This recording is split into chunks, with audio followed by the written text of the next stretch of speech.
can you do the link? I'll do the link. Do what a link? A link of what? Link at game. A link at game? Yeah. Thanks. I also need to open my Appreciate that. create a dashboard. Yeah. My stream management. Good. Have they replied? They'd like. Yeah. They're playing. Usual time.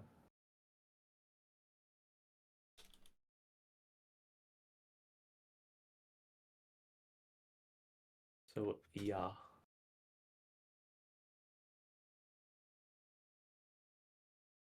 Beautiful. Wow. Wow. How about that? So, Good. they got some exciting things. Bergmans Valhalla, huh? Got some crazy aggressive teams. I like that. We've I like that a lot. we've seen Bergmans execute pinpoint accurate cross map plays within seconds of themselves. Yeah. We've seen Valhalla absolutely run people down and completely annihilate them in games. So Yep. Do you know a fun fact? I hesitate to say brains versus brawn, but Yeah. man, this is going to be a battle of the titans. Yeah, go on, give me a fun fact. If it's not fun, I'm turning the stream off. No. Every team that has asked us to cast their games has lost the series. Has been 2-0. No. There's sometimes been 2-1, but they've lost the series. Okay, so it's a pure so this is simple from, casting. This is a Bergmans have asked them. Yeah. Asked us to cast. So, so sorry, we're going to Bergmans, assume but the underdogs. But we'll see. Yeah. Yeah. See Anything if this is interesting? any different. Any spicy picks you think we're going to see? Any spicy picks? I'm just trying to think what's been popping up. Xerath has been somewhat popping up quite a bit more because of the buffs he received. So something like a Xerath could be interesting. I know Living Proof plays quite a bit of these mage supports, so Xerath would be interesting. Do you think after a few weeks of expecting it, we're finally going to get a Jace or a Tristana? Because it still doesn't look like any of the players play Jace or Tristana. I think it very much. Well, it depends what the junglers are playing, very much, and it depends what the top players are playing. We know that Rail Mail likes Akshan and Camille. Hater's got some games on Jace. So that could. And Trist. Yeah. I mean, if we see Maokai or Ivan or something like that in the jungle, then there's a good chance that Jace or Trist will be picked. Yeah. But also, like, for example, I don't know what the Victor matchup is like for either of those champions. Actually, I do. Tristana count as Victor, so that would probably have high priority for Bergman, since Victator obviously plays a lot of Victor.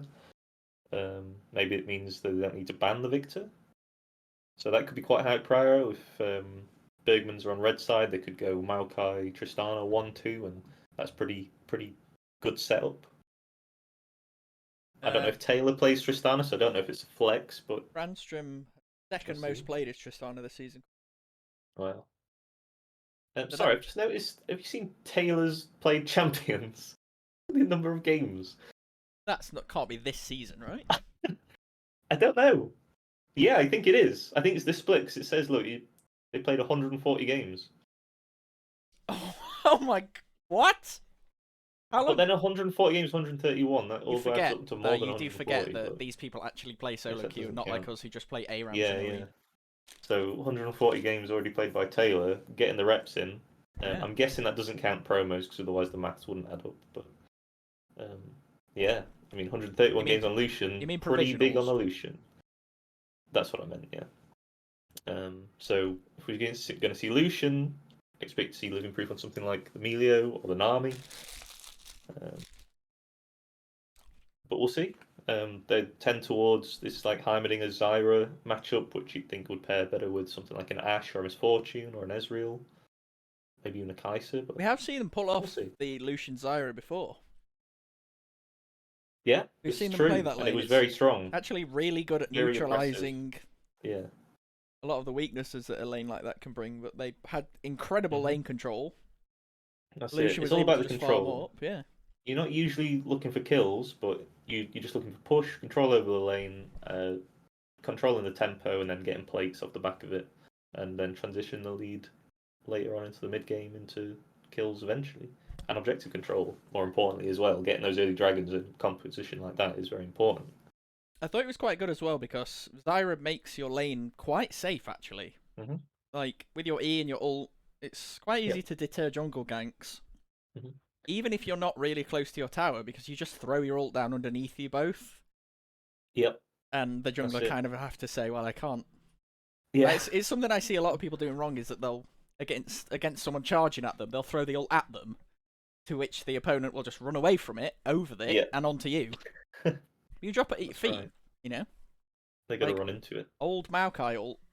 That Yeah. just old Maokai Um, ult. old You just used Malphite. to put it down on the ground, Yeah. and then it just followed you around, That was weird. and it became the monstrosity that it is today. Yeah, it's kind of strong now. Pretty good in arena. Quite strong. Yeah, Quite strong. quite strong. Zyra also quite strong. Although They're also very powerful. not That playing combo is probably pretty impressive. not playing arena today. I would like to play that though. That would be a good finals, wouldn't it? Zyra Maokai. Oh, I mean, sure. The We could play final arena team, finals. the final team, they have Yeah. to send 4 of their players, Yeah. and one of them is a coach Hmm. or a And their sub. coach can be sub. Yeah, and then they fight in arena stages to determine the winner. That'd be good. That'd be good. I'd like that. Man. Yeah.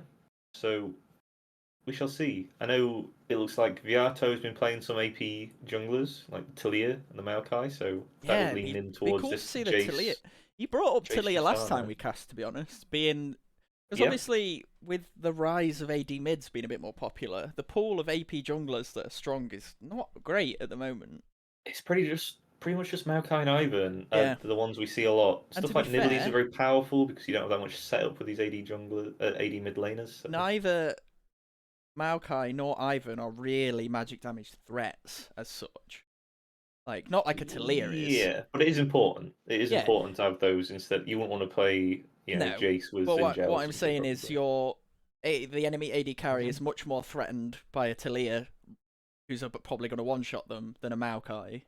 Like Possibly, yeah. from a damage point of view. From a damage point of view, for sure.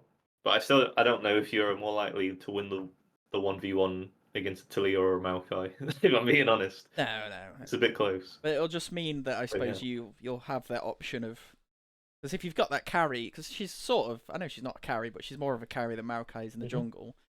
Leaves you open to like the true tank top, like the Ornn or the Scion. Yeah, that's true. You've got that extra damage threat. Like we've seen a lot of these comps rely on being multi-threat.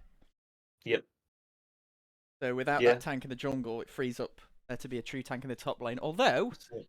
we've seen both of these top laners on both teams quite happy to play the threats themselves. Yeah, I was about to add that. We've seen both these top laners play stuff like Ornn, stuff like Scion, Mundo, but they also play a lot of Fiora and Camille and Aatrox. So, yeah, I think Calamity's Blade, if I'm right, is a big Aatrox player. Looks like he's been playing some games on Cassante as well. 27 games of Mundo. A lot of Fiora as well, so... Again, Mundo, one see. of these picks that we've seen cropped up mainly from one player, but A few times, yeah. couple of times, and it's looked really good. Got a quadra kill in the last series that we cast. Pretty cool. Yeah. Mundo seemed extremely powerful, which is something I really wasn't expecting casting this league. It's a We saw welcome it on sight. Then. Thursday. It looked very powerful then, as much as it didn't quite get the job done. See if it gets picked today. Sometimes it just looks very difficult to deal with, especially when you play in. I think it's coming to popularity. As much as Mundo's traditionally very good against magic damage, the AD mid laners really struggle to kill him. Jace and Tristana they do quite a lot of burst damage, but don't do a lot of sustained damage in something like a Mundo. So if they don't get really far ahead, it's really hard to kill this Mundo when you don't have something like, I don't know, a Azir or something in the mid lane. Yeah, Azir is something that I would be surprised not to see at all. I don't know if either of these mid laners particularly plays it. However, it's very strong at the minute as Captain has been propping up every now and again in the major regions. Do you think Azir is worth playing a lot of times? Yeah, I think Azir is when Azir is good, he's a really easy blind, which is part of his power. He's that scaling threat that is always something to be aware of. He's relatively safe once he hits level 6 with his ult. So obviously, if you dive him, he just shuffles you under the tower. But So see, my problem with Azir is that I think a if you're not a very good Azir player, and I don't mean a bad Azir player, but as in if you've not got a good amount of experience on Azir, I think he can be kind of useless sometimes yeah, I in some think circumstances. you have to have played Azir for him to be mostly useful. But I I think think he's a champion with a curve of usefulness that's perhaps a bit steeper than a lot of other like Tristana. sure. You know, don't really take a lot of experience to understand. Press W on their head, press E, Yep. kill them. Like, whereas Hmm. Azir is a lot more technical. He has a lot more. There's a lot of nuance to Definitely. his kit. So I'm wondering if Definitely. sometimes people can shy away from him just because. Yeah, it depends if the players play him. I don't see any games on either match history, so Yeah, it'd be really maybe I nice wouldn't to be see him surprised because if I we didn't see him. But think he's a Azir is fantastic champion. just very powerful. Azir, another one of those champions though that can be bullied by Jason Tristana. So if you're Yeah, picking Azir, it's probably going to be a little bit later into draft, and maybe he's less good of a blind at the minute. feels a bit on the same level as like a Riven or an Aatrox. These champions that are, it's really hard to extract their power level out of them if you're not fully comfortable on them. There's not a lot of transferable skills from other champions. Yeah, It's not like Garen is an extreme example, but if you know how to play the map, you can play Garen. yeah, Like that's just how it works because he's so simple. Um, at least after like 2 games, you're like, okay, I understand this champion now. Whereas yeah. Azir, after 2 games, you're like, I'm screwing up my combos. I don't Garen's know how to play the lane. I'm still getting beaten down. Garen has like two Yeah, mechanics: auto attack exactly. cancelling Yeah, with his Q, and yeah, can you time your W to interrupt CC? Like yeah. that's it. And it's all about movement. Yeah, Yeah, and if you got stay on as close to them as possible when your E is yeah, spinning. There you go. You've if mastered the you've champion. if you've got good movement, then which most of these players will have, then yeah. Yeah, So that's what I I'm saying is, you should think probably just pick Garen, just pick Garen. Yeah, yeah. Just because he's make sure just a they lot pick simpler and does Cassante the and then job. pick Garen into it because we've all seen Yeah, how that goes. it's really good. The most hilarious Yeah, interaction that I've seen. that's all I want. That's We all were I want. there for And that as well. Francis play does play Cassante. We were at MSI when we saw that happen. We were there for that. Yeah, that was great. Yeah, the That was Garen great. I pick. loved that. I loved that. I can't remember if it worked. Me neither. No, For posterity's sake, we'll say yeah. it must have done. He played Garen. Yeah. Correctly. What's the time? Pretty sure What are it we worked. on? We've got another 4 minutes until I can see the team members logging They're into online. League. Yep. So it'll be between 4 and 19 minutes, I guess, until we get into some kind of draft. Incredibly specific, but And incredibly then they get accurate. Yeah, 15 15 minutes. minutes to show up, otherwise it's a game loss. So I doubt either of these teams will be wanting that, especially in this lower bracket semi. So the winner of this will go on to play Coastline, who we saw on Thursday. And then the winner of that will go into the grand finals against Lager in a best of 5. Gonna run a quick ad break Good now, idea. so it's out of the way. Yep. And then I I'm will also use that as an opportunity to shut my door once again. gonna go see if I can get the match history.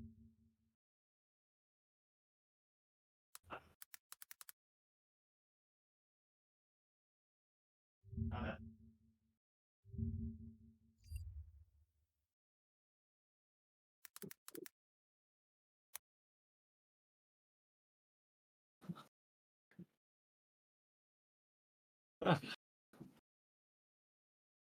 Hello.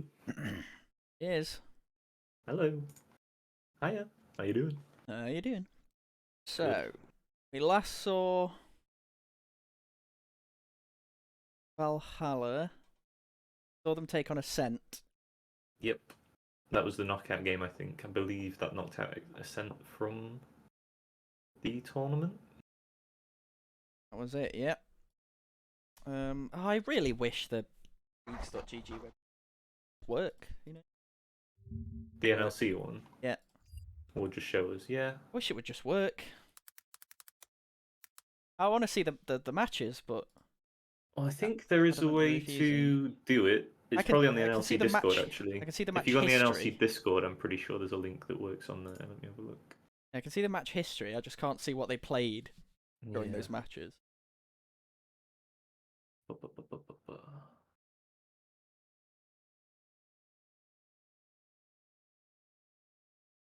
I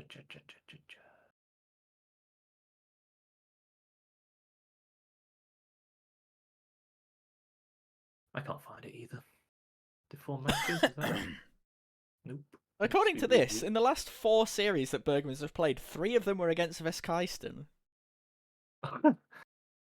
Yeah, I don't know if that's true. I wouldn't believe right. that. I was looking for the last time they faced Valhalla, and they 2-0'd them the last time they faced them. Did they? Yeah. Wow. That was on the 22nd of June. They played. 2-0'd them, so interesting to see. Ah, there we go. We found it. Found the matches. Leagues. Matches. There we go. This is the what they played last time. Dictator played Gragas mid. Gragas mid, huh? Real the mail on his I think you're on multi-search still. classic commute. The bracket is a little sus. It is a little sus, Brainstorm, true. Yeah, it's a little bit over there, isn't it? Yeah. Can you bring it up on stream so everyone can see? It is. I've still got op.gg open. There you go. There it is. There's a stream delay. I thought it'd just been a while. But yeah. So yeah, it looks like quite a good performance from the last time against Valhalla. Taylor Definitely. 9-3 on the Kaiser.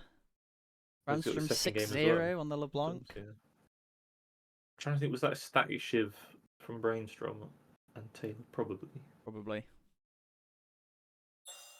Yeah. We'll see if they can pull it off again. There's the invite to the custom game, so we'll jump on in there and we'll be getting into draft soon, I expect. Looks like Bergmans are all here. high prio on the Kaiser and Zyra. Yeah, bear in mind this was when Static Shiv was still extremely powerful. So still pretty good. I mean, I expect Kaiser will still be pretty high prio. We know Bergmans have tended towards Ash. Yeah. Obviously pairs really well with Living Proofs. Champion Pool. The Enchanted Crystal is very valuable. First of Valhalla are ripping in.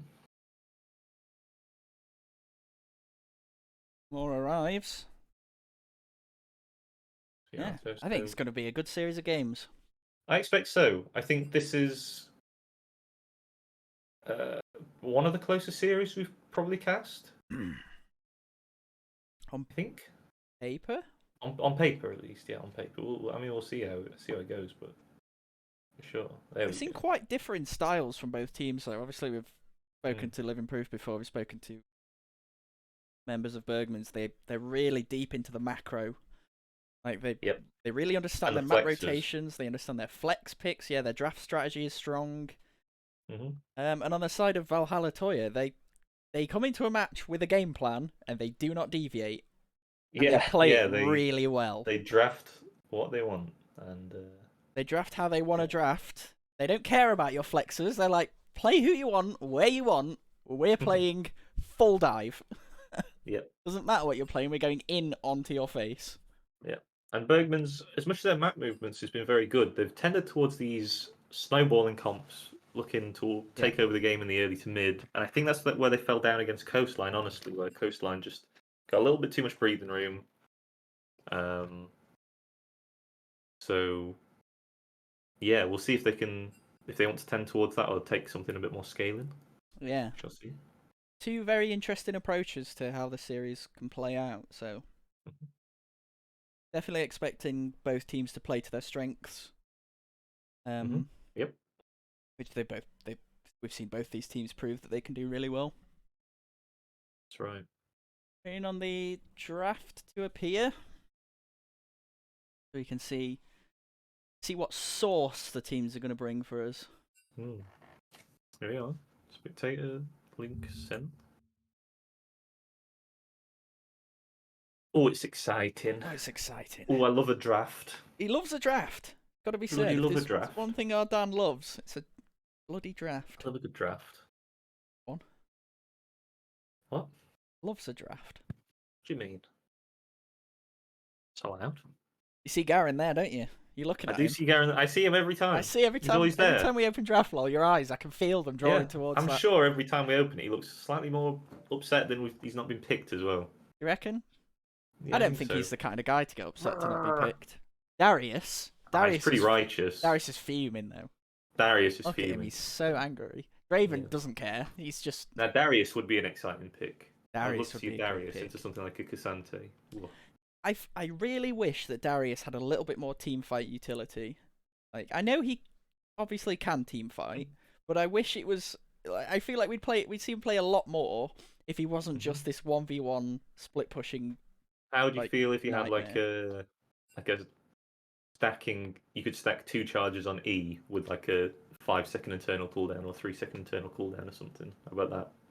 Where you can apprehend I feel and like then that just apprehend 3 makes seconds him- later, but it has like a I feel like 15 that second makes him cooldown. better in the 1v1 than it does in the team. I don't know how you would fix it. You reckon? Like, I think maybe team like fight would be pretty good, but yeah, what do you mean? how about this? His Hmm? his Q has a bigger hitbox the more enemies are around him. Right, okay. What about if it? Well, I don't know. It could just be Reset City, but yeah, I know what you mean. Like Bigger hitbox, just a Like, bigger axe. yeah, he extends his axe handle longer when more enemies are around, so his Q has a wider swing. Oh my god. You like that? It really swangs it. It's really. Oh, nearly dropped one. Almost. Yeah, Here we go. So, the first band's coming in. Reddy's coming in. Oh, no. See where Valhalla yep. wants to take this. There's Camille taken away from Real the Mail. Not even remotely immediately. surprised. Not surprising that has been their go-to. Maokai taken away. Maybe they've been doing some research then, because Jasija has some of that in the match history and support position, so a bit of a flex. Taking the MF away. Yeah, I'm not That too could mean surprised they by want that. to play the Zaya. Yeah, it could be paired. MF paired with a lot of Living Proofs champions. As the Tilly is taken away, another one that's been just recent match history. Oh, we got. So target bans from Bergmans quite strong. Victator, and there's the Need Tristana, Tris. so we will see it. See if Exciting. Randstrom wants to pull out the Jace or if he's got something else prepared. Yeah, I wonder what Valhalla are going to pair with that when Ivan, Maokai, and Talia are all taken away. Maybe something like Sejuani. R1 Ezreal. So, yeah, I mean, Ezreal Heimerdinger, this is what we were talking about. Living Proof loves these Heimerdinger, yeah. EP bot laners. Really Ezreal, safe great bot pair. lane. That's Like, it. such Just a looking difficult lane push to in. gank.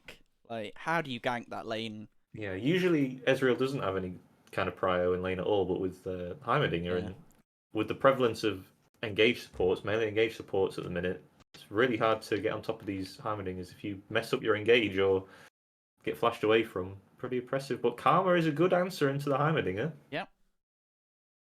But again, it's more of a neutralizing answer than a sort of they're sort of playing less into that engage angle of trying to blow up the Ezreal and more of surviving the lane, surviving the intense pushing that Heimerdinger can bring out.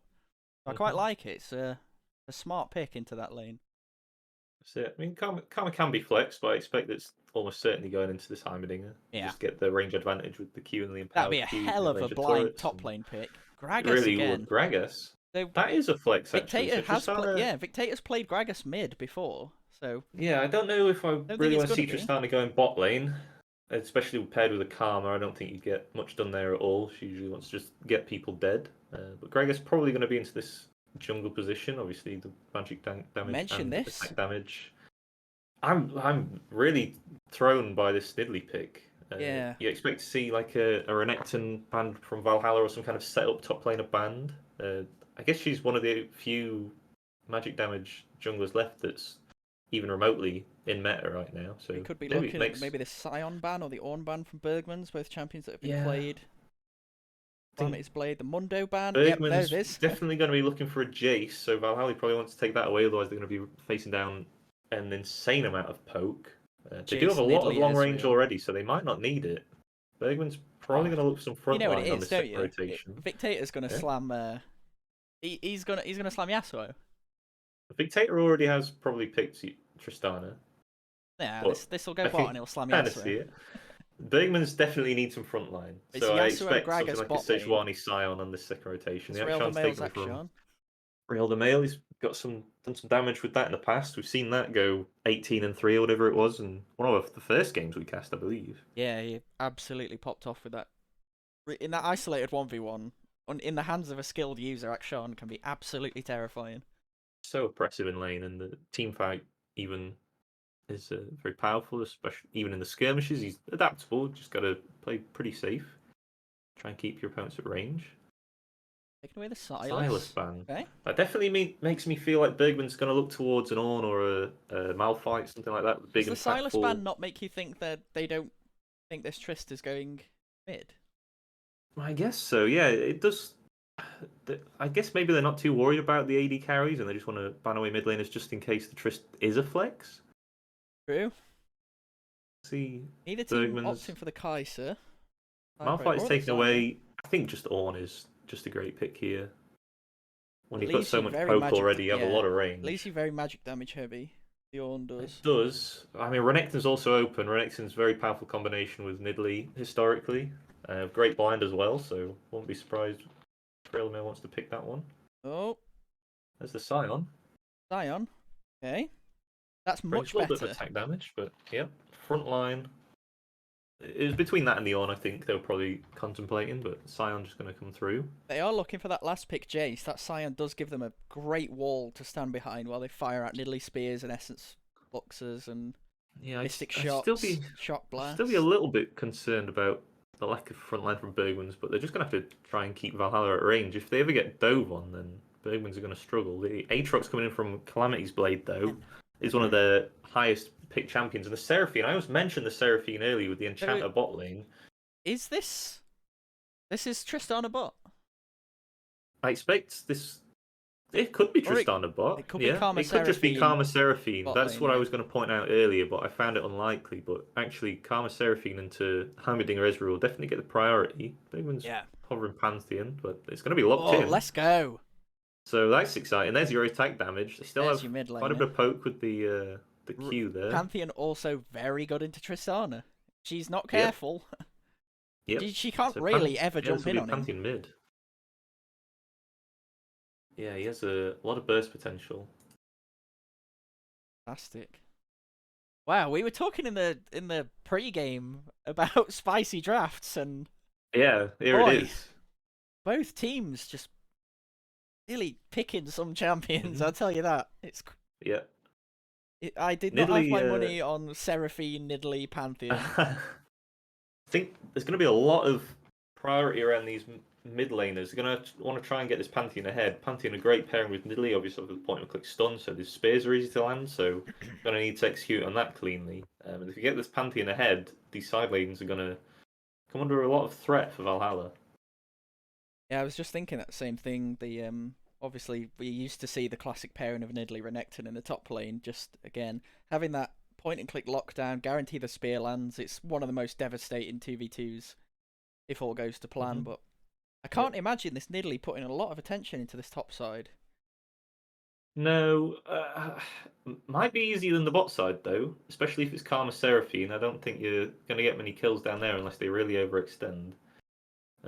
With Scion ult and Scion Q, you can catch an Aatrox out, but you know it is considered a counter pick into the Scion the Aatrox. So in my limited, relatively easy time in the obviously limited experience, the for Scion the Aatrox matchup is difficult until you have an armor item. That's it. And then if you're not getting hit by every Q, he sort of can never do anything to you. You just have to be light on your feet. And oftentimes you see the Aatrox just get bored and leave, so you just get to take his tower. I mean, Aatrox is gonna be looking to team fight in this comp. You've got the team fight with the Seraphine and the Karma. You're gonna look for flanks on this Aatrox and try and get some big wombo combos along with Gragas and Tristana, just blow somebody up. Yeah, Valhalla definitely drafting the team fight prowess comp here. Yeah, Seraphine it could still be Seraphine mid, but I'd be somewhat surprised by that. Could be Karma mid as well, but again, probably even more surprising. I think you're probably right on the Seraphine Karma bot lane. That would make the most sense to me. Into Heimerdinger Aatrox, the amount of shields, the movement speed, gives you a lot of survivor. What did I say? Aatrox. Heimerdinger Aatrox not would be into Heimerdinger very Aatrox, interesting bot lane, but that would be cheating because that's one too many people on the side of Bergmans. Yeah, that would be a lot. Unsure about the Nidalee. I'm not going to lie to you. I think she's I don't know. I've always felt funny about Nidleys.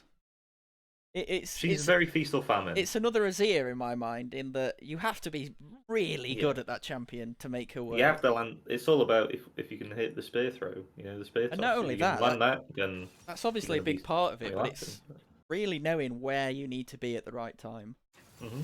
Like, your ganks have to work out to help you snowball, so I think it's very difficult. Yep. But I think I'd rather see it than a Lilia.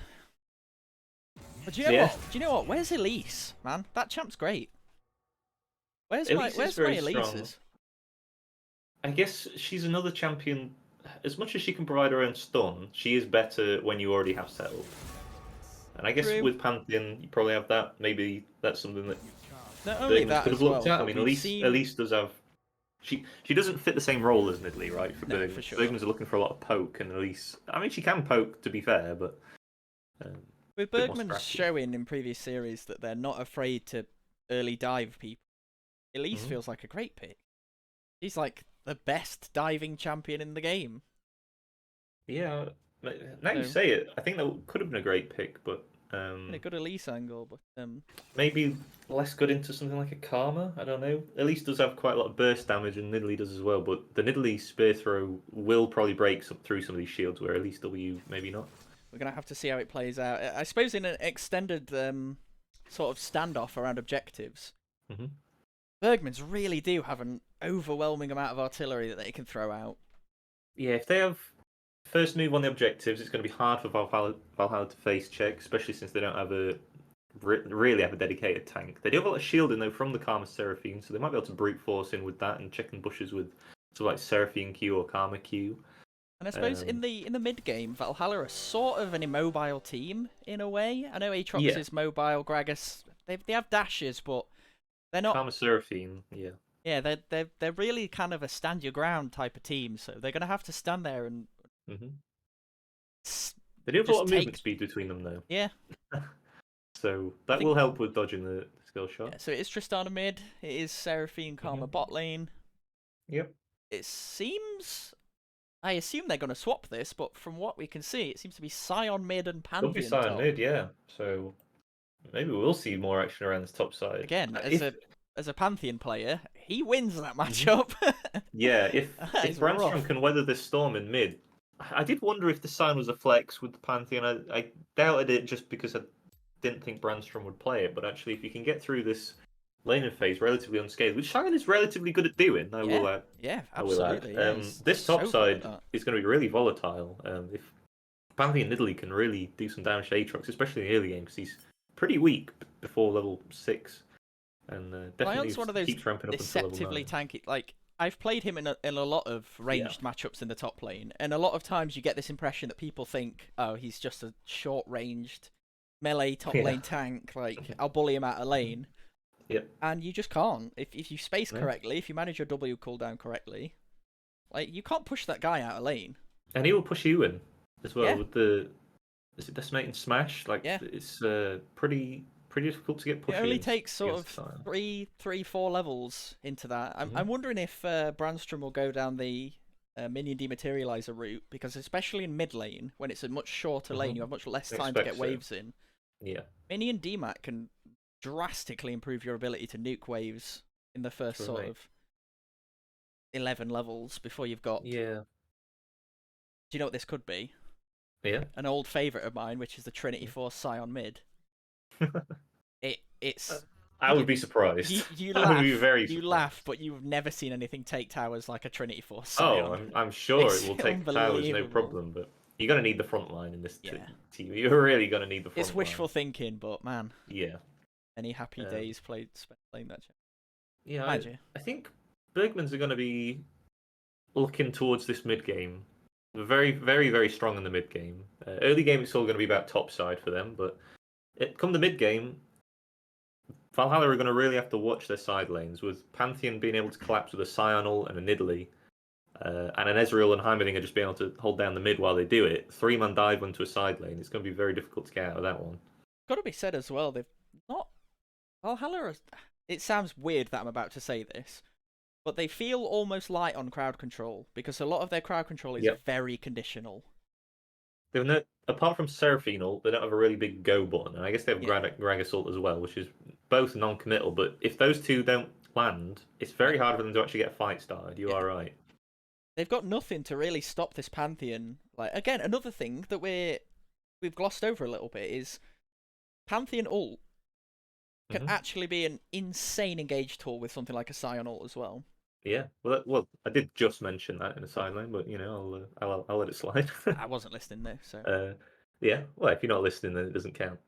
But yeah, that's a good point for Valhalla. Actually, if the explosive cast doesn't do anything, or Seraphine ult doesn't do anything, then they are really going to struggle to get a fight started.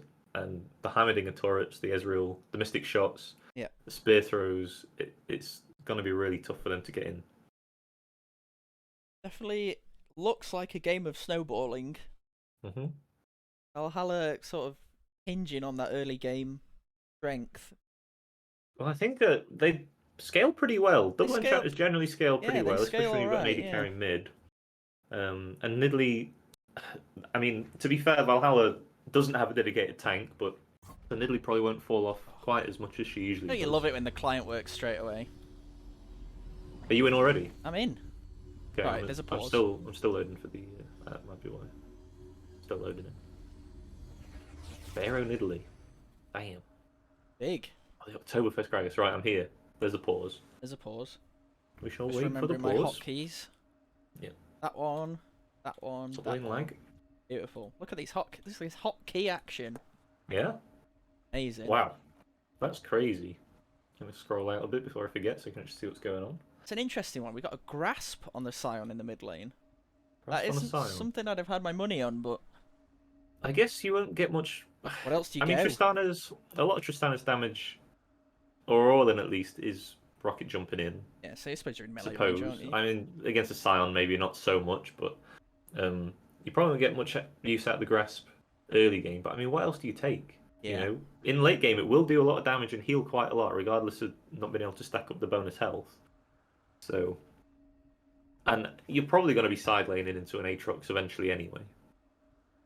Unless the Pantheon is monster fed. But I've seen a few Scions mid take Ultimate Spellbook, just because he's quite a good Spellbook user. I mean, it is what it is. It's just an option that I've seen a few of them take. It's been quite interesting. It's always an option for champions that struggle to use multiple different keystones in where Grasp is less useful in lane than others. Comet could have been a good choice, but obviously doesn't scale super well. Yeah, it's good. Definitely good with the E spam, like in the early game. You can put 2 or 3 points into E fairly early, still manage to get the couple of points in your queue for the wave clear, and it's quite good. Yep. I think Grasp is probably fine, like you said. He's into enough melees that are going to be in his face that it'll probably be all right. I don't know if there's too many better options. But... I like the fleet. I like the fleet on Ezreal. Very good. Fleet on Ezreal. Good way to get through lane and almost outpoked by Seraphine Karma. I think in bot side, sure. I think they may end up getting pushed in with the Ezreal having Ezreal early game not great at pushing. Does Ezreal build static Shiv? That's another question. Tristana will do. I haven't seen it. I don't know if she will. You know, I don't see a lot of them build it because of the splash damage from your E. You don't tend to need it that much. I've seen quite a lot of it. Tristana build that most people are going is Kraken into Navori. But it wouldn't go amiss. There's a lethal tempo as well. Yeah. So yeah, maybe don't need the extra attack speed from Static Shiv. I don't think a Static Shiv would completely go amiss. When it comes down to it, I suppose Bergmans. I don't know. Neither team has insane wave clear.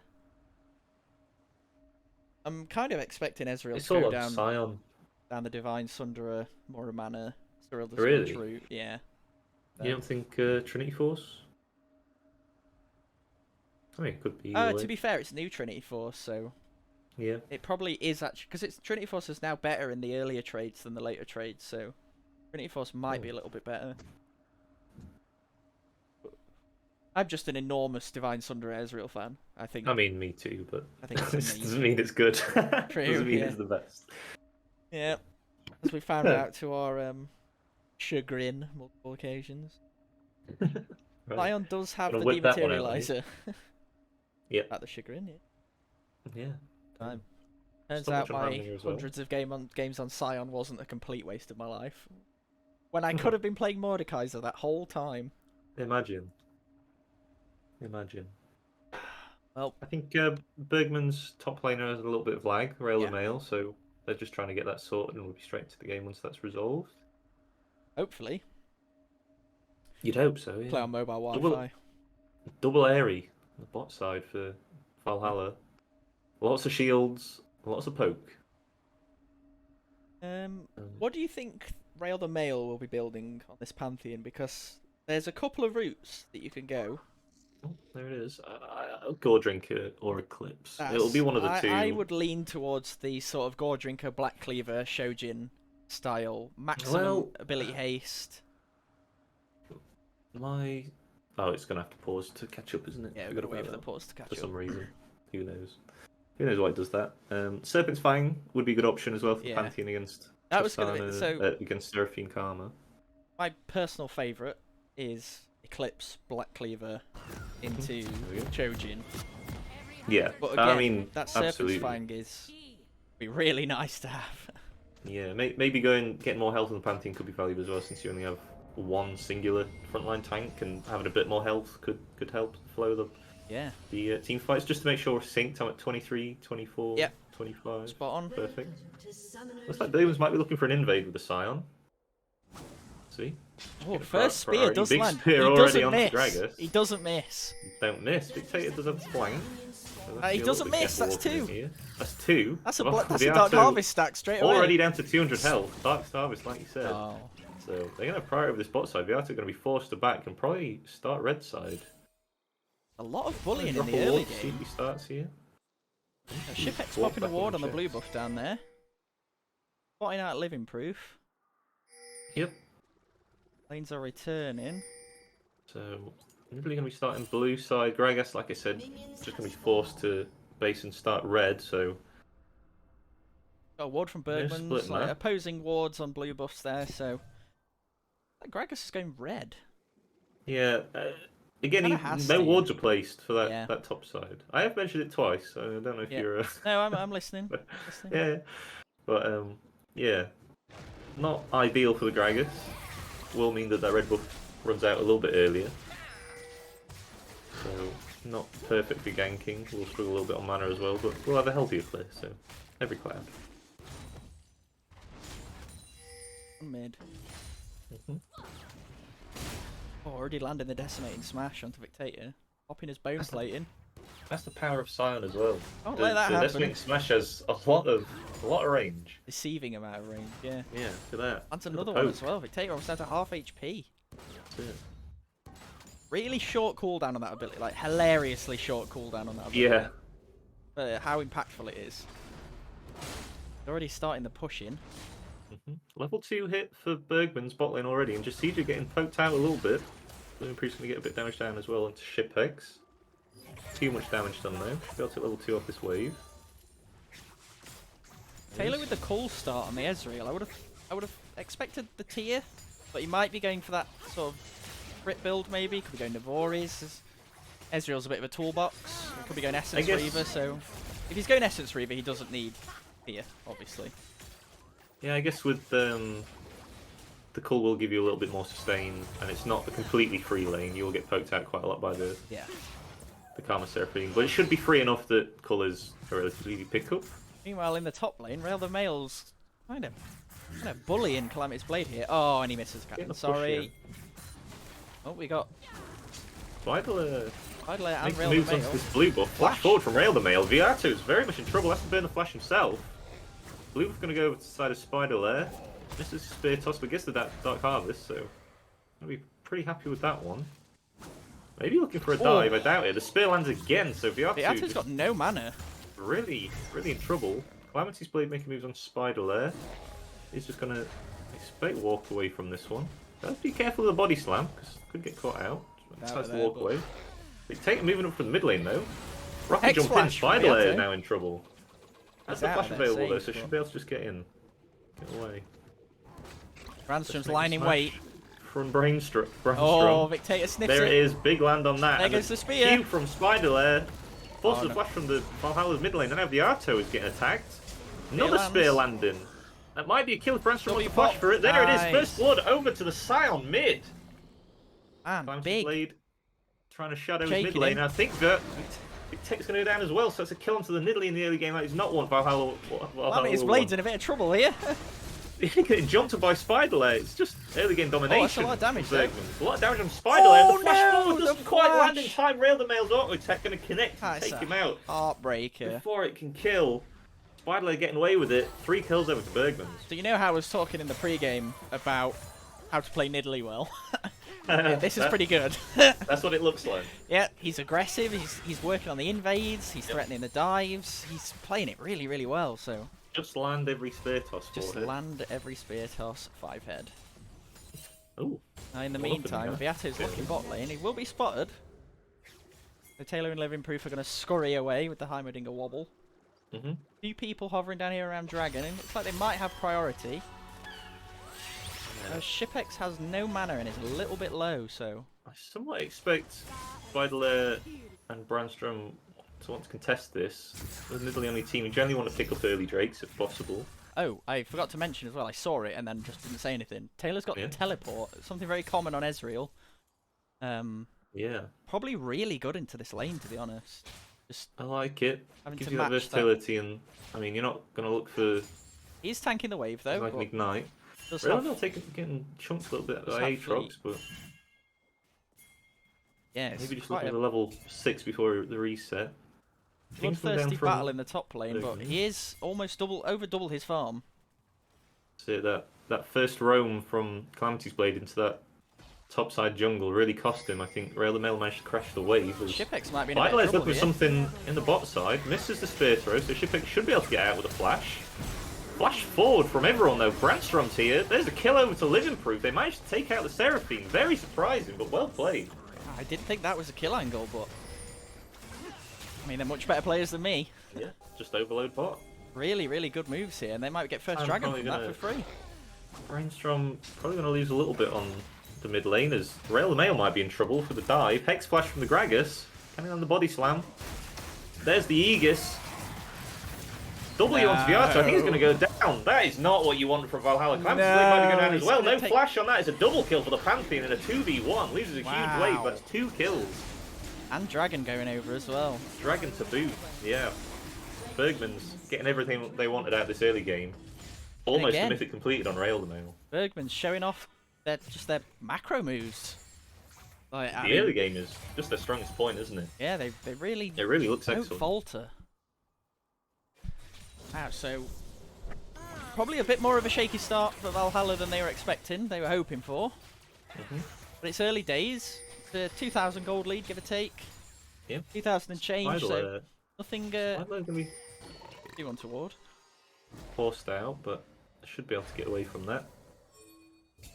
Spider-Lair just been an absolute There's a bit of menace gold in on his this mid pocket, lane. but we're out to level 6, so it's a bit behind on CS and camps, though, I will add, because of all the skirmishing. Yeah. Bergman's bot lane looking to shadow him to make sure he can get his blue buff safely. Brandstrom's full build now in this matchup, he's got tabbies. He doesn't know Viato's there though. Body slam comes forward, but Rail the Mail is here. There's Just the turns. good buffer from Victator. And a Oh. great ult from Victator as well. It's going to get him out safe, but now Viato might be taking all the hits. Can he land a That's spear? his health, but Oh. misses the spear. Victator might be able to get a reset on this E, but Seraphine ult coming down in the bot lane. Bergman's bot lane's in trouble. Taylor's going extremely low, below 100. Shipek's going to pick up the kill. Living Proof is going to get CC'd as well, but he should be able to get away with his life. Scuttle away, little Heimerdinger.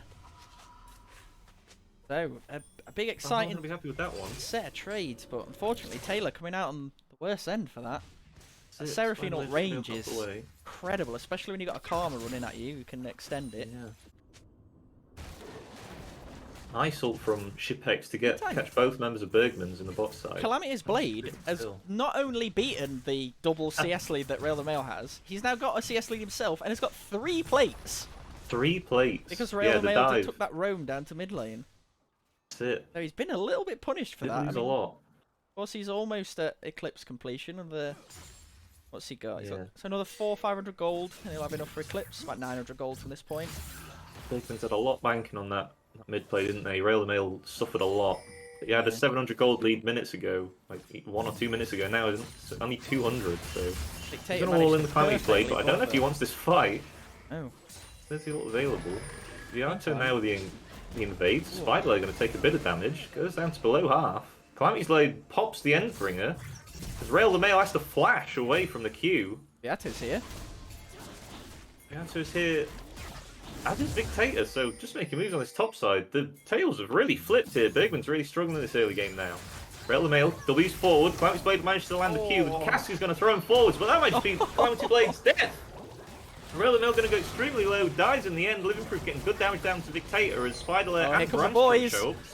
Better report by the minion. Can they find Viato? You have to imagine he's going to be dead.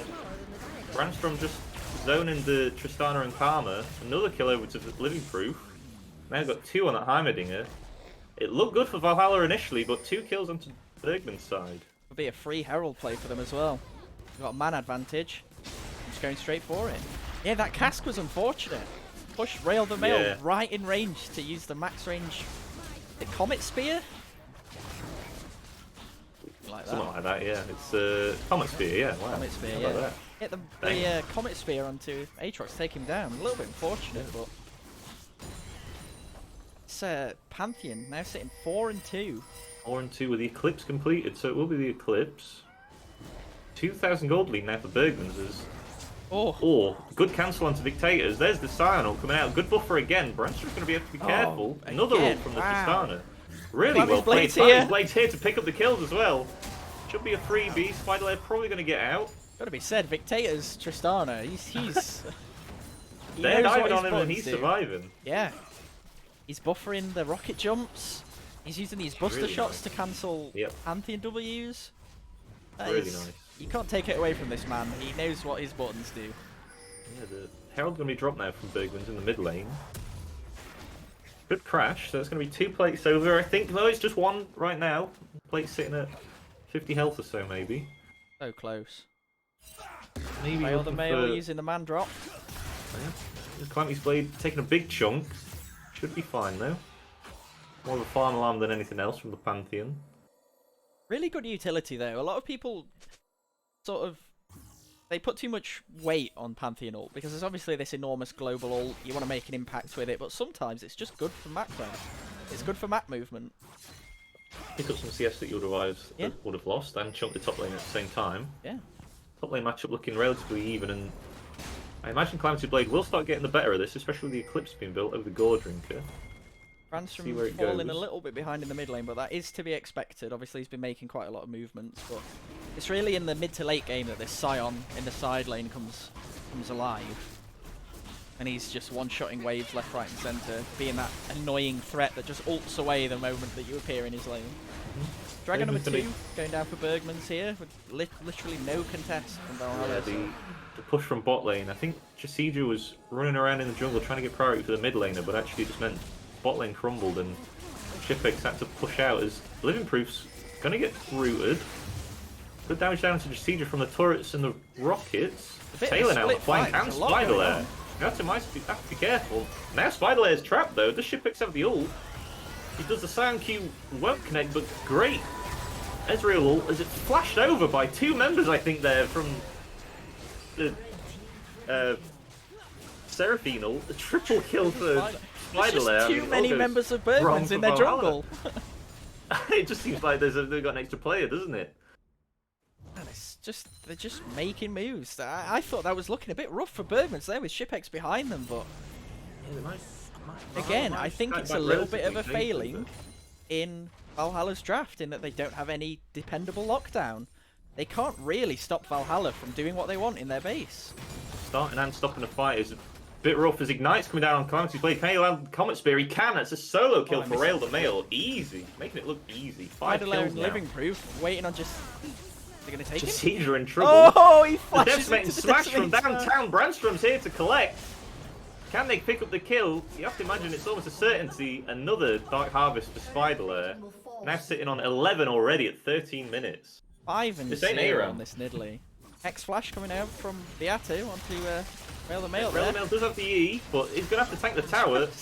Just accepts the death. Yep. Shut down over to Gragas as the mid lane tier 1 is going to be dropped by Bergmans. Should open the map up quite a lot here. That is a lot of gold. 10 stack Medjay's for Spider-Lay. He is feeling himself today. No doubt about that. That's it.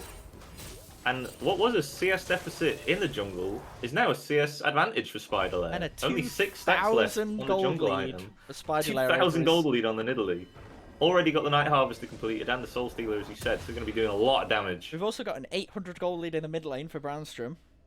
5,500 overall for Bergmans. 900 gold lead for Rail the Mail, so they're putting their money where their mouth is. They came here to party. Put it that way. No doubt. Looks like it is going to be... no doubt.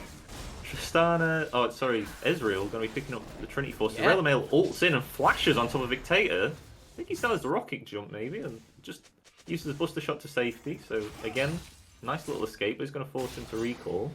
Maybe just looking for this priority in the mid lane. The endless supportal combat of Vision in the red side jungle of Valhalla continues. Living Proof and Jasija just constantly trading wards. You do love to see that, though. This focus on Vision is fantastic to see. And this is the swap I was talking about in the draft. I think they're just going to match the Aatrox into the Scion now, because Aatrox will start winning the matchup against Pantheon. So they're going to be scrapping the jungle, all in from Calamity's Blade and topside, but also Viato might be in trouble. Spider-Lair's got to watch his Magi stacks though, doesn't want to lose any pages.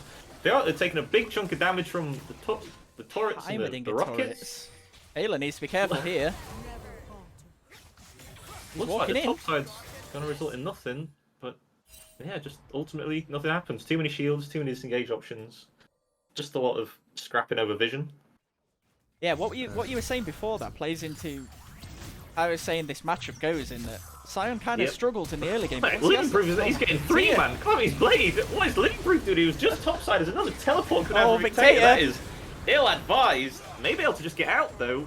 Authority is back. He's going to get him to safety, but place for TP and another big chunk. And he had to blow his flash as well. That's really unfortunate. It's a lot lost, isn't it? Situation there. No Dragon up yet. It's just going to be another tier 1 into Bergman's back pocket. Going to explode that gold lead again. Already 6,000 gold lead. The demolish damage. Keep coming. Absolutely huge. Herald spawning as well, so Bergman's probably going to stick around to pick that one up. Demolish already done 2,500 damage, by the way. Wow. Vital's line in wait. He's found Beato. That is a lot of damage. Cass going to get into safety, maybe. The timing at E goes wide as Rail the Mail's here to try and get the kill. There's the execute damage, and the spear is, well, Beato stands no chance of surviving that engage. 7-1. The damage coming down from the Karma Key, but it should be another objective secure for Bergmans. That's going to be all 4 if they pick this one up so far in this game. In the meantime, farming in the bot lane. Farming in the bot lane, as per usual. This is why you pick the Ezreal. It's just very safe. Seraphine similar. Yeah, you're waiting on that 2 or 3 item power spike to really start coming alive. Ezreal not exactly an early game powerhouse. And now Sion's managed to get through this early game relatively easily. Should just be able to do regular Sion things. It's going to be very safe, very hard to shut down. So much health and only really burst damage coming through. Oh my god, it's just I don't even have time to say anything. Spider-Lair just one-shot Shipex 100 to 0. 16 stacks on the Magi's. Pushing the bot lane as well. That'll do it. It's going to be another dragon. Oh, Beato is here for this one though. Spider-Lair might not get away with this for free. Pink Ward does go down into the buff. In the meantime, Victator has taken top tier 1. If he wants to try and take this one away. It's a bit of a party. Oh my god. Rail the Mail one-shots Victator. Okay, that's just a full engage as we're watching this dragon fight. Beato, he's in, but cannot get the steal.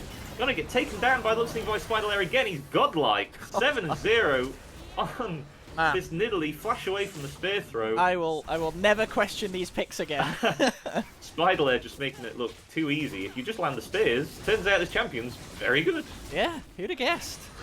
Bergmans might want to rotate into this tier 2 as well. They've already got the wave. They have the Herald to use as well. Ult winning from Sion, going to force the flash from Shipex. This makes splash land, but no, the charm damage. Charm, it's going to be a shutdown. There it is, 1,000 gold onto Shipex. I'm more hurt about the Magi stack. From the Spider there. Yeah, the Magi stack's going down as well as Brandstrom should be safe to just walk away. Look at this Sion. In the meantime, what tier 1 has gone down in favour of Bergmans as well, so that's all out of towers now gone. I think if they just drop the Herald there and don't overplay the hand so much. Spider wouldn't have lost their life and they would have picked up a tier 2, but sometimes when you're feeling yourself, you just gotta send it. Yeah, it's very easy to feel untouchable, isn't it, when you're 7-0 on Italy with 20 Magi stacks, but still gonna have 10, so it's not the end of the world. Is it 14 that it becomes gold efficient at? It's something like that, isn't it? Exactly so remember. 1 kill Anybody up to knows in the assist, we'll chat get them there. what point Magi's becomes gold efficient? Let us know. Let us know. Again, he's going to be the Kraken Slayer from Dictator. Yep, Kraken Slayer is going into the Navori. Oh, maybe I'm thinking about this too much, and maybe I'm not thinking about the lack of damage, but I just feel like Static Shiv is so powerful. You just don't need it for the wave clear. Like maybe you don't. It's a wave clear tool at the end of the day. Yeah, and I guess so. Once Tristana completes Navori Quick Blades, her Q is literally on cooldown, off cooldown all the time. Fair enough, yeah. Like you can have it activated permanently, so you're really not hurting for attack speed. Blue buff takeaway. Bergmans, they're just gonna try and overpower this top side of 4 members. I've appreciated how much of a nuisance Living Proof has been. He's been a bit quiet about He's really running around, isn't he? But he's put a bit of a Mickey X performance. He's just always I've there. seen these fights. Spider Lair is caught though. There's the root. The Encore goes wide, just sidestepped by Spider Lair. So nice little getaway. Every time I see these fights, look for a man drop at some point. You just see Living Proof bobbling around in the backline. He's always bobbling is a good word. Yep, Baron's going to be started up by Bergmans, right on spawn. So they're going to be ready for this. No Seraphine ult is going to make it very hard to start the fight as well. That is a huge cooldown. They only really have to cast because the Decimating Smash going to cast 2. There's the stun from the Avatar as well. Beatrice just exploded. That's a lot of damage. Good flank, but has no Q now. Dictator going to be rocket jumping in, but there's the Q again. Rail the Mail catching him with the W as well. It's going to be too much. Can Camelot's Blade turn it though? Probably not. Spider gets a good Q onto him. Huge amount of damage. Brian's just going to push Shipix back.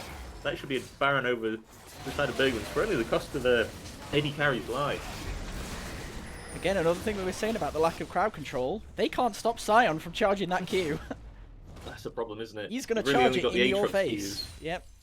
But if they did like they did before and just delete Viato, there's no body slam on a short cooldown to stop Sion. What are you going to do? You're just going to have to tank it. Really difficult. 10,000 gold lead now for Bergmans, coming up to even 11. As the tier 2 goes down in the mid lane with that Herald, so good use of it. Takes that tier 2 down. Going to be easy to take these side lanes down, do you think, with a Baron? Beato just struggles to find anything going on in his own jungle. Chickens will spawn. Really is on. He's on food stamps at the moment, the Gregus. Food stamps. Look at the vision. Look at the setup from Bergmans as well, by the way. Look at that topside vision. There's just no way that Valhalla were getting in there without Bergmans knowing exactly what they were going to be doing. Let's have a look at the vision. Straight back up to 22 stacks, by the way, on the Magi as well. The map is almost completely dark. They've got a little bit of vision in Dragon Pit there, but not going to get you very far, especially with Living Proof. He's really been on this vision game. Yeah. Valhalla are going to have to fight this, realistically. It's going to be Mountain Soul, so you have Karma shields, you have Seraphine shields, but Mountain Soul just does all that and more with the resists. Mail doesn't quite have the ult, but will soon, as Nidalee moving down. There's the flash forward and W onto Dictator. Finally going to look for the one shot. There it is. The E, the Q is going to be enough to take out 70% of Dictator's health. Now Viata's in trouble. Mail again with a W forward. Comet Sphere should be enough. There it is. Unstoppable on the Pantheon. You've got to think that that's just a free soul. With 2 members down. Dragon spawning in a minute. No mid laner. I mean, meanwhile, Brandstrom's making short work of this top side. Yep, that's the Sion power. In the mid to late game, obviously this split pushing, you don't have to answer this threat. He plays around his demolish cooldown, he just demands attention. Yeah, looks like they're just going to let Ezreal solo this dragon as they just demolish all the towers around the map. Look at this though, His blade just doesn't touch him. He doesn't touch him, that's the power of the Sion, isn't it? Just heals to full off of the Jack Show and just gets to walk away, sidesteps the Q. Even Shipix can't do damage to him. There goes the dragon. Have to be a little bit careful now though, as Dictator's here. Put some damage down. It's going to take a long time, but here comes Rail the Mail. Big Seraphine ult, the Encore going to do a lot of damage, but Comet's Blade just jumps in. Rail the Mail going to execute the Seraphine with the Comet Spear. Not going to be able to get any more, but just the trade of kills. I think Bergman's going to be relatively happy with that one, especially now they've got the Mountain Soul in pocket. Spider going to break the root. Should be safe, they're just going to continue the siege. And look, there he is in the bot lane, being a nuisance again. Again, I said another Mickey X before, but champion. this is more Hilly-sang, isn't Another it? champion, Supporting the incredibly side. good at taking towers on his own. The damage from Viato. God, it takes a lot. Spin's going to be slightly wide, not managed to get the kill, but forced to reset again. And rotate up to the top side. Fountain's Blade has to be careful of the dive. It's just a... Timing They're just keeps coming pushing. at them from 3 angles, all 3 It's lanes choking, pressured. isn't it? It's completely suffocating. And obviously, Don't move in. Valhalla just don't have that big go button. Triple inhibitor. They've got the Seraphine ult, but if it misses, like you said, what do they do? They really have no way to start the fight. They're going to have to hope they can extend this one. With 3 inhibitors down, it's going to be extremely hard, especially... Baron actually might have gone down there. The Israel comes through, does a lot of damage. Brandstrom just tanking everything. Viati going extremely low. Decimate smashing and stunning in place as Spiderlay gets to take him out. Look at the spear! 80% of Jasijah's health there. Shipek's going to go extremely low as well. It's a double kill for the Nidalee. He gets Buster shot into the Nexus for the kill. But I think it's going to be too much for Valhalla to handle. Brandstrom's still just tanking towers after towers. He's unkillable, this guy. Really is quite the showing. The demolish damage puts the tower to 50%. He was still tanking that tower. No mana available. Gonna walk up. Has the TP as well if you really need it, but I don't think it's going to be needed. Really tanking the tower. That's the ace for Bergmans. Brandstrom is once again tanking the tower. Very clean game 1 from Bergmans. Just making it look, this Pantheon looking extremely powerful. And the Nidalee, who could have seen that coming? Wow. 13 and 2 at the end of the game. 15 Magi stacks. 12 and 4 on the Pantheon as well. Another thing that we just didn't have our money on. Reldemail really making the Pantheon look very powerful. But again, as we were saying, it's just it's Bergmans Fisk showing off the power of their drafts. It's the early game. Just their they ability. Just take over this early game, don't they? Their ability to play their draft the way. Oh, go away, ChatGPT. Their ability to decide on a team comp, outmaneuver their opponents in draft, and then play their early game almost to perfection. Apart from a couple of wobbles, they just played it so well. It's absolutely massive. Their early game movements are just suffocate the enemy team out. And there's a 6,000 gold difference in the jungle, by the way, there. Sion mid best Sion. As a huge Sion aficionado myself, that made me feel so happy to see. Look pretty good, yeah. The big beefy boy just having a great time. What a fantastic champion. Based Riot Gods for creating Sion the way they did. Based. The best rework that they've ever made. Pretty good, wasn't it? I'll die on that hill. You can take your Aurelia reworks, you can take your Swain reworks. You didn't like full AP Sion? Oh, I mean, I don't think anybody liked Sun.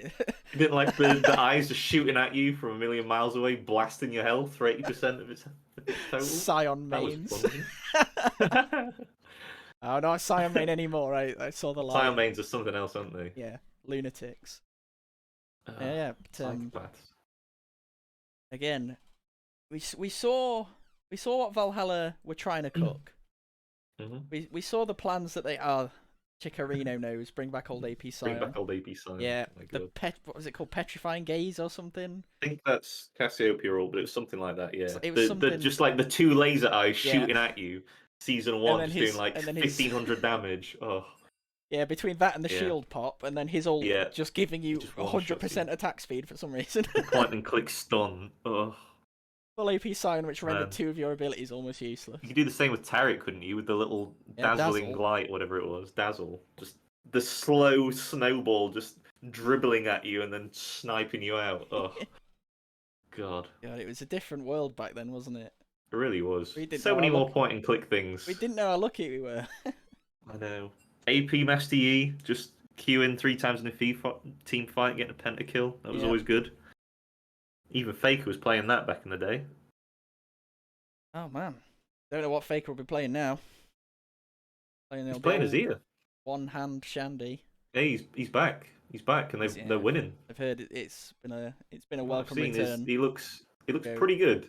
He looks pretty good. I don't think his wrists are broken anymore. I still buy into the conspiracy theory about him. You reckon?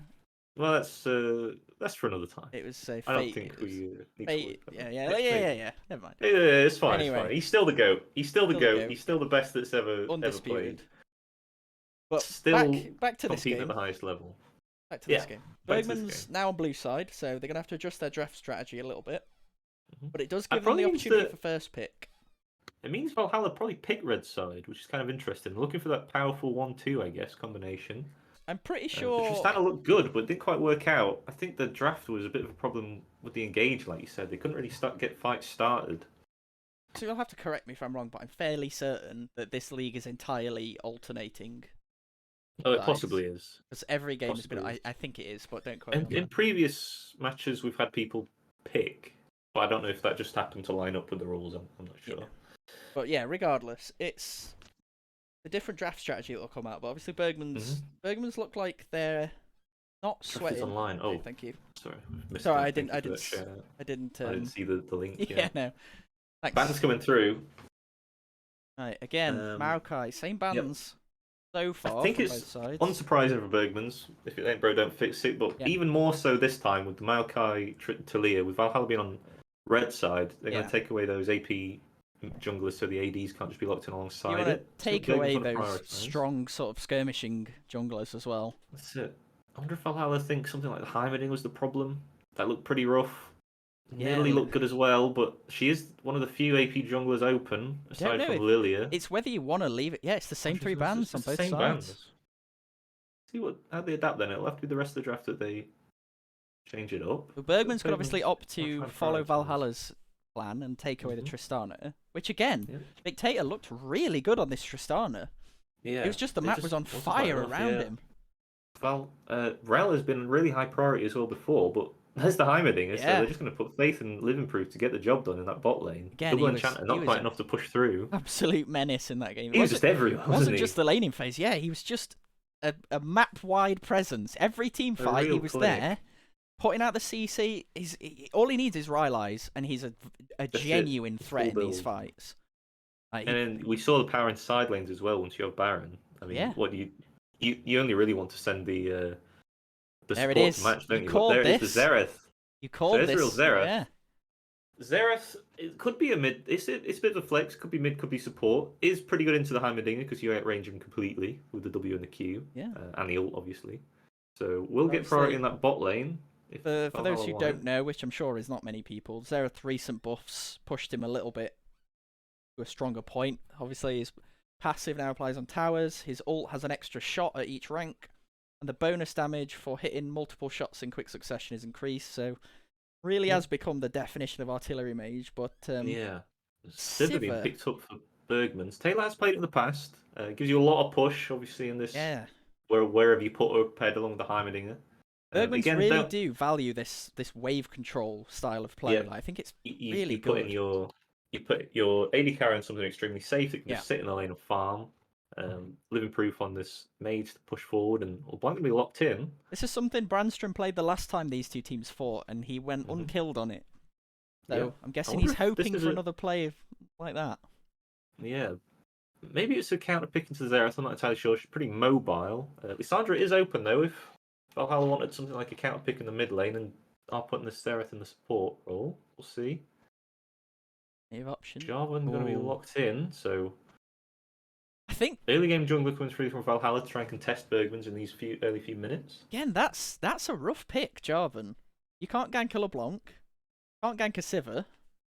You don't really want to gank a Sivir actually. I don't think it's that difficult because bear in mind a spell shield. Flag pops are E. Yeah, well, not only that, but the Q also does it, and it doesn't protect you from the lockup. So you have to time it ridiculously well if you're going to try and stop that one. And obviously, Jarvan or Sivir can't get out of it still, even if she spell shields it. So. True, not so bad. Going to be taken away from Valhalla. I'm surprised by that. I don't think it's a great pairing with the LeBlanc or. Yeah, very squishy. Like what does it leave open for the jungle though? Because again, we're at this point where. I kind of think Bergmans are going to look something like a Viego. These AD junglers, maybe a Xin Zhao, good pairing with the LeBlanc. Yeah. Maybe some of the point and click. Maokai taken away, obviously, but Sejuani is open.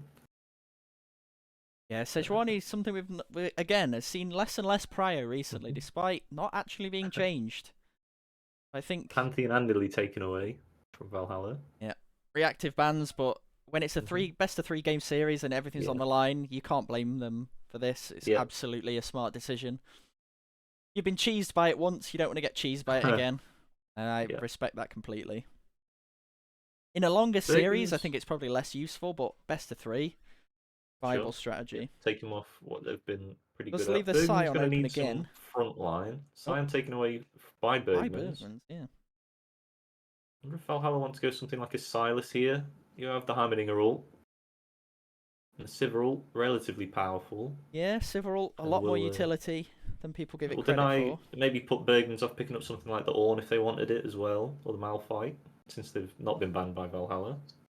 And both our top laners on both teams are carry players, so we have to remember they could just slam a carry. It could just be Jax Fiora matchup. That would be exciting. As Ari's paired with the Jarvan, very powerful 2v2 in the mid lane. Does push this Xerath into the support role as well. It does. It's to be expected. I expect Bergmans saw that one coming. There's the Lee Sin, so there's the AD jungler we kind of expected. Not great lockdown with the LeBlanc, but there's a lot of damage, so they can land their skill shots as they've proven they can. Will be very powerful. Less leaning towards one is up. 2v2 and more leaning towards the sort of cross-map skirmishes, and it's got to be on, isn't it? Look, the frontliners. Dr. Mundo's already taken away. Science taken away. It's Ornn every day. Ornn or Malphite, one or the other, but I think Ornn's. I wouldn't mind a Malphite into Ezreal Xerath. I think that's quite good, but again, Ornn, just as much utility, gives your team those Ornn upgrades. Great pick. So you've got the Lee Sin bridging you to the late game, you've got the Sivir and the Ornn and LeBlanc. Plus, Calamity's Blade, again, take over eventually. Probably not opposed to something like a Jax. Aatrox has been left open if he wants it. And he has been playing a lot of Fiora, so I wonder if they'll go for that Fiora. Cho'Gath. This is one of those situations, Danny, where I was about to say, I was about to mention Cho'Gath, and then I was like, he's not going to pick Cho'Gath. I'm not going to. You should always mention it. Like I should mention Seraphine last game. You always should mention it. Oh, I'm so annoyed at myself. Cho'Gath's going to be locked in for Calamity's Blade. Great matchup into the Ornn. Yeah, this is such a good pick into the Ornn. Ornn, obviously, with the surprising amount of damage that he does tend to bully a lot of these tanks and bruisers out of lane, but Cho'Gath with his passive, he doesn't care. You cannot bully a Cho'Gath out of lane. He's got some of the most ridiculous sustain in the entire game. Gives them that incredible scaling threat as well, and on the side of Bergmans, don't really have a good way to kill tanks. I mean, Sivir's not the Sivir late game lethality poke champion she used to be, but I expect Kraken Slayer and that kind of thing from the Sivir. But put it this way. I know what you mean. This Lee Sin's not killing a Cho'Gath. This LeBlanc's not killing a Cho'Gath.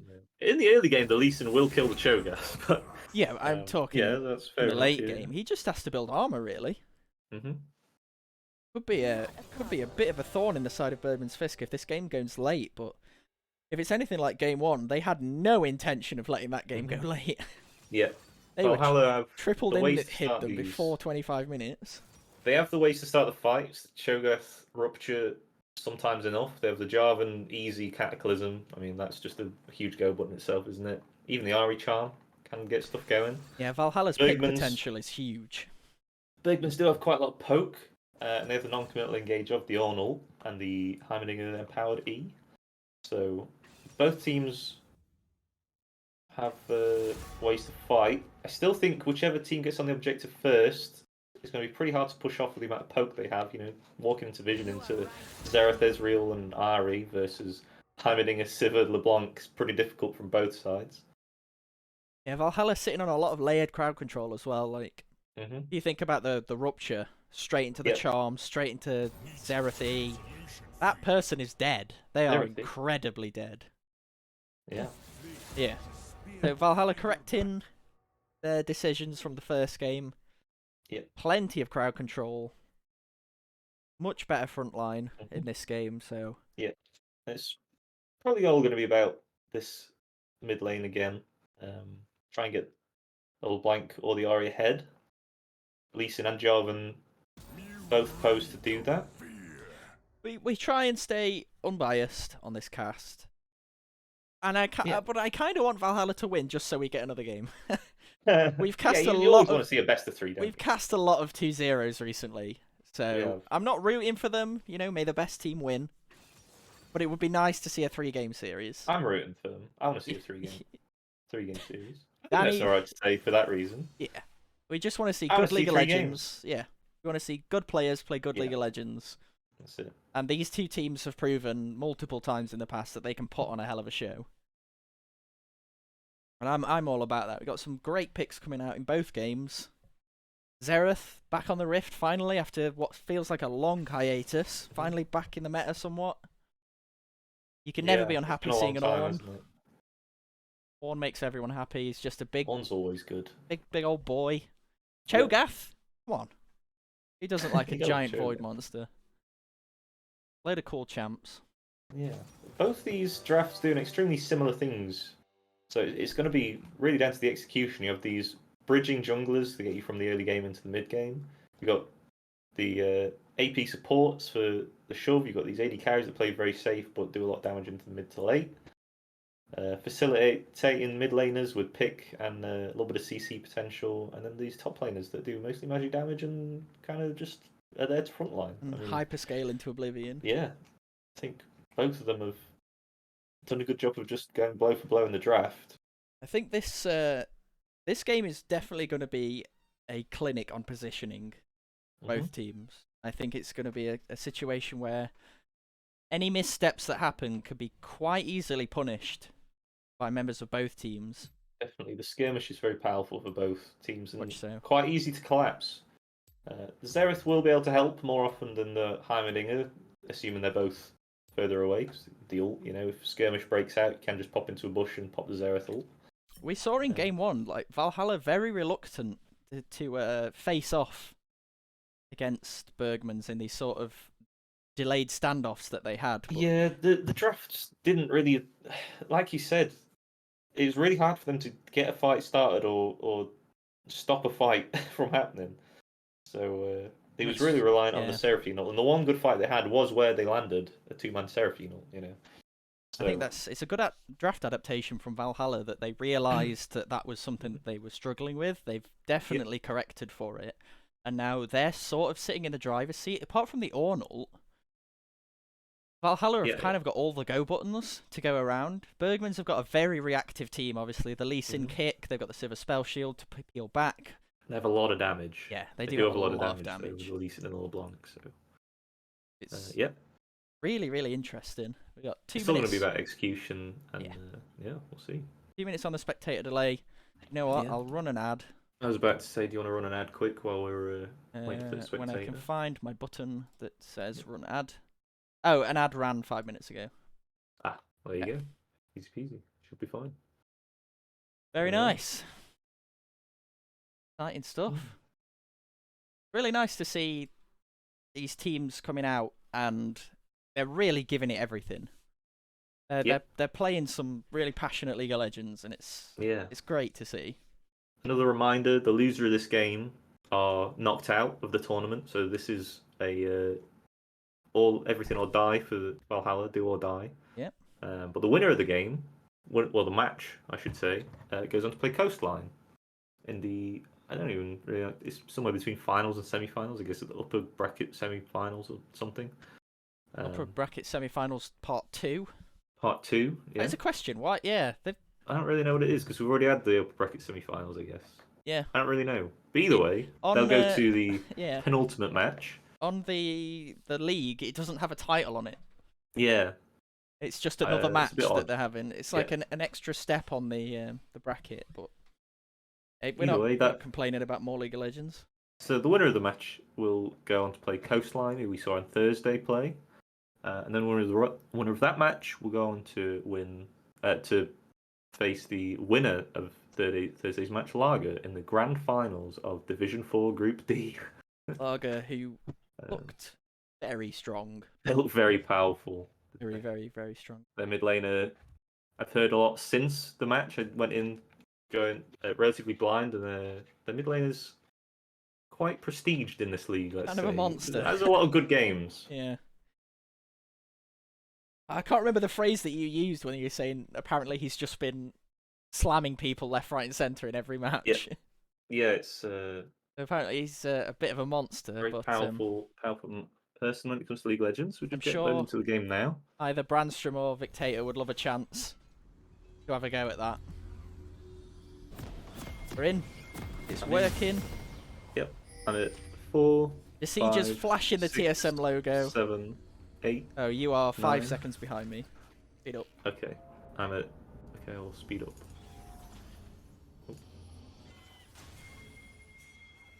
I cannot speed up. It says I am at thing. So I'm at 23, 24, 25, 26, 27, 28, 29, 30, There we go. 31. Excellent. Calamity's Everyone Blade. wants to see You can't be there, my guy. Well, does land the rupture. Oh, he's gonna be okay. Oh, the Sonic what? Sonic Wave. Sonic Wave just goes wide. Lands a rupture, so we'll get away with that. A little bit scouting. Flag goes down. Spider-Man wants going in. it. Rupture though lands. Could be in trouble. Forced to flash already. Flash forwards. Gonna be able to pick him up. Kill on Victator already. Oh, Great another stuff from rupture. Valhalla. Another rupture lands as well. Calamity's Blade. Having to flash though. Brandstrom going forward. He's gonna be able to get out. Taylor ghosting as well. So 2 summoners for 3 or 4 even. The heal used as well on the side of Xerath, but they get away with the kill. 600 gold lead already over to Valhalla. A little bit of a battle in the early game. And we're gonna game pause. We gotta pause. All right, it's time to think. It's time to consider what happened, what effects this is gonna have. So, triple flashes down for Valhalla's top side. Less ideal into the early game pressure of a Lee Sin. They're gonna have to play a little bit safe for the first 5 minutes while their flashes come back off cooldown. Yeah, Viata gonna have to cover that. Make sure this Lee Sin can't get anything done in that mid lane before level 6. Heal blown as well under Xerath, so Sivir and the Heimerdinger will have a little bit of an easier time. Interestingly, Living Proof's gone exhaust. I wonder if that's for the Ahri for the most part. I would expect so. Pause. There we go. Back. We're probably going to have another pause while the game catches up, but bear with us. There it is. A look. Any nice skins? You got a Scorched Earth Xerath coming out and a Gentleman Cho'Gath. Pretty nice. Yeah, pretty nice. Can't argue about it. Ezreal. Got a base skin Jarvan. A few base skins coming through, yeah. Lee Sin the Blank Jarvan and Ahri, I think, all base skins. So You faker wannabes. yeah. Game's best of 5, is it? Oh, is it? We were told actually? best I of thought- 3. We were told best of 3 and this is This is best of 5. This Okay, well there we go. one of Valhalla's team members. So I will take that. I will believe them. Yeah. Yeah, I thought we were told. Yeah, that we were told only it's the best of finals 3. were best of 5. So Nobody Yeah, tells us that's anything. checked. Thank you very much for the information. Yeah, That's to be good to fair. know. So we're gonna get 3 gonna double games check. one way or another. at least, yeah, at least. At least 3 games. Man, I did not eat enough for a 5-game series. No, I did not. We may have to take a little break in the middle, but that's all right. We should have That's time. fine. I mean, how fast can you rustle up a sandwich? Oh, Rapid. pretty quick, pretty rapid, yeah. Pretty rapid. My girlfriend is currently on holiday with her mum at the moment, Oh, so I can't. God, do everything yourself, you little man-child. Oh, what are you saying? God. I know how to What's it? microwave things. What are you talking about? Yeah, nice. I don't. In the meantime, Oh, we got the aforementioned Rough. push coming out from Living Proof and Taylor there. yep. Sivir Heimerdinger proving as relentless as always. Yeah, I think the Xerath will slowly be able to regain control of this lane. Although the Ezreal will make it a little bit more difficult. Just going to have to take out the turrets as they can. Once more Qs come through from the Xerath, the levels, I mean, it will become a little bit easier. His Blade taking a bit of a poor trade there. The Rupture coming through, I've seen that come through twice early on the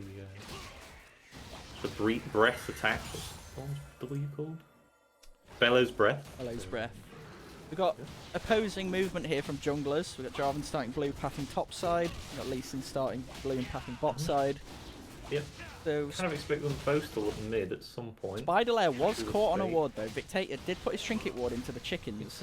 You're also looking top, maybe taking advantage of this Rail the Mail just pushing forward. He's Ian forward, doesn't quite land the combo as well, so Calamity's Blade may be safe. Got his flash. Rail the Can Mail he going to be flash in the real Leafy trouble. knockup? That's the flash. I think VR2's playing it safe. He's got the red buff, so there's no escape for Rail the Mail as long as he keeps auto There attacking. it There's the is. flash. Misses the flag and drag, but the red buff might be enough for the slow and the Aegis as well. Yes, the E though will survive. To follow Great from flash VH dodging the Jamie. combo. Thank you very much.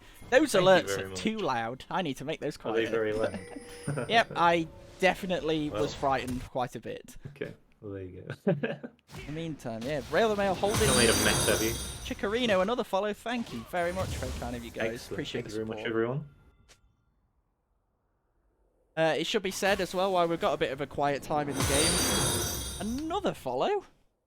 Evoken, thank you very much. Huge, a waiver huge. follows. Waiver follows. It's worth following, by the way, if you're interested in this league, because we will be streaming the finals. We must have to Another one. Flag to stream the Nico finals for Ajna, them. thank you very much. Yeah, what I was going to say. Oh, in the All meantime, there. wait. From mid, lands the Sonic Wave. Mateus Vitae's going to go down. Man, he's just killed. There's the power of the LeBlanc Lee Sin. Yeah, that 2v2 So much skirmish damage in really the early powerful. game. If the chain lands, you've got to As, be yeah, suffering. we're going to say we are casting the finals on Lager's Twitch channel. Yep. So go follow Lager's esports Twitch channel because we will be the guest casters for that series, regardless of which team makes it. Yeah, very excited for that. Boytang says, "Who do you think of Bergmans and what do you think of Bergmans and Coastline if they meet in the semis?" That is going to be a tough one. Bergmans have shown got the better of them last time. They did, yeah. But I think Bergmans are coming back each match stronger and stronger. They're really having a good showing. So I don't know who. I think I would probably put my money onto Bergmans, but Coastline. Yeah, so making his way into the spot side. Going down from living proof. How much of a fraud is Shipex, do you think? I don't know if we're qualified to comment on that, but let us know in the chat what you think of the Shipex situation or the semi-finals match. Who do you want to win this game, and how do you think they'll fare against Coastline in the semis? Beatu's he's sitting here. He wants to make some magic happen. He's in the lane, isn't he? I don't think he's been spotted yet. How long is he going to wait, though? This is always the question with the lane gank. Very difficult to gank. I think he's more covering for the Lee Sin, honestly. They want to get this crash, so he's just waiting for the Lee Sin to show up, because we're down in the top lane. I don't think he's really here to gank, he's just waiting for this Lee Sin, because it's inevitable he's going to come here. Here he is. Here he comes.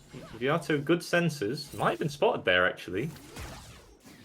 Sure about that one. Shipex going low. Sorry, the chat is very much making me chuckle at the moment. Typical import ADC salary stealer. Not like this. Beato is still here. Forward. He's still here. He's just waiting. Spiderlet's moved on to the Drake as well. Out on the Drake.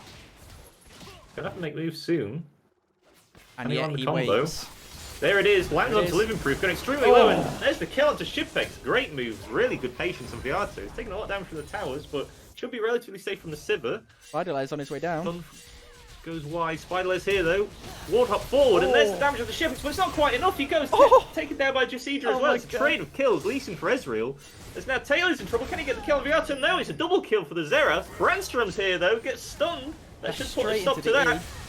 Ult coming forward from Victator. Can he stop his jungler taking the damage? He can. Takes him out just before the chain connects. Viato getting away with his life. I think it was a 3-for-1. Yeah, Viato maybe had a 4. The real fancy feat there. He was absolutely making the moves. Manages to escape with just a sliver of his health. Double kill goes on to Jasidra, so not super ideal. I mean, you say that it's going to make the lane a lot easier. Getting pushed into this Heimerdinger now, it's going to be very easy. These AP mage supports, not too worried if they get the kills. Going to be able to impact the game just as much as anyone else. I thought Living Proof had got away with that flash, but the Ezreal had already autoed him, so it followed him with the flash. Very, very, very awkward.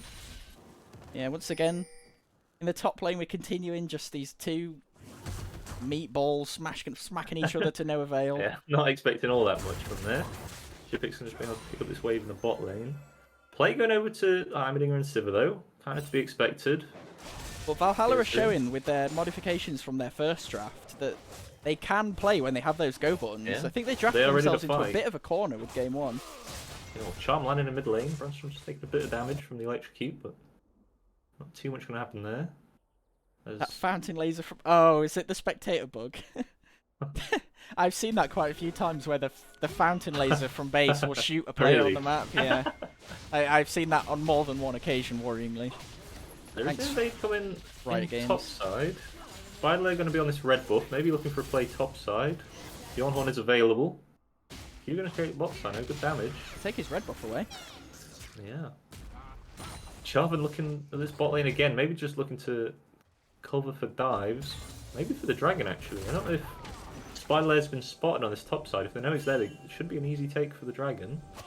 He's here, but he is spotted on a ward, yeah. So Taylor and Living Proof got to back away.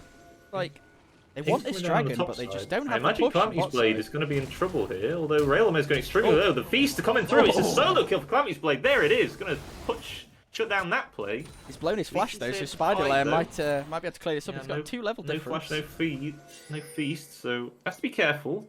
Like you said, 2 level difference. Rupture coming down though, should be relatively safe to Sonic Wave in. There's the E and the ult straight into the tower. Nice little play from Spider Lair. Sidesteps the Rupture. If this Sonic Wave connects, there it is, the kill. Gonna be a trade of kills in the top lane, but Valhalla gonna be tails away the dragon. So yeah, advantage to Valhalla in that one, I guess. Oh, you gotta like that move. The EQ over the dragon, smite it in mid-flight. Oh. That's nice. That's a nice one, that is. Spider-Lair's gonna go into this Herald. He knows all of them are bot side. Try and take himself a free Herald. Making good use of the information they have. That's so loud. I need to make that quieter. I'll have to drop a clanger because this is funny. Okay.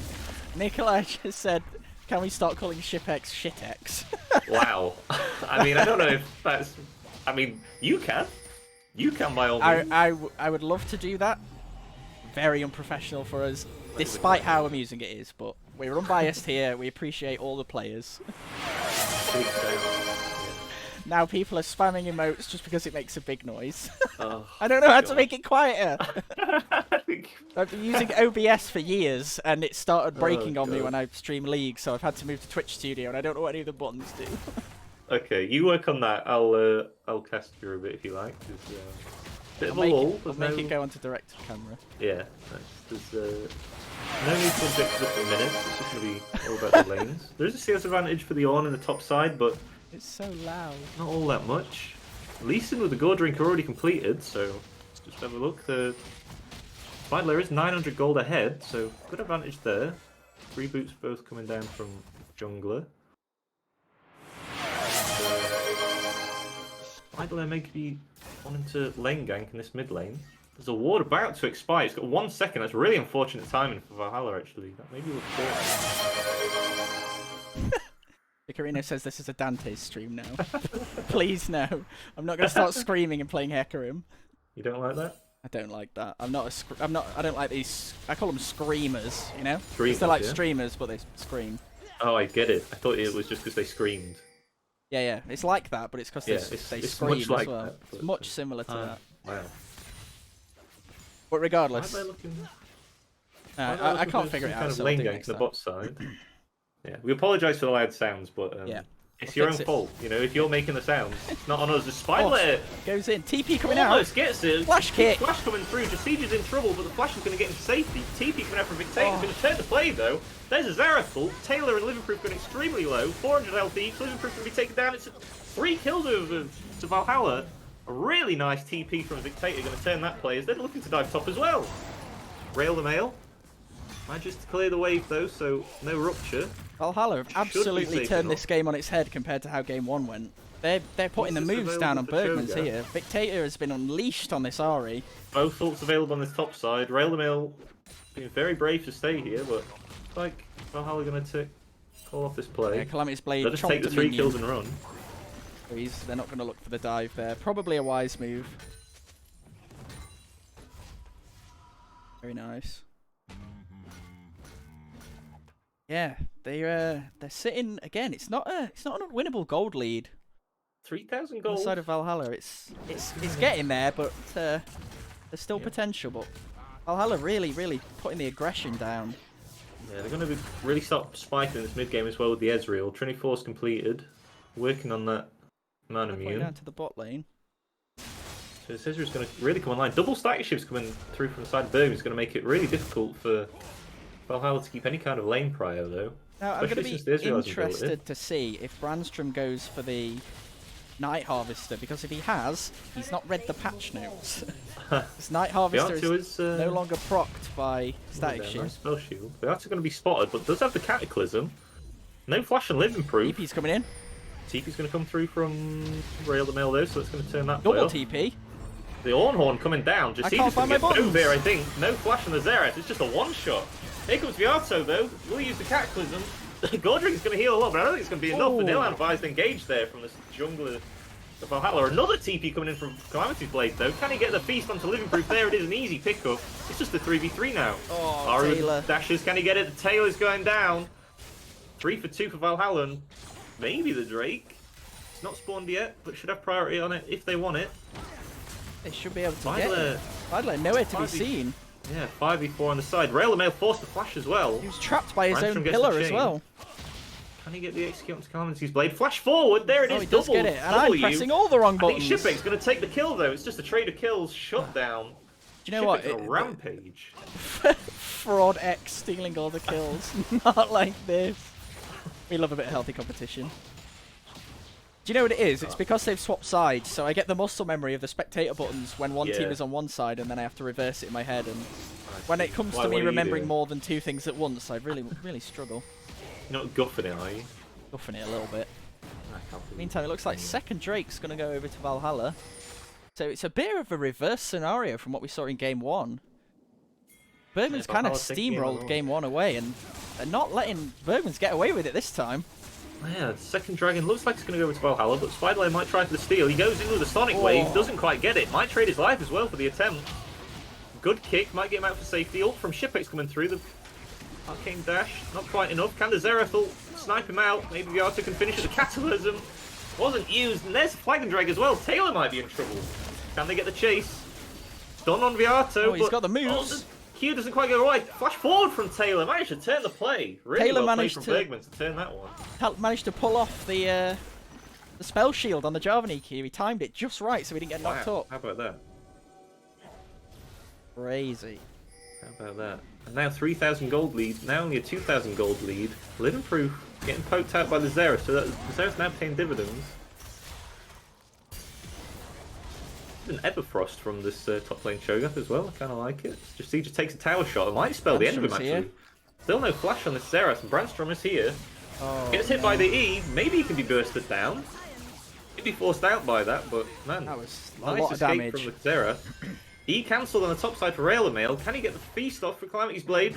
Would be another solo kill. Is that 3 already on the Cho'Gath? 2. 2. Oh, he ate the Timedinger as well, didn't he? Yeah, He likes Yordles too. It's He not likes... just gods that he eats, not just Forge gods that he eats. As well. He's We're going to make moves well. on this top side. Spiderlair is hovering around, but with 3 people sat there, I don't think it's going to be possible. Yeah, with the mid laner forced out. Lands a Sonic Wave onto Dictator as the charm goes wide. He's going to get some good damage down, but I don't think he wants to push Solo Bolo Top King, sit down, go to abuser. These comments. There's something else, aren't they? Top quality comments. We love a bit of friendly competition in the leagues. Go to abuser, bit of a strong one, but eventually Errol's going to be taken down by Valhalla. See where they want to drop Picked up that. by It's going to be a while for. Let's just get a while for Dragons, so they're probably going to be able to use it on look that. at these towers. Mid lane towers on at 700 health. Probably not a good idea to use it there. Top is still pretty much full and bot has gone. So well, Cataclysm coming from Viato. There's a W though available. We'll just get a bit of poke damage. Maybe they're just looking to herald this mid lane, but there don't need to be plates. Sonic Wave does land on Jasija, but tower, though, I don't think. Spiderlair thinks twice about going for that. Riley's completed on Heimerdinger, by the way, as well, so that's going to be spell some trouble. Flash forward, but it's going to be the LeBlanc clone! Oh, you hate to see it. You hate to see it, but that counts. Oh, that was unfortunate to witness. Brandstrom just playing the mind games there, Valhalla losing out. A TP coming back in. Yeah, it's got to feel good that as getting someone to flash on your clone. Yep. What is rule? +5 easy gold flash charm. Nice. Is it only 5 gold? I thought you got 25 gold from a LeBlanc clone. I think it might be 25, yeah. 25, I don't know. I'm not sure. I don't play mid laners, they don't build AD items, that's gross.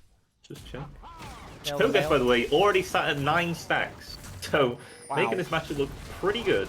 Oh, he's kind of beating down on Rail the Mail. He needs to be a little bit careful here. Comet. Pretty well, the Jack Show healing comes through. It's just big beefy boys trading, but the execute on the feast makes this kind of matchup pretty difficult for the Ornn. Tree damage, obviously. So is this not paying any heat to those? Spiderlair, great kick flash though. Straight through 2 people, gets the one shot to Jasija. Brandstrom picking that one up. He deleted. Lightning quick. Bergman's bot lane are rotating up, so it looks like they're trying to turn the tables on this mid push and try and make sure that their mid tower is the one that goes down first. Like they might be able to get it. They've got a lot of long range that can hit this tower, and I think Valhalla just have to give it. Flank's pretty easy as well. So tier 1 first in the mid lane for Bergmans. Going to open the map up a little bit for Usselbank, making that movements a little bit easier. That's what they want to see. Now again, Brandstrom is going for that Night Harvester, so I'm guessing he doesn't know that doesn't work anymore. I mean, but not even that if it doesn't work, I think it's Night still Harvester's a not. blank item, Yeah, isn't it? it's not a bad item, but I just hope It he's was aware. a little bit of a bonus. I hope he's aware that has been patched out. Just Not that it makes the combo any worse, but you can't get those insane snipes through the minion wave proccing Night Harvester. That's right. Not the end of the world, really. Right. Shipek's picking his items. Man Immune already completed in the last Whisper as well, so they're going to want to fight this next dragon for sure. It'll put them on... This is the sole point for them. The Ezreal being extremely powerful. I'm just going to check the gold. He's 2,300 gold ahead on this Ezreal, so very strong at 20 minutes. Yeah. Herald being popped. Should give him priority mid as well. First move onto this dragon. Might be able to take this tower before the Herald charges, but I think Sivir wave player. Another great engagement. Warthog. Spiderlet picks off Jessica, and that's it. Cataclysm's been out for Viato. He's already used the combo. I don't think he can get out. Lee Sin going down though. Victator's here with a great TP. Charm connects. The going extremely low. Silenced. Doesn't quite hit. Silence for the Double kill Ornhorn. for the Ari. Rail the Mail might be in trouble. Can he land the Rupture? Calamity's Blade. He unstoppables it. Should be okay. It's 4 kills though for Valhalla, and that should be a Baron right on spawn. Yeah, a series of errors there that happened. They're just unfortunate things. Rail the Mail getting silenced by the feral scream from Cho'Gath, so he couldn't recast his ult. The kick flash from Spiderlet was great onto Decidueye, but just put him in range of that Cataclysm to lock in 2 members. And just allowed Victator and Shipex to free fire from the back line. That's the trouble with Lee Sin. You know, if you're not ahead, you really have to make sure you know what's going on. If you engage, those kicks look really good, but if there's more members than you think there, it's really easy to get the kill and then lose the team fight. Yeah, it's one of those montage moves that it's great to pull off. It's really mechanical, and I have 2 left hands, so I couldn't do it. Ah, right. But sometimes that is very odd. Sometimes it doesn't get you the result you really want. There's been a lot of focus on killing this Seraph there. And yeah, Baron being taken by Valhalla does mean that Bergmans will pick up this dragon, so we'll deny the soul for now. That's another 5 minutes to the clock, but Xerath plus Baron buff has extremely good siege. Even with the Ezreal, and Cho'Gath was already winning the 1v1, so he's going to be able to pick up that tier 1 2 is tower going to go down. side. And chat, you need to be stop being this funny, because I can't concentrate on the game. Stop coming out with these bangers. Calamity's Blade sat on over 4,000 health now, so again, that's going to be a little bit tricky. Yeah, who needs a tank mythic when you can just have 4,000 health? Yeah. It's like he's playing Zeri or something. Gone for that. Oh, don't remind me. Spiderlay looking for a play on top side though. The Ornhorn is silenced again, and the Sonic goes wide, but he's taking a lot of damage. Ezreal coming through. Viara's here to turn the play though. Feast available. Can they turn it? Meanwhile, Victator's trying to assassinate Shipex has turned up on as the well. bot side. Elemental's had to flash, but the rest of Valhalla, the rest of Bergmans have turned up. It's just fighting across the map. Rupture denies the play from Taylor. Nobody dies somehow, but the tier 2 goes down on bot side. Some good escape artism in the air, but Victator's managing to solo push this bot side. Artism. It was in my brain at the time. Okay, that's what I said. I won't take it back. These are some very artistic players. Tier 2 top side. Living Proof left to try and solo defend this tower. I don't think he wants to do tier 2. this. Valhalla making full use of this Baron now. 8,000 gold lead for them. Valhalla are really choking them out at this point. It's turning into quite an untenable gold lead. It looks very similar to the last game, but Rail the Mail trying to cancel the backs, but maybe I'd advise there's the ult coming out from Viato. Taylor forced the flash as well. TP coming out from Victator. Oh, he's got the fancy feet. Even. Taylor can't get out. I think the red buff gonna be enough. Get the job and get it. Just needs one more auto. Oh, he turns. One more auto. Taylor, no, he gets Taylor. it. It's a tragedy for Viato. The Ezreal ult not even gonna be enough. That is a heartbreak. Taylor making it happen. Wow, you hate to see that. Manages to snatch defeat from the jaws of victory right there. 7 meters away. I was wrong, there was actually no red buff, it was the Golden Eagle slowing him, and as soon as that ran out, just not quite enough movement speed on the Jarvan. Oof. Jesus. Right, the one thing that we haven't talked talking about yet is when it comes down to these 5v5 fights. Oh my god! Wait, Calamity's blade is flashing on Spider Lair. Rupture hits, Chain Spider Lair CC going is really landing. low. Has flashed though, but might be too late to rupture into the Israel ult. Wow. I mean, he maybe held that flash for just slightly too long. And Shipex goes legendary, by the way. He's 9-1 and Ezreal. Yep. Surrender's good. Grudge completed. Extremely powerful. I was about to say, every time I try and talk, down. That's the silenced again! Every time Real ML uses it, it's just a counter matchup, isn't it? There's nothing he can do. He's going to stay further away, I guess, from this Cho'Gath. I was going to say Denied once again. Valhalla need to be a little bit careful that Spider Lair doesn't boot this Cho'Gath straight into them. Because sitting at 4.3k health, that is going to hurt. Just going to spot out Brandstrom. He's just going to flag and drag away. But as I was going to say, they have to be careful of that. But if they just kill Spider Lair, it doesn't matter. Saw some UFO go past my window, but realised it was actually just Shipex's Q. I think Bergmans are suffering like a little bit from what Valhalla were last time. They have the Ornhorn, but it keeps getting cancelled by the Quiet, whatever it's called. Feral Scream. Feral Scream from the Cho'Gath. So without that, it's really hard to actually start fights. They have non-committal engage. The fact that silence has cancelled three Call of the Forge Gods now is really... Oh, Living Proof gets chunked to half HP from a QW. It's crazy, the Mystic Shots, but the great kick from Spider Lair, just as we were saying, no way to start the fight. They can do excellent kick, 1,000 gold, but Taylor's going to go down. He also has GA as well, so they might be able to turn this if we can get here in time. Flash available for the Ari. Flash away as well. Going to get away with his life, probably. Brandstrom, not quite enough damage. A 1 for 2. 2 for 1. Again, it looks so good for this Lee Sin, but in these 5v5 fights, it's really hard to make happen as the Rupture's going to connect on Spider Lair.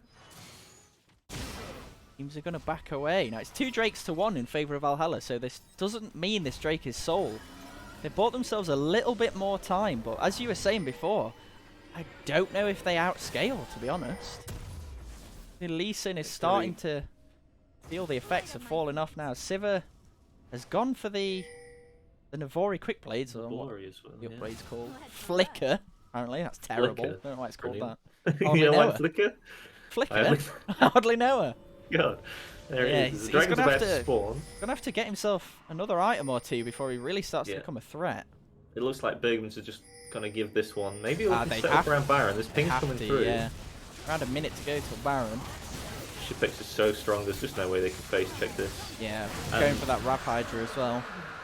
Bergmans are really struggling to get the engagers they need. All 5 members of Valhalla is extremely powerful. Marching up towards that Baron. They know they're in the lead and they're going to take control. They can just deathball, can't they? Yeah. What can you do? You can Lee Sin kick the Cho'Gath. You can kick the Cho'Gath into your team. Look at him, he's walking at Taylor. What can he ever do? The E, he might be forced to flash. Oh, Taylor! It's going to be a feast of the Xerath buffs coming in hot. Look at the damage. 4 kills on that Xerath. It's nothing to sneeze the at, artillery from Ezreal ADC lag. Coming through. Blaming lag. Oh, it's the Fnatic pause. There it is. Get the chrono break. Yeah, we talked about this in the draft, but we didn't quite expect the artillery to come out in such force. The Ezreal ults are not missing. This Xerath Arcane Barrage, if I'm correct. Right of the Arcane. Yeah, close enough. True Shot Barrage is Ezreal, I guess. True Shot Barrage, yeah. Between those two, they're really managing to find these backline targets. And Taylor on the Sivir, you can only spell shield one thing. Kind of crazy, isn't it? Why Sivir not have 5 spell shields? Well played, GG, go next. Yeah, true. We should send a ticket to Riot and say, a lot of help pings coming down just to stop them getting in, but I don't think there's going to be any contest from Bergmans. There's a pause from the pause. They're with us. They don't have this in the real LCS, do they? Or the LEC, I should say. They don't have to deal with this. No double pauses? No double pauses.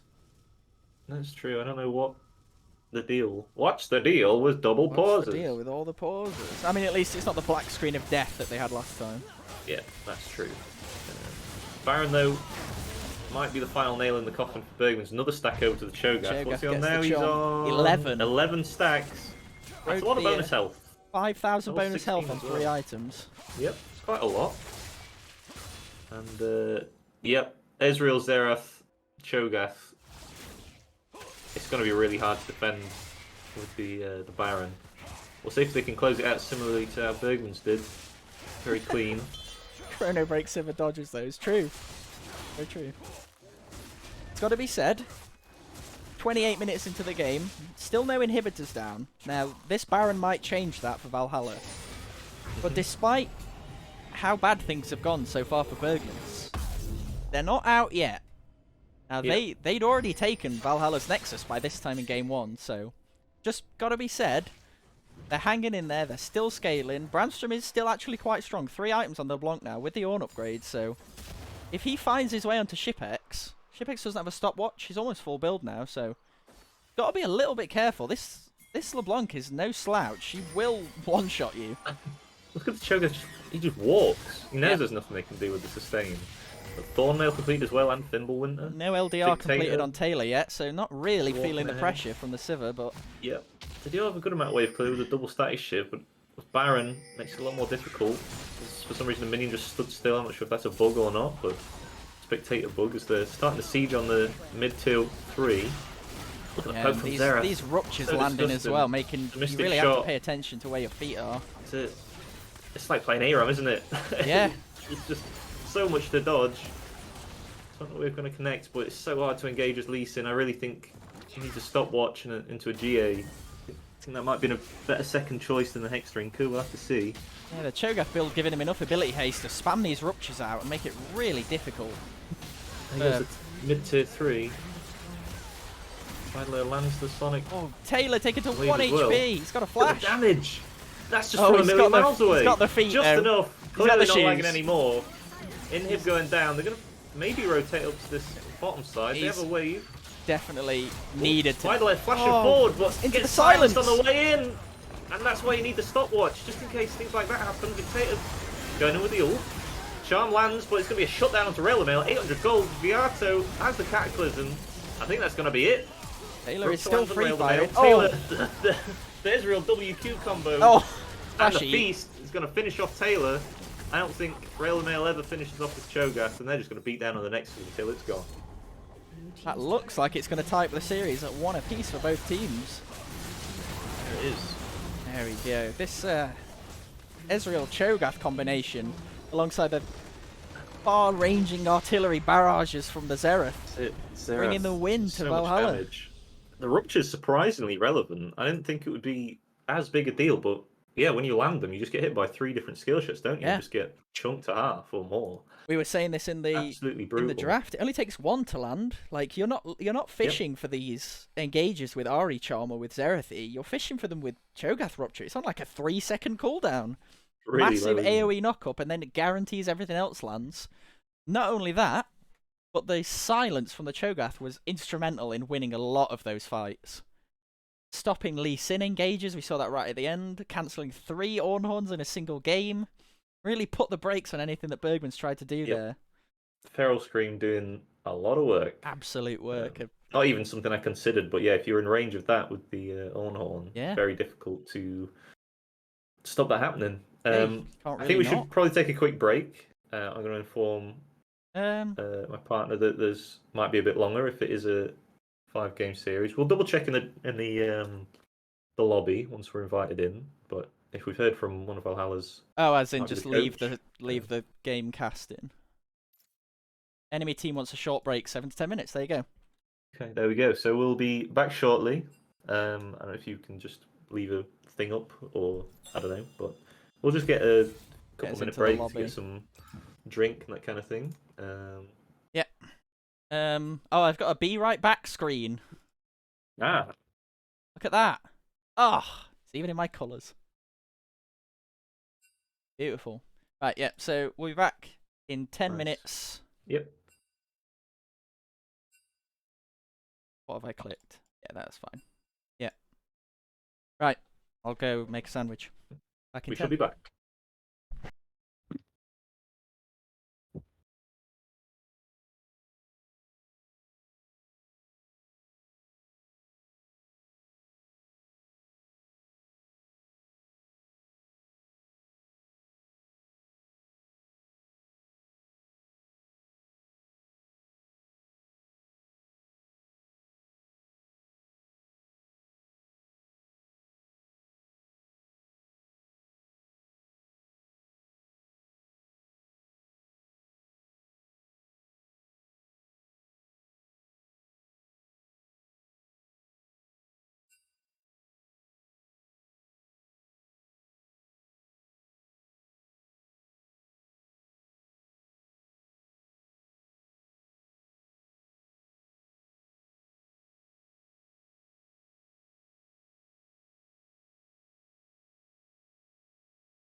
Ah. Well, I'm back.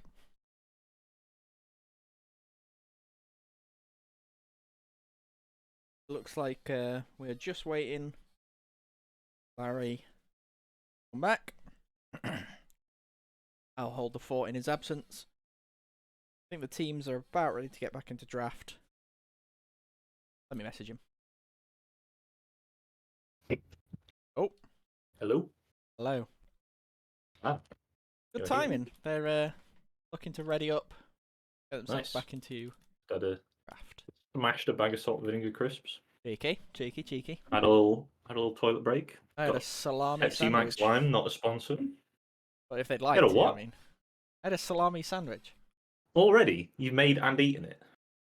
I don't mess around. What are you talking about? It's a salami. Jesus, I opened some God. bread, put some salami in it, and then eat it. How difficult's Well, that? that butter. You didn't have put butter on it? There's mayonnaise on it. What? You just slammed that, did you? Yeah. Christ. What a beast. I mess about, mate. Hmm. It'll repeat on me later, but Immediately it's dribbled it all over my trousers. fine. Quality. Done. Ugh. God, I'm useless. Right. Yeah. So, Ugh. big game 3 though. 3 out of 5. 3 down. Big game 3. 3 It has down, been 5 to confirmed go. that it's a best of 3. Oh, okay. So Best of 5. best of 5. Best of Yeah, 5. It's confirmed it's a best of 5. Don't Sorry, do this I to me didn't again. mean that. I said what I didn't mean. Yep, I just just waiting realised for my the door's open. 1 second. draft link. Living proof's not in. Oh, no, it's waiting. Better. And there we are. So yeah, best of 5. Very, very good. Waiting for the spectator link. There it is. See how far we were in. So we're already into second pick on blue side. So Jace first picked away from Valhalla, and Israel Sejuani from the side of Bergmans. Same 3 Kind of bands. surprised to see- Round 1 again. Carthus! Yeah, surprised to see Sejuani picked up since there's been no prior on it before, but Carthus Right. taken from Valhalla. So there's the AP jungler that was missing. Let's go. We've already seen the Tilly. We saw the adaptation from Bergmans with the Nidalee. We saw the adaptation with Carthus now. Oh, you love to We'll see see a that on the pair Carthus. with that. You're going to need some front line here. Oh, they're going to pick This up is their AD another one carry, of make sure those- they get that one locked in. It looks like Valhalla are going full late game. They're going, if you want to prolong this game, we're going to make you hurt for it. Zeri, Carthus, Jace. Wow. I mean, it's not to be snoozed on that Carthus can do a lot of damage early. You know, he's a bit of a bully in the jungle, especially if you've got no lockdown. You let it go too late. He's got enough absolute CDR. fuse. You're Oh, for getting sure. I'm chunked for not saying there's a 700-800 scale, though. damage like every He's 80 gonna be seconds or whatever. kind of slapping. So yeah, Bergmans respond. Maybe you want something like an invading jungler that can try and get work done early. Pantheon going to be picked up though. Worked for them in Good game pairing 1. with the Sejuani, stacks that passive very quickly, and good dive on a side lane. We'll see. There could be a mid lane, could be top. Yet to see. Probably not bad into the Jace. To see how they round it out with picks 4 and 5 on both sides. Yep. So we could see I a will Melio say- take away from this Zeri. We could see a Lulu take away. Yep. We have seen the few Zeris we've picked paired with quite aggressive bot laners. Less so for the actual laning phase, but more so... Yeah, we've seen the Zeri Rakan, that's another one. Less Yeah. for the I laning will phase say- prowess and more for the team fight prowess. It's kind of awkward though, isn't it? Because if you're picking Lulu, if you're picking Melio, you're going to struggle into stuff like Zyra Heimerdinger. So Yeah. It's a bit hard to just pick that one up. We'll see if Bergman, maybe they'll respond with it if Bergman's pick it on their spot on 4. Won't be surprised by that. Although they know the enemy mid laner, so it's probably easy to pick the mid laner on 4. Possibly a taken away. Nautilus takeaway from Bergmans, maybe, if they're leaning towards that bot side. There's also the Aatrox Yeah, that's there's still a lot open. of poke, so Braum's pretty powerful as well. So let's pair Braum with it. Braum Zeri, not a good. Braum Zeri not so good, but I mean Q plus the auto. That's like That's anyway. a good ban considering they've work? locked in Ezreal Pantheon. good point. Yeah, No, that's one of those Zeri's- styles can be taken away. So Zeri's auto attack is an ability, so it doesn't count for okay. concussive blows. Either way, Valhalla taking away the Silas, so Yep. maybe looking for something like an Ornn on this top side. Still a flex Gonna need the front possibility with line. this Pantheon. Obviously, Real the Mail's shown that he can play it in the top lane. I'm sure Brandstrom can play it in the mid lane, so that's a possibility. I very much doubt that Carter's are going to be going mid with Jason to flexed into top. It'll be Carter's jungle, I expect. There's Real the Mail. No, sorry, Living Proof Zyra. Yeah, very comfortable on that champion, one of his most played. Good pairing with Ezreal as well, just for the safety. That lane control again. Lane control, just getting the push. I wonder if Valhalla go for something a bit more engaging, like a Leona or a, like you said, Nautilus, Alistair, all these picks. Struggling to the Zyra early, but later on have that team fight capabilities. There's the Braum. Going for the Braum. So, as much as Braun's area might not be super great, it's pretty good into Ezreal, it's pretty good into Sejuani. This is the thing that a lot of people have realised about picking a Zeri lane, is that it doesn't really matter in the 2v2 because she's kind of bad. She kind of struggles in the early game, what with the fact that she cannot... I mean, Ezreal sort of has the same issue. They can't hit you through the wave with the stuff that hurts. Ooh, there it is. Sante. Your favourite champion. Santa's going to be locked in. We'll see if Bergmans want to flex this Pantheon. I'm sure the matchup's pretty good for Pantheon, at least early. I have to mention something about Cassante. Yeah? Every time you ult someone, you have to say they're being star walked. Those are the rules. Oh, right, okay. I'll see what I can do there. I can't guarantee that I'll remember that, but I'll give it a good go. It's better than the real name of his ability, which is something. So, Garen Angle? No? Is this going to be Sejuani top? Okay. So it's Pantheon top and Sejuani mid. That's true. It could be. Sejuani mid actually all right into Jace, can weather the storm of Jace poke and the engage. You can't really like a lot of damage early as well. Can't really QE onto a Sejuani as a Jace because she will just headbutt you and walk away. Yep. Good damage split in the end from Bergmans and Valhalla really with the Cartus. So yeah. Valhalla have I don't want to say a huge advantage late game, but it's quite clearly a scaling advantage with the Cartus, the Zeri. We'll have to see if this Bergmans again. It's that mid lane with the mid game with the Ezreal and the Pantheon. They're not slouching on the scaling as well. Obviously, Kindred, perma-scaling champion. Yeah. Ezreal, we saw in the last game the amount of damage. For as long as you can get the stack, she's perma-scaling. Well, you can always get them off people. It can be pretty rough. Well, that's what I mean, though. Yeah. You know, if you get set behind on Kindred, it can be a little bit awkward, but I expect we're going to see some invades from Bergmans. Kindred pretty strong in the 1v1, especially when given priority in the side lanes. You know, if you get help from a solo laners, that'll definitely help. I'm not sure who gets push in Jace Pantheon or whatever the other matchup is. Got to be said, this is game 3 now, and in all 3 games so far, we've seen both teams willing to flex their muscles and show off picks that we haven't seen before. I like it. So it's really good to see. I mean, like you said, this is an all or nothing match. Like the winner of this match goes on, and the loser is eliminated. So now's the time to pull out all those little secret strategies and tech that you've been working on. Isn't it interesting that we got the same 3 bans first rotation from each team and have ended up with completely different comps each time? It shows you both teams know what they don't want to play against. Yeah. They know what they play. Almost no idea what the enemy team's going to pick. Because it's just. It's going to be the Pantheon top and Sejuani mid. So yeah, the old cap special. Brainstorm just happy on these tanks in the mid lane by the looks of things. If it's anything like Kindred the way he played the Scion. Obviously very powerful into Carthus ult, so I expect that's a big part of why Bergmans picked that one up. However, Carthus ult hits everyone. Kindred can't be everywhere all at once. That's true, and Cassante pretty good at taking people out of that ultimate as well. Yeah. So we shall that's see how that goes. A nice little combo they've got there. Not only that, with the Jace QE as well to knock someone out of the Kindred ult. I think Cassante's bit of a turbo pick in this draft, honestly. Struggles into the Zyra when she has Riley's, but if you can get onto any of these squishies, you can kind of roll them over. Yeah, you would say that, wouldn't you? I would say that. I'm a big Cassante enjoyer. It's got to be said. Big Cafante. Sorry? Big Cafante, you would say? Excuse me? Cafante? He's a fan of Cassante. Oh, I see. Yeah? Sorry, I got stuck on... I thought you were doing like a... I don't know what you were doing. But I knew now, and that's what's important. It's not funny when I have to explain it. Sorry, I mean...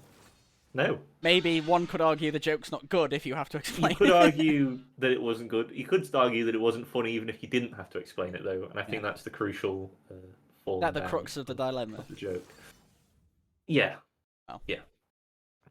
It didn't even make the first hurdle. You know, just like ran straight into the post and got gutted. Yeah, well, you can't drive in video games, so who's the real Winded. winner? Well, you say that. I can actually drive in video games. In your opinion, it's quite poorly. I think it's pretty expertly, if I'm being quite honest. Video evidence to say the opposite. Well, you say that. I think I did pretty good. Anyway, we'll see who does pretty good in this game. Coming up in 3 minutes. Nice. 3 minutes and 40 seconds as we go. 3 minutes and 40 seconds. These comps are throwing absolute curveballs at me every single time. I like it. I love it. I think it's fantastic. I wish more of our series would be like this. I think it's really fascinating from Bergman's point of view that there's not been any priority on Sejuani at all, and they're willing to take it on the 1-2 on red side. Also, this is 3 games in a row now where Kaiser is neither picked nor banned. Yeah, I'm really surprised by that as well, especially with Jace being picked up by Valhalla. I would have thought the Tristan. Isa rather than the Zeri would have been an easy pick, but maybe she's just been nerfed and I'm not aware of it. But I don't think that's the case. I think she's still kind of giga strong. She's there peeking on draft lol. She's there. I can see her. She's peeking over. Peeking. There she is. 3 minutes on the delay. Ad's already run, so we're fine with that. But yeah, it'd be interesting to see if Valhalla can pump the brakes enough to let their champs scale up, because they don't have that sort of bridging mid to late game champion that they had in Jarvan. Yeah, they have. Brahma's a bit of a bumper, a speed bump to stop the full engage coming through. And I mean, Jace is relatively strong in the early to mid. Very strong levels 1 to 3. Again, Valhalla with the same style as game 1 in that they don't really have that go button. They don't even have a Shirelia's builder. Yeah, I guess so.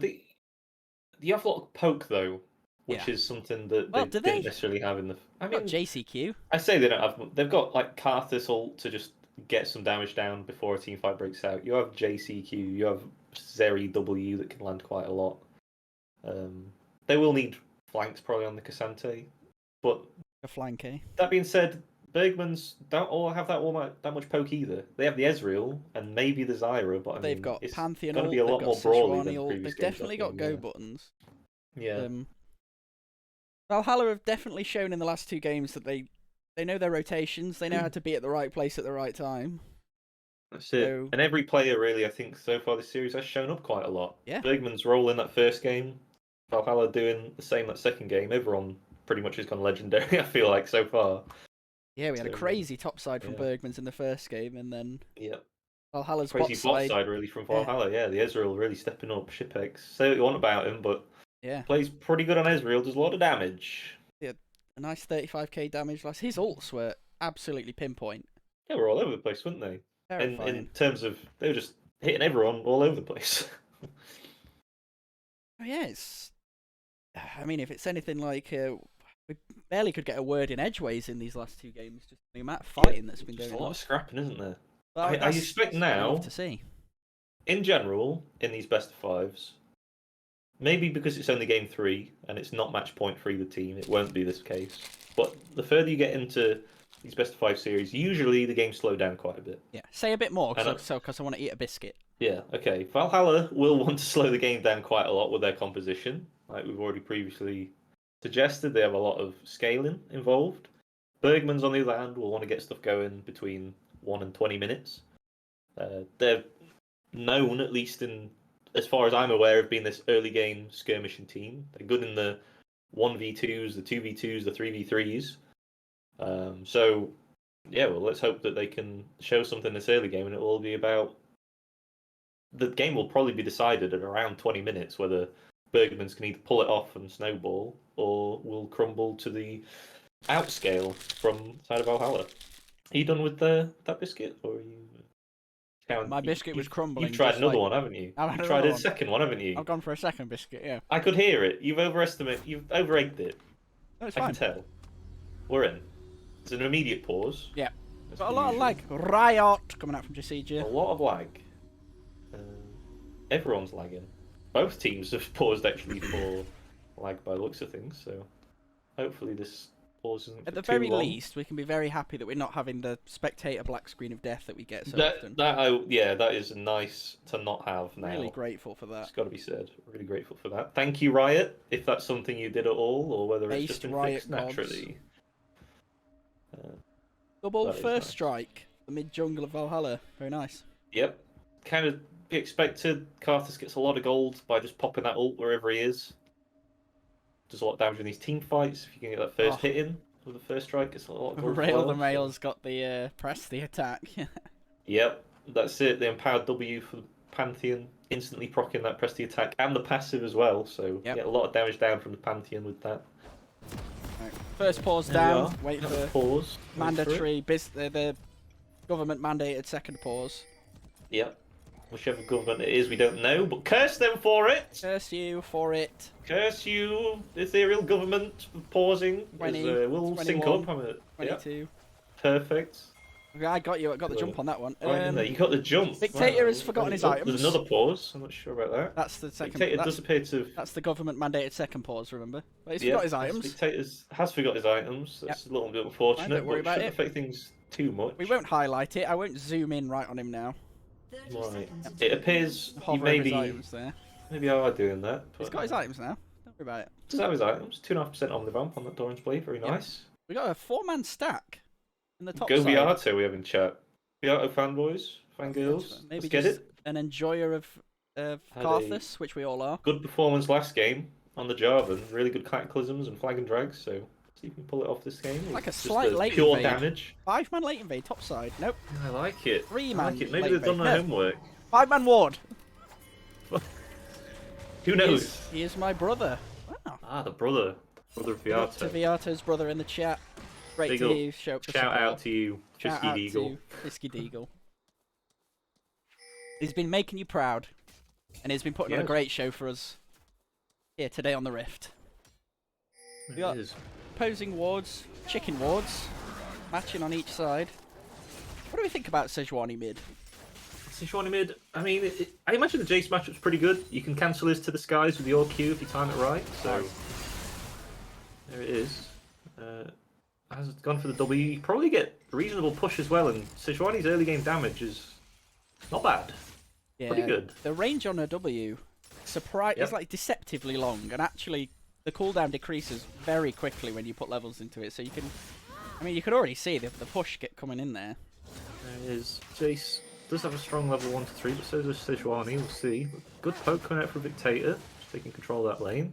Once again, Bergmans have got push in that bot side. That's to be expected in the Zyra Braum support matchup. Viato's, what should be done there? He's in there. He's kind of jungling. Taking with his chickens. You'll have to see it. Going to go for those Kruggies as well. We'll see a gank top lane. Usually you just see Karthus's full clear. Score at the minute, Boytang, is 1 apiece. Game 1 went to Bergmans. Game 2 went to Valhalla. And it's a best of 5. We should probably get a little graphic for that actually. Maybe in the next break we can just like a notepad. Oh yeah. Well, not a notepad, but like a little I'll put a text thing up on screen. Just in the corner, it's I mean, I think I really like the Sejuani pairing actually with the Kindreders. Clamy's blade just engaging to rail the mail. Here comes the early Karthus damage. Clamy's blade's going extremely low though. First one going to rail the mail, turns the 1v2. Will likely die to the Karthus, so there's no red buff. There it is. Trader kills, but nice little turnaround from Calamity's blade. Take that, Cassante enjoyers. No. Can't believe it. Can't believe he's done this. There we go. Such promise. So, Cassante will eventually likely get the better of this matchup as the game goes later. But for now, Pantheon definitely. You hear the sound. You hear the sound of getting... Danny puffing in the copium. He's good. He has to be good. I swear. He has to be good. No, I joke, I jest, but Cassante is a great champion. Good Cassante is something to be feared. We've seen in professional play that champion be an absolute nightmare to deal with when he gets ahead. I mean, not even when he gets ahead. It's just him in general. Yeah, just him in general. We've seen him one-shot many a Fed AD carry in the back line. Yeah, I saw Eddie being mentioned earlier in the chat, and he's been a big proponent of this Cassante. Showed up later on in the playoffs. Yeah, better late than never. So better late than never. Hope to see him next year at some point, wherever he ends up. Better late than Ebby. Bergman's still getting a good amount of damage onto Shipex. Looking for this first plate. almost got one already at 4 minutes. Looking pretty good so far. One wave lead on Taylor. Brandstrom, there's the cancel onto to the skies. Victator out of mana, so it's probably going to have to crash from Brandstrom. Yeah, Spider Edge is covering. I think Victator might have been able to get away with a tier start on this chase in this matchup. Because you probably don't have kill threat on Brandstrom. I don't know. I think it's kind of spooky. A little bit, but then you also again... get less damage, which means that you're not punishing as much. So not only you have much damage, you're also less tanky. I don't know. Maybe. Yeah. I don't think you're too worried about it. I suppose Jace stacks tier incredibly fast compared to most champions. I think you'll have it. If you have it by 20 minutes, you should be fine. So.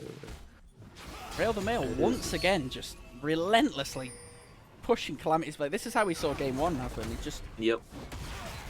Oh, good trade the back empowered Q damage there. Empowered Q, so much damage straight Dirk already completed from that Junglers first are gonna, one. bump into each other. Jungle. Here's the damage from Carthus. Can he land the Qs? He's not managed to land one so far. Oh. Good feat from Spider there, but the EQ coming down from Jace. The Shock Blast going to take the kill. Looks like the item might be going down for Brandstrom, but no mana. Will get it. Can he trade back in the passive? W comes down. Fancy feat from Brandstrom. Can he make it? He gets the kill. It's 2 over to Viato. 3-1 already. I'm sure his brother will be happy with that in the chat. Brandstrom had flash up. I don't know why he didn't just egoing it. Flash, yeah. I guess he was just egoing it, thinking, you know what, I can just dodge these. Low Santa who? Yeah. Yeah, I'm surprised he didn't flash that, but... Wow. He thought it wasn't worth it. Rail the Mail will be here to pick up the CS, so... And if you're on the side of Bergmans here, a 3-1 Carthus at 6 minutes into the game is not something you want to see, really. It's pretty spooky, isn't it? Already a 900 gold lead for the Carthus. Here comes the man drop. There he is. Just to collect the farmers before. As there's damage coming down to the bot lane, Jasija going really low from the Pope, the Ezreal and Desira. No mana left though, so she'll be able to get out as Viato's here to cover for any ganks. That Braum shield really paying for itself as usual. Yep.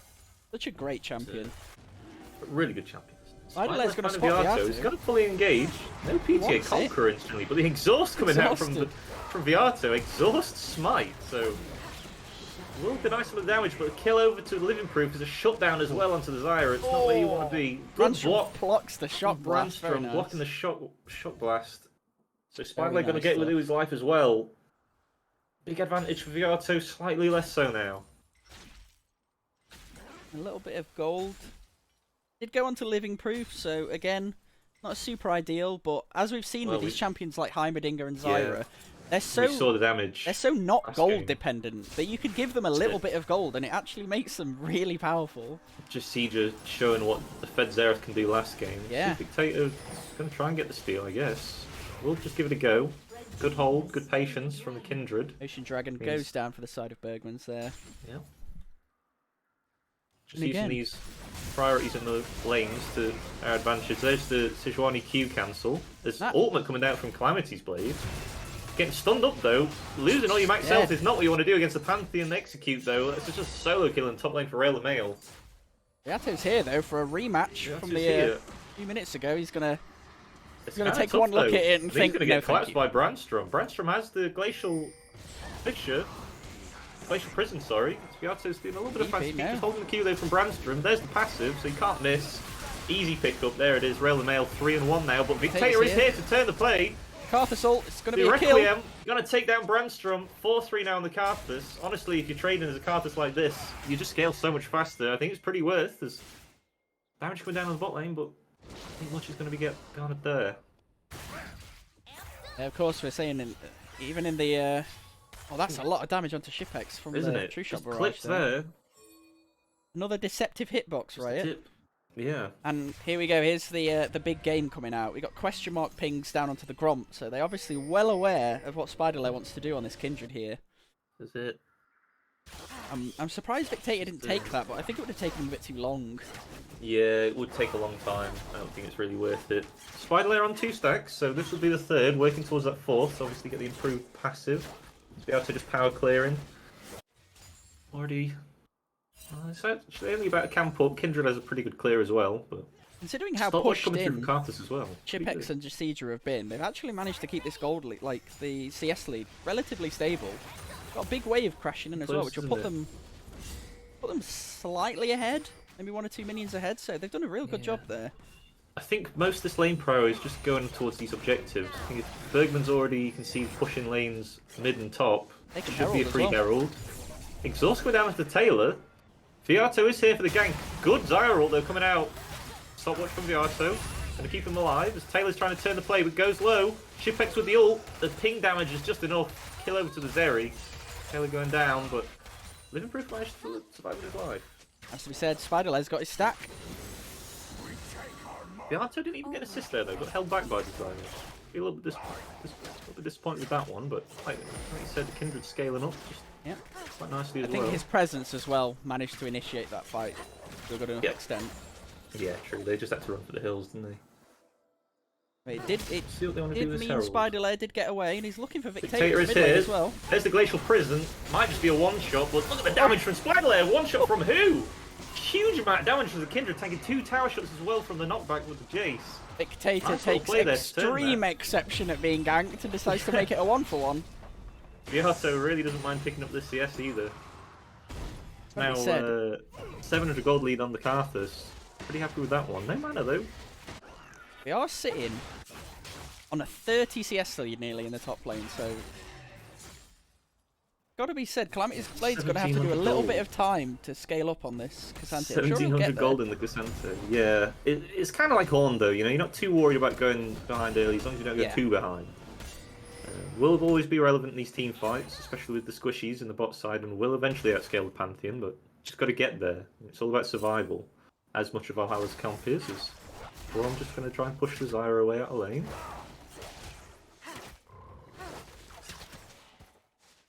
The contest from the bot side, look for this vision. Oh, it's been constant in both of these games. Living Proof and Jasija just always constantly back and forth Every game's trading about vision it. game. Spiderlay, I think, just will be spotted on that ward as Jasija drops it, so trying for the lane gang. Maybe he wasn't. We didn't get any pings down. Yeah, no pings, but we shall see.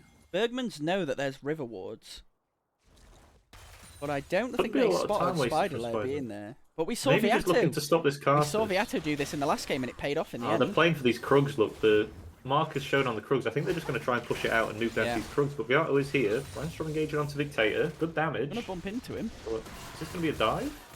That's a lot of damage. So Karthus is here to dissuade the play. So nice little play from Viato. Should be able to go and. Oh, the Kruggies already taken, weren't they? So Brandstrom's got that completed Sunfire cape in the mid lane as well. So this Jace will really struggle to make this damage stick. They're going to need to drop this Herald soon, I imagine. Viato has the exhaust available, so isn't too scared about Spiderlay jumping in. Got a quarter of the time left on the Herald. Yeah, gonna not face check because this Karthus still very squishy, despite being pretty fed. The Andrew's always completed. He's looking for Viato. They might have found him. Living Proof plants the good damage out from the Zyra though. Look at the damage. There's not much available. Living Proof goes extremely low from Shipex. Shipex going to be able to pick up Taylor and the Karthus. Here comes the Requiem. Big damage. Not quite as much as you would have hoped though. Shipex just laying down, free firing onto Brandstrom. Kindred all coming out, keeping the Sejuani available. Jasija goes really low, but not quite enough. Here's the Shock Blast. Railmail lands with a man drop. Shipex trading back onto Spiderlay, but Spiderlay's going to win out on that one. Vegans are going to be pretty happy with this. Q not quite getting over the wall there for Spiderlay. Can Rail the Mail get the chase down? Jasija is there. There's the W. And there's the kill. Can Spiderlay quite pick up the Braum now? I don't think so. Cassante going to be pleased with this respite, but Bergman's definitely coming out ahead with that one. Yeah, he's going to be pleased with the time to farm, but he's not going to be happy when his 4-on-1 Pantheon gets back to lane. Already had the Eclipse completed, and he's just got a nice injection. 1,000 gold in his pocket now. Herald dropped by Bergman. Yeah, they're going to use the Herald to pressure so they can get a free Drake as well. Puts them at 2. Should be some plates coming down. Bet it's Cloud Soul. So it's Cloud Soul, which is not the end of the world. No, it's Mountain Soul. Pretty happy with it. I said, I bet it's Cloud Soul. It's Mountain Soul. I see, it's Mountain Soul.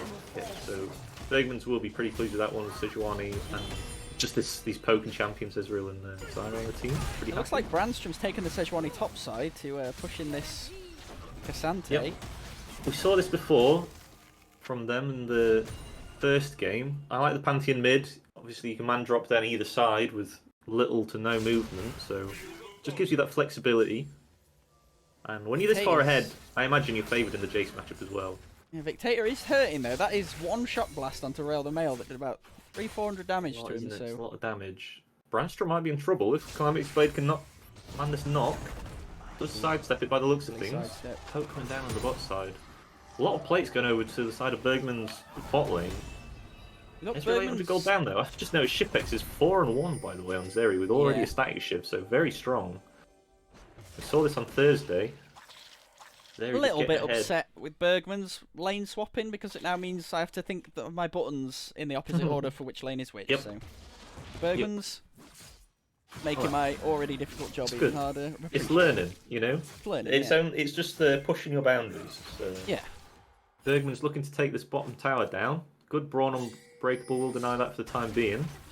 Spiderlair wants this red buff though. He wants that stack, and it looks like him and Rail the Mail are going to venture deep into enemy territory. Rail the Mail and the bot lane does have priority, so they will have first move, although Valhalla's bot lane shortcutting. Yeah, Bergmans are trying to make the move there, but the Brawn wall holding Spiderlair might be in a little bit deep. He's got it, he's got the stack. Hand drop is available from Rail the Mail. That's 4 stacks as well, isn't it, on Kindred? Yeah. 5 even, so on the way to 7. Gets away with it as well. Big take going straight low from Rail the Mail. Gets it. Comet Spear landed. Shipex now engaging onto Living Proof. Can he take the kill? Yes, he can. Can he move up to save Viato? No, but still have the Requiem. Will it be enough to take out the Kindred? Not quite. Will the Leandris TP enough? Has the ult barely off? Cooldown in time. Maybe just wants to walk away. There it is. Kindred gets away with his life. It's a 2-for-1. Absolutely wrong. Rail the Mail's going in. Once more. Have the ult. Might have bitten off a bit more than he could chew there. Should be able to finish this one. And the ult from Ezreal though. The True Shot barrage being enough. Can he get a double kill? Not quite. It's just a trade of kills, but shutdown. Might even been a trade of shutdowns there. Now just as they were being shut down, as Calamity's Blade engaging onto Brandstrom, but nothing more to be done. Again, it's more gold funneled into the pocket of this Zeri and this Pantheon as well. Both of these, as much as Pantheon falls off technically, he'll still one-shot you in the late game as a Zeri. She's going Infinity Edge as well, so she's not going for the Trinity Force tanky style of build. Black Cleaver being worked towards as well. She's going to be as squishy as anything.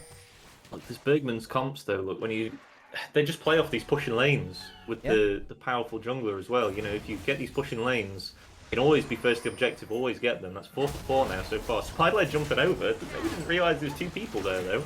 We're all making it a bit painful to get past, but he's making moves. A little bit of fancy feet. He's got the schmoves, doesn't he, Spiderlair?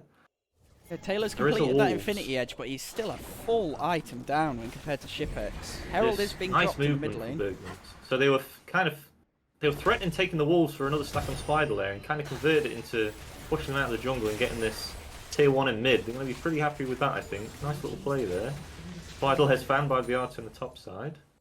We get a second crash, I doubt it. I think Jessija's going to be able to take that one out. Bit reminiscent of his Nidalee game in game 1. Spiderlair again being a bit of a nuisance, invading all the time. Not quite as fed, but definitely getting it done. He's doing what he needs to. The Mail staring down Victator. Obviously a little bit outranged there, but knows that if Victator steps too close, that 6-1 KDA that he's got there will be brought to full brunt against him. Victator staying well away and playing it very safe, as he probably is wise to do. So we're just approaching this 20-minute mark now. So this is where Bergmans want to really start accelerating the game. They're going to be strong as they're ever going to be here, with 2 items starting to be completed by their team. So really going to want to make sure they get this 3rd Drake. And this is the closest that we've seen the gold lead in either series by this point in the game. Really close, isn't it? Like I said, these best of 5s usually get a little bit closer in games 3 and 4. Even game 5, they'll slow down a little bit. Yeah, games 1 and 2 are usually both teams finding their feet, feeling out the other team and seeing what they're going to bring to the table, and then really starts knuckling down to... Unless spot out Viato though. That's the exhaust. It's going to be one shot. There it is. That's the damage that Kindred can do. Castle's going to come through with big damage, but it's not going to be enough to kill anyone. Shot blast even. That should be 3rd Drake secured as well. A really nice play from Spiderlair, catching the... It's knocked a few of the health bars a bit low, but I think Valhalla are just going to play it safe. Shot blast. Nice little block there. I thought the Brom There it is. was going to steal that then. Glacial Prison going down. Victator now in trouble. Man drop. Rail the Mail's here. He's not going to connect on anything, but Victator going really low. Has to be careful on Rail the Mail. There's the turn from the Jace. The Ducksblade keeping him safe as well. Living Proof lands the E though. There's the root. TP coming there from Calamity's Blade. They have to really be careful that they don't overextend this though. Brandstrom going to be taken out. Kill over to Calamity's Blade. I would have thought he might have turned on one of the other two, because I'm pretty sure the Sejuani was guaranteed dead, but they're going to be making moves now onto Spider there. Shipex misses the W. Got Kind of flash. sense makes anything happen. Has the ult. He's got ult as well. Maybe took him a bit further away from his ult team though, but flash forward from Shipex. Can he get anything done? Can Kindred make the wall dash? Good He can! flash. Gets out! Is He's Leandre's He's enough? fine, he lives. Not quite enough, so the Kindred managing to get out and maybe even steal the blue cheekily as well there. Good He escape from takes it. Spider there, but I Unbelievable. feel like that was a little bit of an overextension from Bergmans. And the main problem Bergman's having here is a lot of these trades are going pretty even. And as much as the map state looks pretty good from their point of view, if they're going even and it's only a 2,000 gold lead at this point in the game, Valhalla are really going to start to ramp up and get the items under their belt, doing a lot more damage. Yeah, you can't help but feel that Valhalla are sort of okay with the state of the game at the moment. A lot of the kills are onto Pantheon, which again, not exactly the hardest scaling threat, but all of their kills are on their Karthus and Zeri. Yep, That's exactly right where you want them.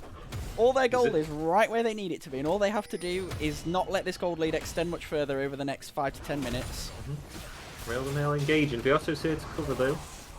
Can they get a pick? Calamity Blade no ult, so should be fine. Just walk away. Although Vidalet's here, fighting on the bot side as well. Through ult's going to go wide. Brainstorm Glacial Prison lands onto the Jace though. Look at the Sejuani damage, it's massive with the Sunfire and the passive. Can he land the kill onto Victator? Oh. The Q goes wide. Nice little movement from Victator. Can he get out? Shipex is here. Try and help out. Shock Blast doing a little bit of damage. Branch from Flash forward, gets the kill and should be able to get out as well. Although Shipex is Ian in. Does he want this fight? He should be able to. He's got the Infinity Edge already completed. Big damage, has to ult, but Branch will get out. The Karthus ult, the Requiem should be enough. Another kill over the Karthus. Valhalla start Baron. Start the Baron. They know two members were bot side. I don't know if they want this fight though. Sire ult, very big damage. Shidra going low with the Unbreakable up though. Should be enough. Off the locket. Railnail gets the execute there with a flash Q. Nicely done. Maybe no Baron to be taken. They want more of it. To Viato. He's going to be able to get damage down though, as long as Calamitys Blade can live a little bit longer. Be able to escape from the Karthus, so we'll see if they want to start the Baron, but it's going to be a 5 for 3, I believe. Overall. This is a risky Baron, but they've got Zyra plants to help tank. I don't know if they want to keep this up. Victator's on his way, and he does a lot of damage. No, he doesn't want it. Yeah, they I think he's seen them fall off. Looks the ward. So there it is. Close scrap, but again, Valhalla pretty much making it go even with the trade of kills. 5 for 3. They managed to get a couple of towers, I believe, in that play. Try as they It's might. not really what Bergmans want to happen. Bergmans just can't stretch this gold lead out further than about 2,000 or 3,000. Rabadon's completed on Karthus as well. His ult's going to really start to slap. Yeah, probably going to work towards either the Void stuff we see quite a lot of times, or the Zhonya's. He's got the stopwatch already. I don't know if he'll go for the Zhonya's. A lot of people tend to just die as Karthus, honestly, and just utilize the passive. So yeah, I think could obviously just look full for damage, perhaps. Look for. I will say, go. Yeah. I was going to say he's got a lot of options. He could look for the Shadow Flame for that pen. Yeah. A lot of squishy people on the side of Bergman, so that The Zhonya's does buy a lot of time. Spyla's getting the damage down on Shipex. Look at the damage he's got, just gets the kill. The Kindred ult keeps him alive as well. Viato, can you get the kill on Viato? The execute, there it is. Taylor takes that he's one. got the He's moves. going to get away with his life as well. Just managing to duck away from those little deathly skittles. It's just going to be enough. And I think that is that another stack? He has 9 stacks now on the Kindred. Almost at 10. It's going to be monster fed. Really powerful Kindred. And Bergman's, as much as the gold lead might not be huge, it's now 4k, so it's a bit more considerable. But with Kindred almost at 10 stacks and Soul Point coming up, that's really what we're going to have to play for. And Bergman's are definitely making moves in the direction that they want to go. They want to accelerate this game as fast as possible in their favour. They don't want to give a chance for this Zeri to pop off in the next team fight. Should be clearing out the wards now to make sure Valhalla can't contest this or make it difficult as possible to contest, as Brandstrom's going to push Calamity's Blade away. Just going to get mid control. They just need to get mid push. If they can get that, then they should be able to stop Valhalla walking in, but Valhalla just brute forcing.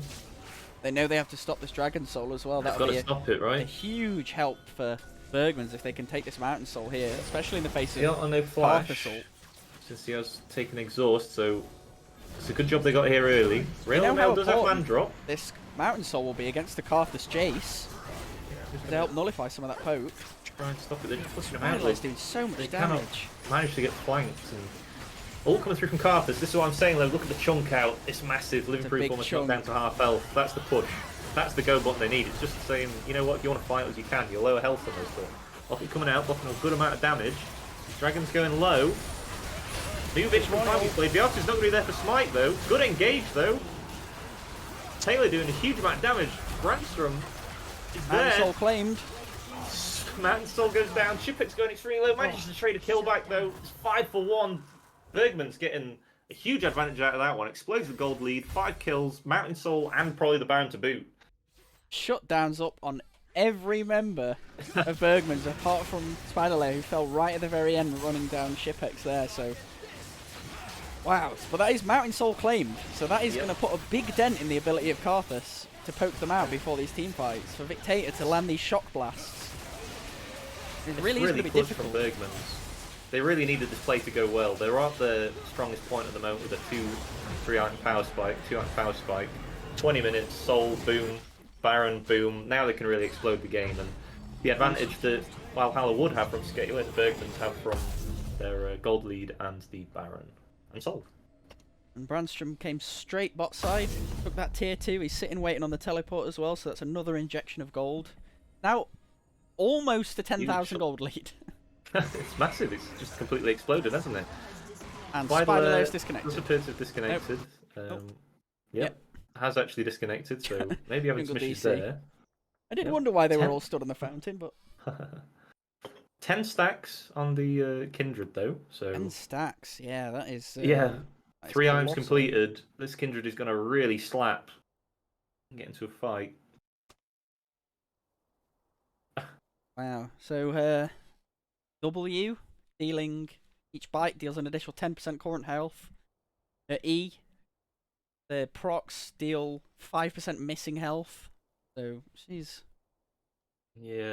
doing a lot. It's kind of a lot, and that's additional as well. That's not including what it already does. So the Wolf Frenzy doing 21.5% current health magic damage. Wow. That seems like a lot to me. That's I don't know about quite you, a lot. but and the bonus 75 attack range as well.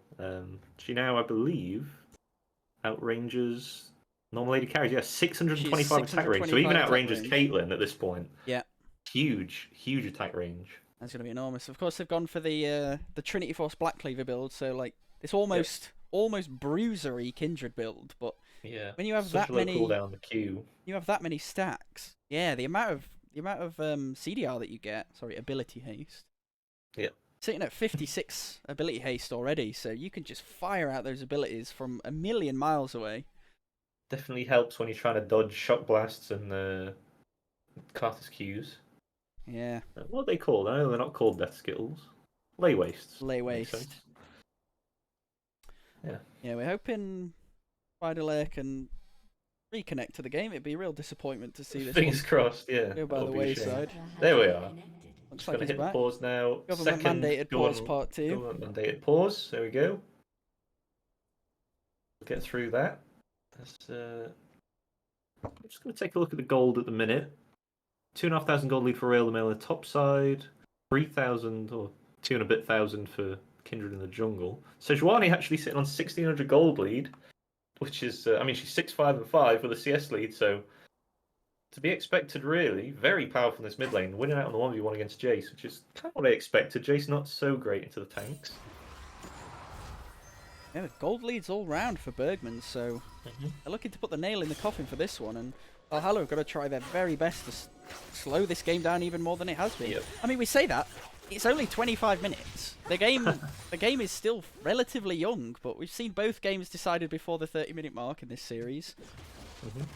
Some slightly quicker than others, but we'll have to see if... Generally, you're going to see most games climax at around 30 minutes, although this game looks like it might be going later until Bergmans can make some big moves.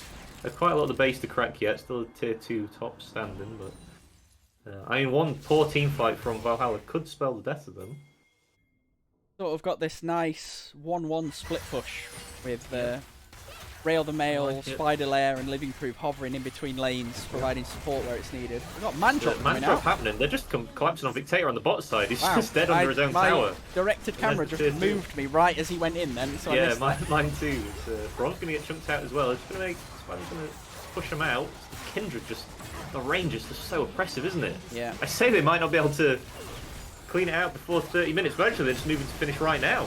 Look at the damage. Straight on Kindred now just towers the ultimate out from Carthus. Dead. Doesn't do big damage, but I don't think it's going to be enough. All of Valhalla just getting completely destroyed by this Ezreal, by this Kindred, and yeah, that's just going to be it. The Kindred ult saving everyone's life. Clamy's Blade will try, but it's not going to be enough, I have to imagine. And there goes the Nexus. Game 3 goes over to Bergmans. Currently leads 2-1. Valhalla trailing the series there after a really bloody set of games. Like, both teams not afraid to pull punches and throw hands and really beat down on each other, but this one not quite going in their favour.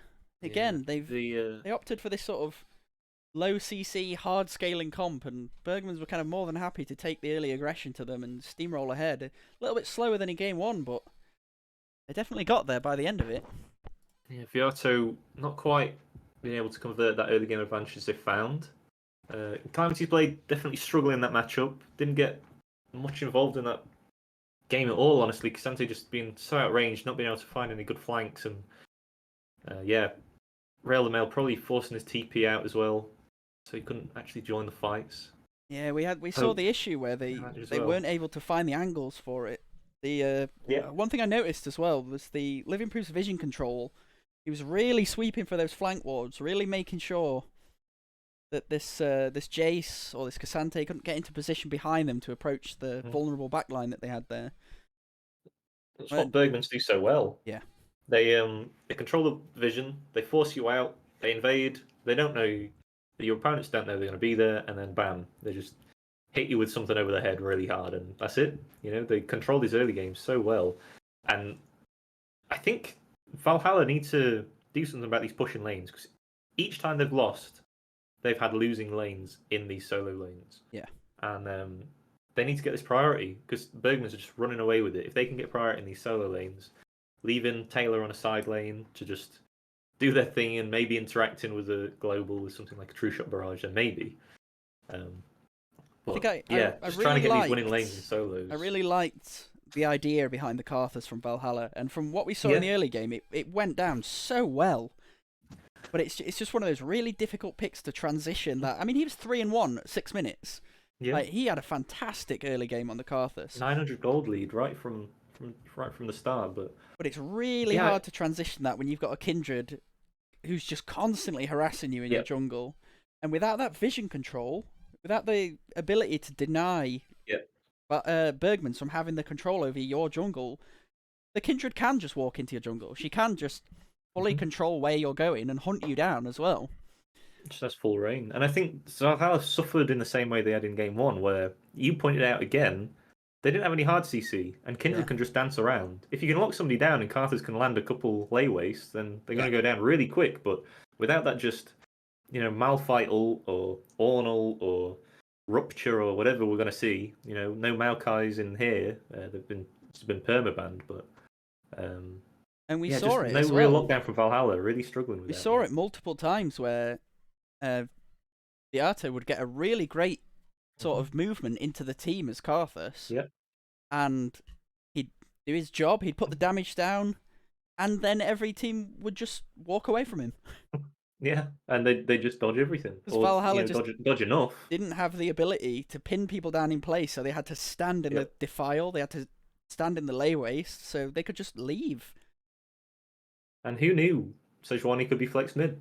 It was first pick. I was did. really blown away by the weird priority on Sejuani, but I think they knew coming in, if this Jace is mid, we're gonna play this. Yeah. Play the Sejuani mid. I will add, you mentioned Caps, but in G2 as a whole, they were playing Sejuani mid when Belveth was very powerful. I don't know if you remember in the winter split, Yank was playing Belveth, and guess what?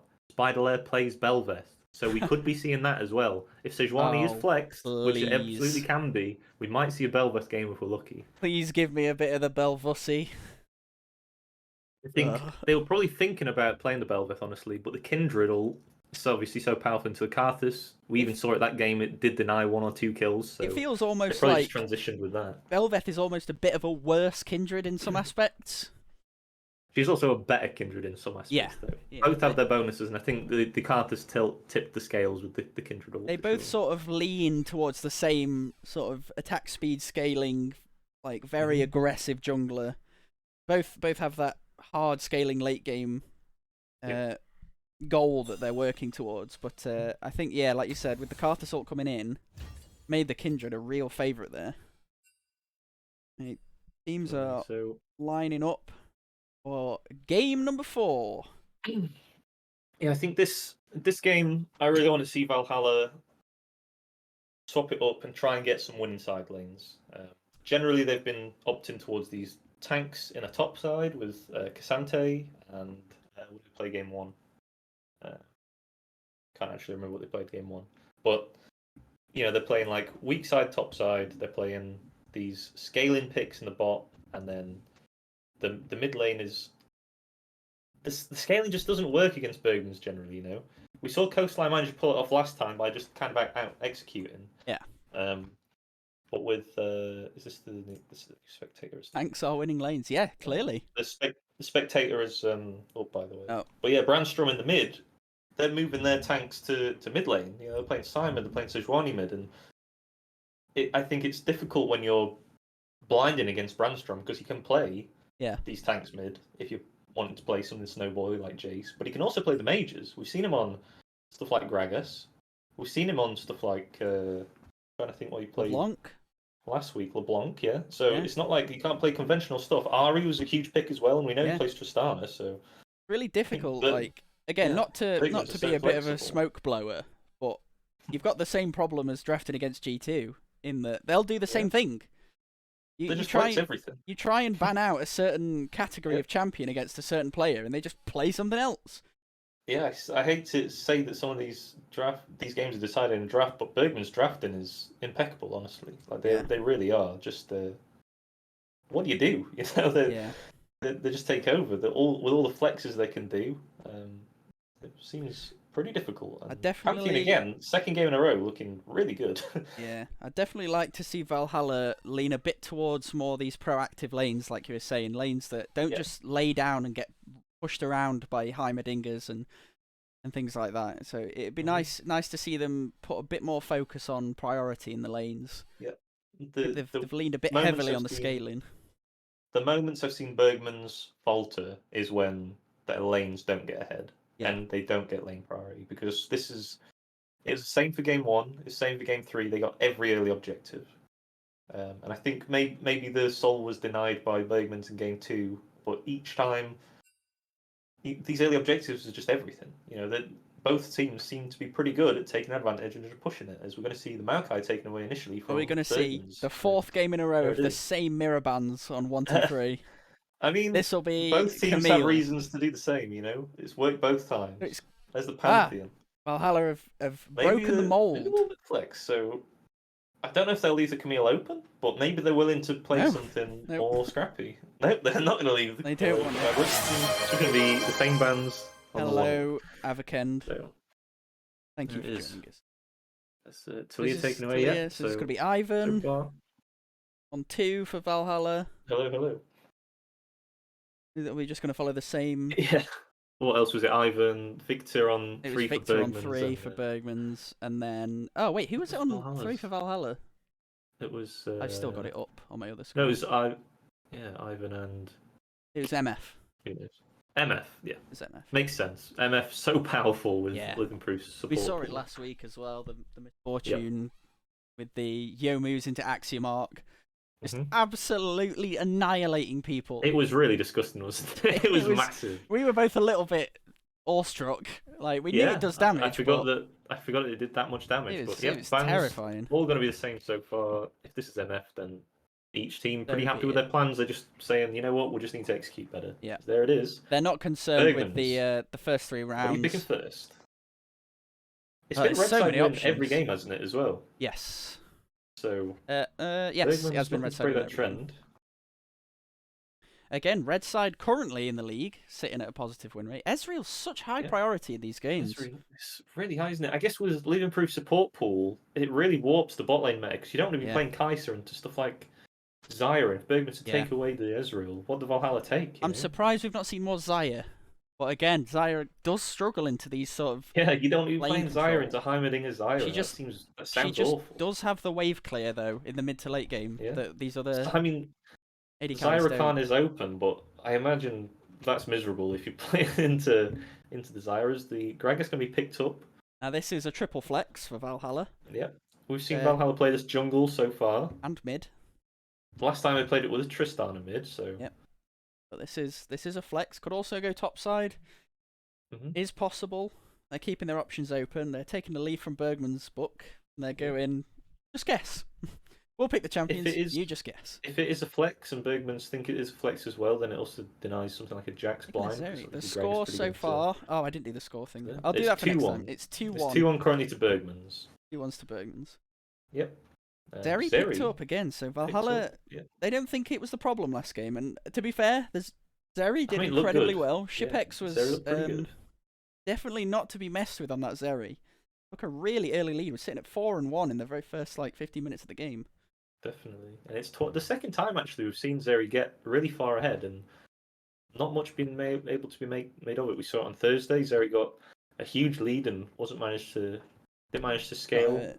A missed pick there, Zyra. I think they're still suffering with some internet issues. Yeah, so that'll be a Zyra on B2. So it'll be Ezreal Zyra once again. Such a powerful lane. Really going to push this Zeri to the limits if they want to actually get anything done. Hey, look at this. See if they're reconnected. See, no? What am I looking at here? Pantheon's going to be picked up, so there we go. Still high priority on Pantheon. They like it. Bergmans like it a lot. Just getting that pushing lane bot, and then movements from the top side, maybe rotating to mid during the mid game for those man drops into the side lanes. Valhalla want to respond with. Pantheon has only gone top so far, but I expect knowing Bergmans, this will be a flex. It could be even flexed into the junglers. Malphite going to be hovered. There it is. So the Malphite coming in. There's the hard engage Valhalla need. That is much. I much prefer this. You like that? Yeah, I much prefer having a big go button, the follow up with the explosive cask as well. Yep. I like the silence ban as well into it. Bergmans have played it in the past. Just again, the problem I'm having is that Malphite is not a strong laner. Yep. Pantheon can make a mess of that. Yeah, for sure. It's another issue that I'm worried about. If they want to put Pantheon top. You know, they could just say, you know what, Malphite sucks. We're just going to play Jax and just really beat the hell out of you. Or Mordekaiser. Pantheon jungle. This is the Mordekaiser game. Sure. Pantheon mid. This is the Mordekaiser game. AP top Mord. Yeah. What are you putting in jungle? Sejuani? Hecarim. Okay, let's calm down. What? That's great. I don't know, man. I don't know if that's super great. All right. It's not terrible. Teemo. It's not terrible, but. It's Bard jungle. It's a Bard jungle. Every day. Every day of the week. Sure. Nuisance. Okay, Valhalla, let's see it. Bard, if you're listening, we want to see a Bard. I'm manifesting Bard jungle. Okay. I think you're going to manifest pretty hard to see a Bard here. Manifest hard for the Bard in the chat. Soraka. Okay, Soraka's Zeri. Right. So Valhalla's still going for this scaling option. Yeah, they don't Soraka want very powerful with the Zeri. They don't want these winning lanes, though. Looking for the counter pick mid. They want to know where this Pantheon's going for. Got to be said, Soraka really got into Pantheon. Really good pick. That is true, yeah. You can just silence as he drops in, and he's just there. You just can't move. He makes the man drop a little bit more difficult. You have to be a little bit more careful with where you're going. A bit awkward. Also quite good into Ezreal as well, because the Equinox does have the range to silence him if he arcane shifts forward. I like the Vi, so Bergman's going to be looking for an AP mid laner probably. The Ahri is available. We've seen Branston play it before. That would be an extremely powerful mid 2v2 and does leave the Lissandra top side 3. Lissandra would be available. They could go for Lissandra honestly as well. It's pretty good. What does Jova mean and why is it Jova for Toya? It's all Jova. I wish I had that emote. That's so good. I don't know what it means honestly. There's the Ahri, so they are going to go for the Ahri. It's an emote of Joe Biden looking really sad, and it just says it's Jova. Okay. Brilliant. The quality one. There's the Yeah, Ari. I think Lissandra would be very powerful here for Valhalla. It would mean they are pretty heavy on magic damage.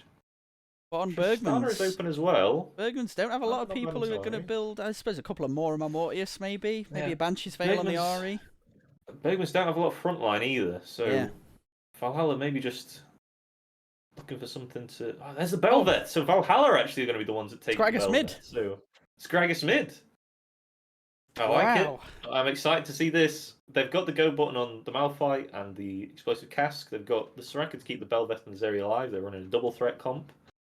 Yeah. And also, let's see it. They do have this sort of the really good bridging mid game from the Gragas, who's obviously really strong in the mid game.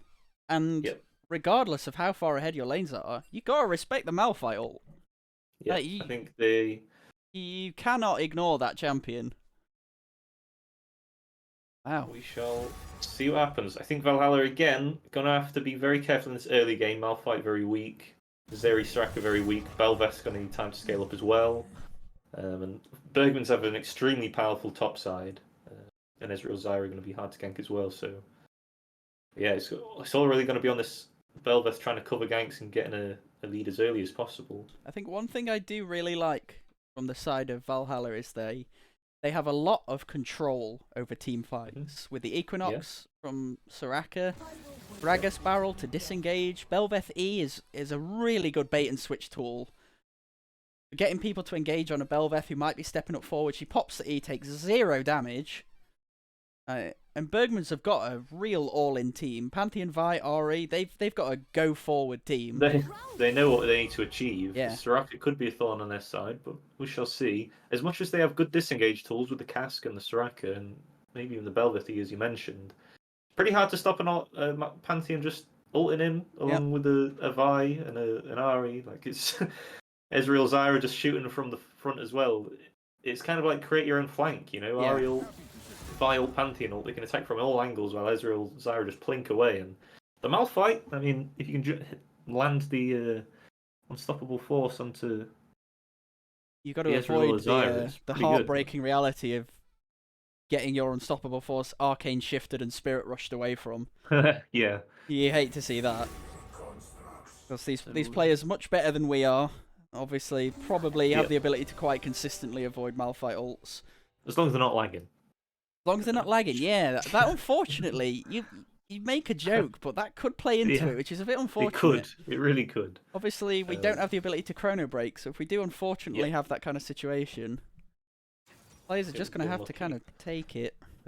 For anyone that has joined recently, score is currently 2-1 to Bergmans. The loser of this is out, so this is an elimination game for Valhalla if they lose.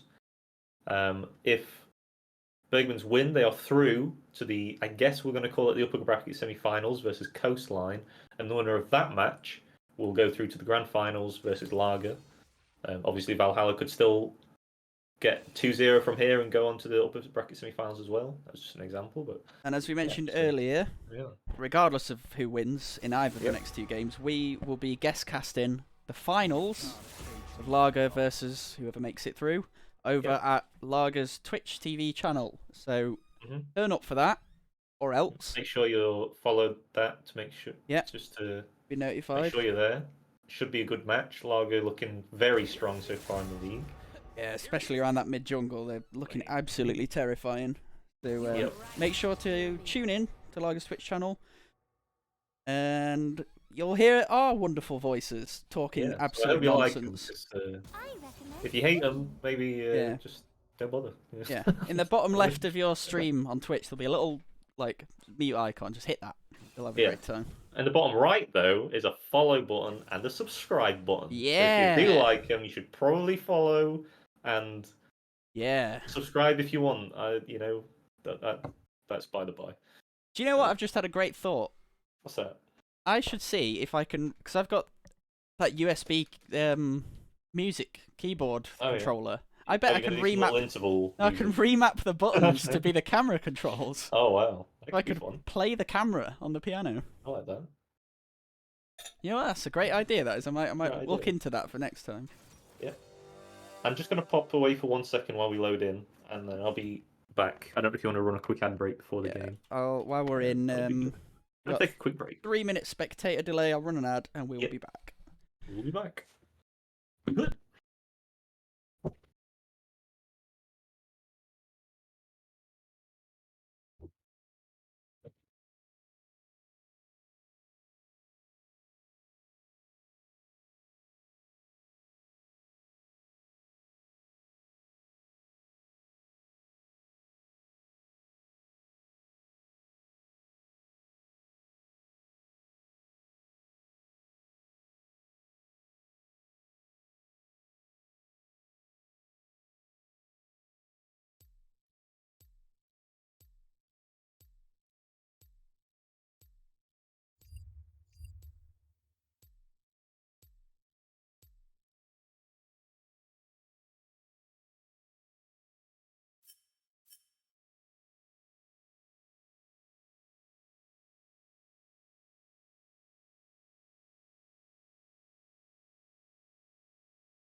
I'm here for it. He's here for it. I'm here for it. Belveth making Another her Pantheon game. debut in Yep. NLC Division 4, as far as we're aware. As far as we're aware, exciting. Making I'm our very excited debut, for that. our casting debut. Our casting debut of casting Belveth. Yep. Yeah, so I think Very it's quite a good pick considering obviously how her ultimate works in that she needs that entry frag in order to get her true form. Bergmans, like you were saying, really lacking on the frontline side of things, so it's honestly not that difficult between Malphite ult, Ask, and Zeri pumping out damage. That entry frag might come easier to Valhalla than you think. It really could be Reset City, couldn't it, for the Belveth? Yeah. Going to try and cause some havoc in that backline and the front line as well. In Bergman's draft, basically say we're going to win the game at 20 minutes. Yeah. You know, they have no front line. They have nothing to fall back on. If they get poked out by Zeri Ws in mid to late, they're going to really struggle. That being said, Valhalla don't have much range damage. They're very much reliant on this Malphite ult hitting, the cask hitting. So, yeah, the pick is limited, but if it lands, it's hard. Remember the old days when every jungler just built Aegis of the Legion? Did you like that? No. No. It was Me awful. neither. It was awful. I'm pleased. I'm pleased we're not in that era anymore. When every game had 5 random Inzomans in it. Yeah. Darius would build 6 Black Cleavers and win the game because you had minus 300 armor or whatever it was. That was fun, wasn't it? Yeah, that was a great time. Great time was had by all. A good time. A good time. Evelyn would stand next to you with 6 Sunfire Capes and just burn you to death. Not like this. You just be wandering around like, what the hell's going on? What's happening? I'm just dying. We've come a long way, haven't we? We've come a long way. 13 years. It's been a reminiscent stream, for sure. But it's not about the past. It's about the present. Yeah. And it's about these two teams battling it out for the 4th time. You've got to think it's starting to wear down these players after this. Like, it really becomes a marathon. You know, I mean, because, it's bad enough us casting, and all we're doing is talking. We don't even need to use our brains all that much. These guys are like intense scrapping, and it's only going to get worse from here on out. Lag. Immediate pause. Where's the lag? Got to be said as well. Like, playing 4 games of solo queue is one thing, but this is a whole different ball game. Yeah. And Valhalla are really going to feel the weight as well, with this being, if they lose this game, they are out. Yeah, they're knocked out. That's it. That's the end of the split for them. Their NLC Division 3 journey is over. That'll be it. So, but I think it has to be said, if this is how they go out, they got to be damn well proud of their performance. Yeah, I mean, they've shown in that game too that they've got the moves, and I hope to see them back next time. Yeah. Because they have really shown some good good moves and some good skill. Yeah, and a lot of Wait for this pauses. Pause to finish, and then we'll get synced up, and we will be on with it. From my current perspective screen, there's... Oh, there we go. There was 4 members of Bergmans and none of Valhalla on the Rifts. I was like, There we this are, will be an easy game for Bergmans. It's a 4v0. Sync up, I'm at 16, 17, 18. Perfect. As ping's coming from Bergmans to this top side of the dragon. I don't know if... It looks like it's just be a defense. Like a I standard think 5-point either team defense has a going particularly out. great level 1. Vi maybe a little bit better, but... Check, she's not actually leveled an ability yet, so has the escape if necessary, engage if necessary. But yeah, the ignite coming out from Rail de Mail as well really shows they got to get ahead in this early game. Got to be said, almost nobody has scaled an ability. Malphite has the Q, Belveth has the Q. I think it's pretty usual for non-scrubs like us, you know. Well, I know very early on into my League of Legends career, I realised that was probably a good idea, and I've done it ever since. Yeah. But I know it's not as common as you think it is. No. I just fear I'm going to forget, and then I'll need to queue and I can't. So Yeah, it's happened to me before. Yeah. Also, when you've had a nice stint of ARAMs and then you go into a 5v5 and you just slam control QWE and and you're like, level Q, why I have the worst ability. It's the end of the world. It's like Calamity's Blade just want to make a nuisance. It's got a leash on the top side for Spider there, trying to be said, from that Coral Malphite. What a skin. Coral Malphite. You got to rep that. Wow. It just makes you feel sick. A bit of a banger, isn't it? Yeah. What do you mean? You don't like it? Oh, you don't like bad. his coral pustules? Oh, I really wondered where you were going with that. Then I'm so glad it went in that direction. Yeah. Yep. That could have been worse. That's we'll see. Brandstrom already got Electrocute proc off and Victator. I think that's going to be the story of this matchup for most of the game.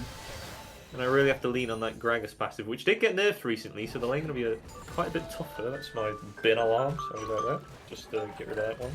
Bit of audio for the stream there, very nice. Yep.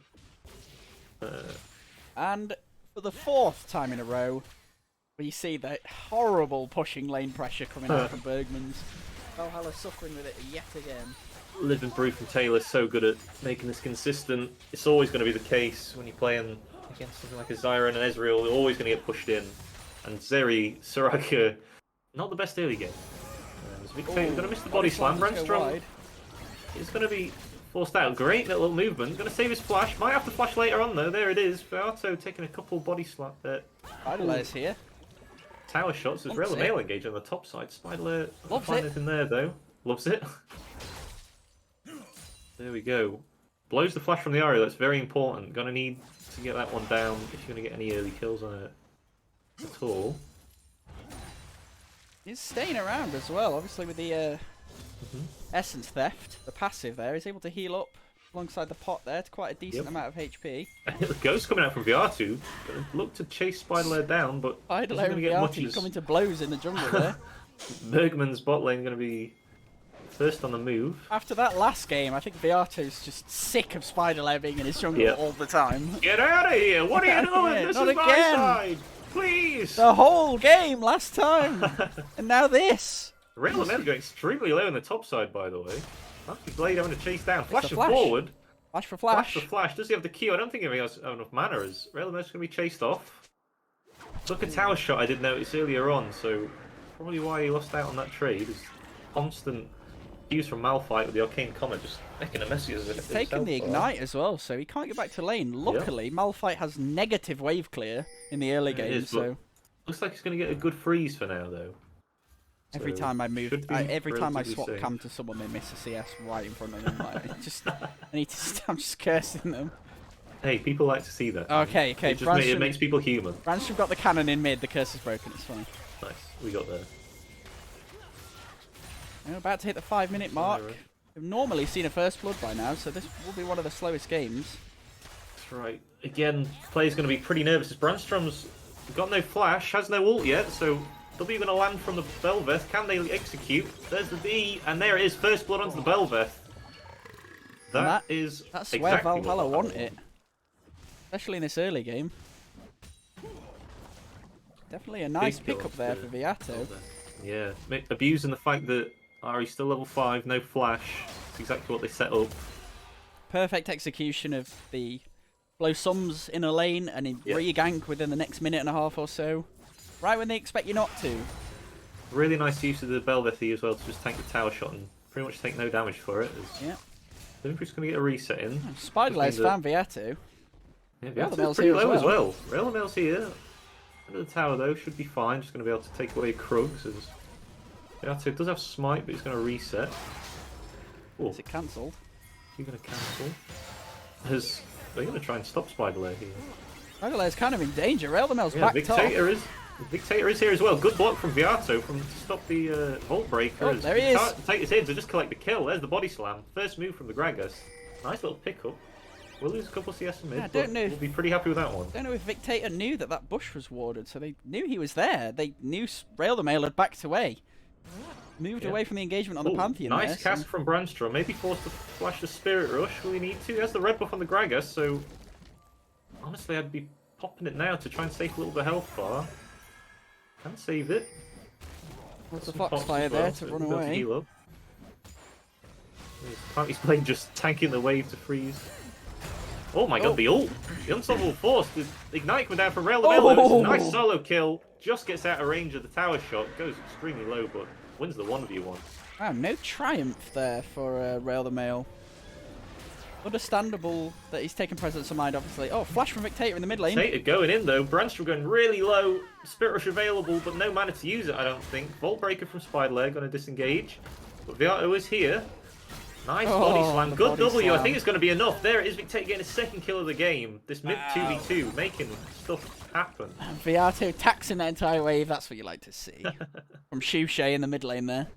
That's what you want though, isn't it? All your gold just wants to be on this Belveth. I mean, Gragas can do damage, but Belveth can get ahead. Great work. It looks like there's Really what going to you start want. the dragon. Belveth obviously can do that dragon really early solo. Not really struggle with it. Right. Already has the early stacks of attack speed. However, they don't have bot lane prio, so if Bergmans get wind of this, I think they this should be can alright. make moves. Valhalla should have it done before anything really happens. Yeah, it looks like they're just giving this one. They've improved, maybe trying to catch Viato out though, but be enough. That's the first time we've seen Bergmans with these pushing lanes as well lose that first Drake. Yeah. You know, we saw it in his game 2, but it was a bit more even. And even with the pushing lanes this game, Bergmans losing out on that first objective. So that 2v2 really working out. Surprised this Gragas Belveth is doing so well. It's Yeah. an interesting 2v2, but it's proven really brutal to deal with. I think blowing the flash on Brandstrom early was really key. And Bergman's bot lane is so oppressive, isn't it? You just leave them on an island, they're just going to win. They're just going to get ahead. Well, although they they're are, a bit, couple they are CS a little down, bit down but on CS, but that's They not are. the point. They're about to collect a plate though, so that will make up for it. Gotta be said as well, this... Oh, Oh, man drop drop. from Rail the Mail onto Viato. great Can they get- W. No shutdown armor just yet, but really nice. W into Q, gets into safety. Should mean that Bergmans can pick up this Herald though, we shall see. Unfortunately, the Spirit Rush, the movement from Ari landed him in prime position with the man drop, that double knock-up, but might give them the opportunity to take this Herald away. So Brandstrom has rotated back down onto the mid lane, so he's not going to be here, but I don't think Viato wants any of it. Be a free takeaway Does for have them. the Blade does have the unstoppable force available, but no TP. Could contest this Herald, but I think Devi's just going to be able to take it right as Viato arrives. Oh, So close, Ooh. just about gets it, but I don't think he wins that 1v1. sidesteps the knock-up. Has the cease and desist as they want it, but the unstoppable force is available. There it is. Oh. Clancy's Blade just takes out the Vi. Gets away with the Herald, but loses his life. Oh, Cass comes out into Brandstrom. Oh, Victator, nice flash from Brastrom. Barely gets him away. Plus the blast cone. Man, fancy feet. from Uses the Brandstrom flash there though, in it's the got to area. hurt. Gonna get a little bit counter jungled by this Belveth. Starting to cause a few problems. Looks like she's going for the Kraken Slayer. So not gonna see that an early mythic on the Belveth. Sometimes we see early Blade the Ruin King coming out from the Belveth, but maybe looking for this dive. No unstoppable force on the Malphite, but pretty easy dive. We've I've seen seen no Rail the either, Mail just 2v1 used it on the these. trade, so there's the Viato, there's the damage. easy kill. They just timed it really well with that E being down from the Pantheon, used it on a little Malphite Q, so yeah, nicely done. Good awareness from top laner. Good communication. Is the pressure getting to Bergmans here? That last game was... It was a good win for them, but it was quite intense. It took a lot out of them, and looks like they're struggling a little bit. Valhalla has really found their stride in Game 4 here, and they're not giving Bergmans a chance to breathe.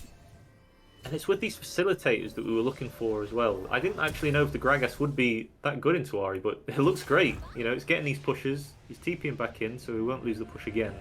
And between the body slams and the unstoppable forces, this Bel'Veth is having just enough setup to get these kills, pick up these kills. And it's going to be a bit of a nightmare leading into this mid game now. Beato's correctly realised that this Gragas will require a bit of help in the early game to deal with this Ahri. Ball breaking come forward, cease and desist under the Soraka, but the silence coming through. There's a Zyra ult. Shipex is here though, turns it into a 2v3. Now it's a 4v2. Taylor knocked away, explosive cast kind of knocks in the wrong way though. As Dictator getting good damage onto Brandstrom. Everyone's going to disengage, everyone goes out with their lives. Linking health bars across both teams there, but they're going to walk away. I like that one. You like that one? Unstoppable force straight onto Rail the Mill, goes about 450 HP. There's the Malphite Q, does so much damage. Seismic Shard doing so much damage. I He's mean, look at dead! the armor, it's a 1v1. I've got to play full HP. Yeah, Look at that. What a matchup. It's got 200 armor with tabbies and Insane, whatever that item is. The thing that cloth armor builds into. I think Rail the Mail Chainvest. They really need to Chainvest. get Rail the Mail out of this lane and into this mid, I think. Get the man drops going. Yeah, they Pantheon baited really the, hasn't worked out so baited far the this Pantheon game. pick and had the perfect counter to it as well. Yep. Or vice versa, I suppose they picked Tell Pantheon you what, into it. I think if this does go to game 5, maybe Bergman's looking to take away this Malphite. We shall see. Looks pretty good so far. Man, like you were saying, this is why best of 5s are the best. Yep. Because it gives these teams a chance to adapt and a chance to learn game by game what works and what doesn't. I just love best of 5. I think it's the best way to experience League of Legends. Maybe not for the players who have to sit through hours of it. Living Proof. All in from bot line. The silence just means that Living Proof is just dead before he can do anything. Nice pickup, another kill for Valhalla. Beato unleashing the true form of the Bel'Veth there. Yeah. It's gonna be second Drake as well, likely, for Arcane Valhalla. No. True Shot Barrage does land on 2 Spike members, so they're a bit Taylor low. could get a good poke down. Gotta be careful he doesn't get fully engaged. As Brandstrom's walking down. Herald dropped by Teamfight Spider looking to break Lair as out. well. Shippate's getting some damage down from Taylor. But Brandstrom Oh, he lands steals the it! Dictator. He steals the dragon. And that's going to be Beata going down as well. Big shutdown onto the Ezreal. Cask knocking Brandstrom, but not in the direction he Brandstrom wants a wished. bit more. 1 second of the charm. Can he land it? 2 Sidestepped. 2 kills and the dragon. Soraka going down as well. I didn't even see that. That must have been a little bit earlier on in the fight, but Yeah, wow, Herald really crashing good on mid move lane from- for another couple of plates. Bergmans, tier 1 as well in mid. Valhalla lost a lot of tempo and a lot of the gold advantage they'd accumulated so far off that play. 1k gold lead currently, and now the tower goes down. It's 200, 300 gold. What looked like it was going to be a clean 2-0 Drake lead for Valhalla suddenly just evened up the game, and Bergman's just back in it. This is what we were talking about in the draft, how Bergmans might not have the front line to deal with it, but they definitely don't have, like, they have the damage. Yep. They have the damage to pick people and just remove them from the rift, put them into grey screen. They have the damage, but as much as the game looks even, Valhalla definitely have the scaling advantage, and this Bel'Veth is still pretty strong. Do you know what I'd like to see? So think about this. Your main divers, Pantheon, Vi, Ahri, you've got all people who are just going into the backline trying to cause problems. I want to see Radiant Virtue out of this Vi. Yeah? Thoughts? I kind of like it. You need frontline. Yep. You do need frontline. I like Radiant Virtue and Vi. Vi has absurdly high base damage. Yep. Incredibly high built-in shred already, and she you don't has the need Black more Cleaver. damage, do you? You don't need more damage than that. She already has the ability to stack Black Cleaver so fast. Oh, Spider left. Finding Beato. they Just know sat in a you're bush. there, They knew he was boy. there. He was sat on a wall. Oh, Living Proof. Too easy. The cease and desist just locking them down. You take those. There it is. Beato going down for his second time this Calamity's game. Blade, however, wants a rematch with He's just Rail waiting. Has the unstoppable force, but he's just in a 1v2. There's nobody else here. Oh, Haven't there he used to goes. escape. Ezreal coming through, going wide. Rock solid. Barrage not finding any target here. Rock solid. Yeah, I would really like to see a Radiant Virtue out of that. I'm hoping that Ruby Crystal is maybe what she's going for. Could be. I wouldn't say no to a Divine Sunderer, but it would be nice for Bergmans to round out themselves with a little bit more frontline. And obviously, I think having champions like Panth and Ahri, who are going to be right next to the Vi when she goes in, maximising the value she gets out of Radiant Virtue. I really want them to move this Pantheon into the mid now. I think it needs access to these side lanes, and the Malphite matchup is not going to garner you any kind of advantage, and they need to be able to snowball this. Viato's going to take the ball over. He's got the flank. Not be able to take away the Herald. But he was just going to be able to get away with that one. That was very scary from Beato there. I was worried for a second. I did wonder where he was going, but maybe knew they had the blast plant available. Does have the mobility on that Belveth there. Scrapping bot side, mid laner versus AD carry, lands the charm. The Shipwreck's taking a huge amount of damage. I was about to say AD carry getting the advantage with the static shiv and the push, but actually Brandstrom landing a little cheeky charm there.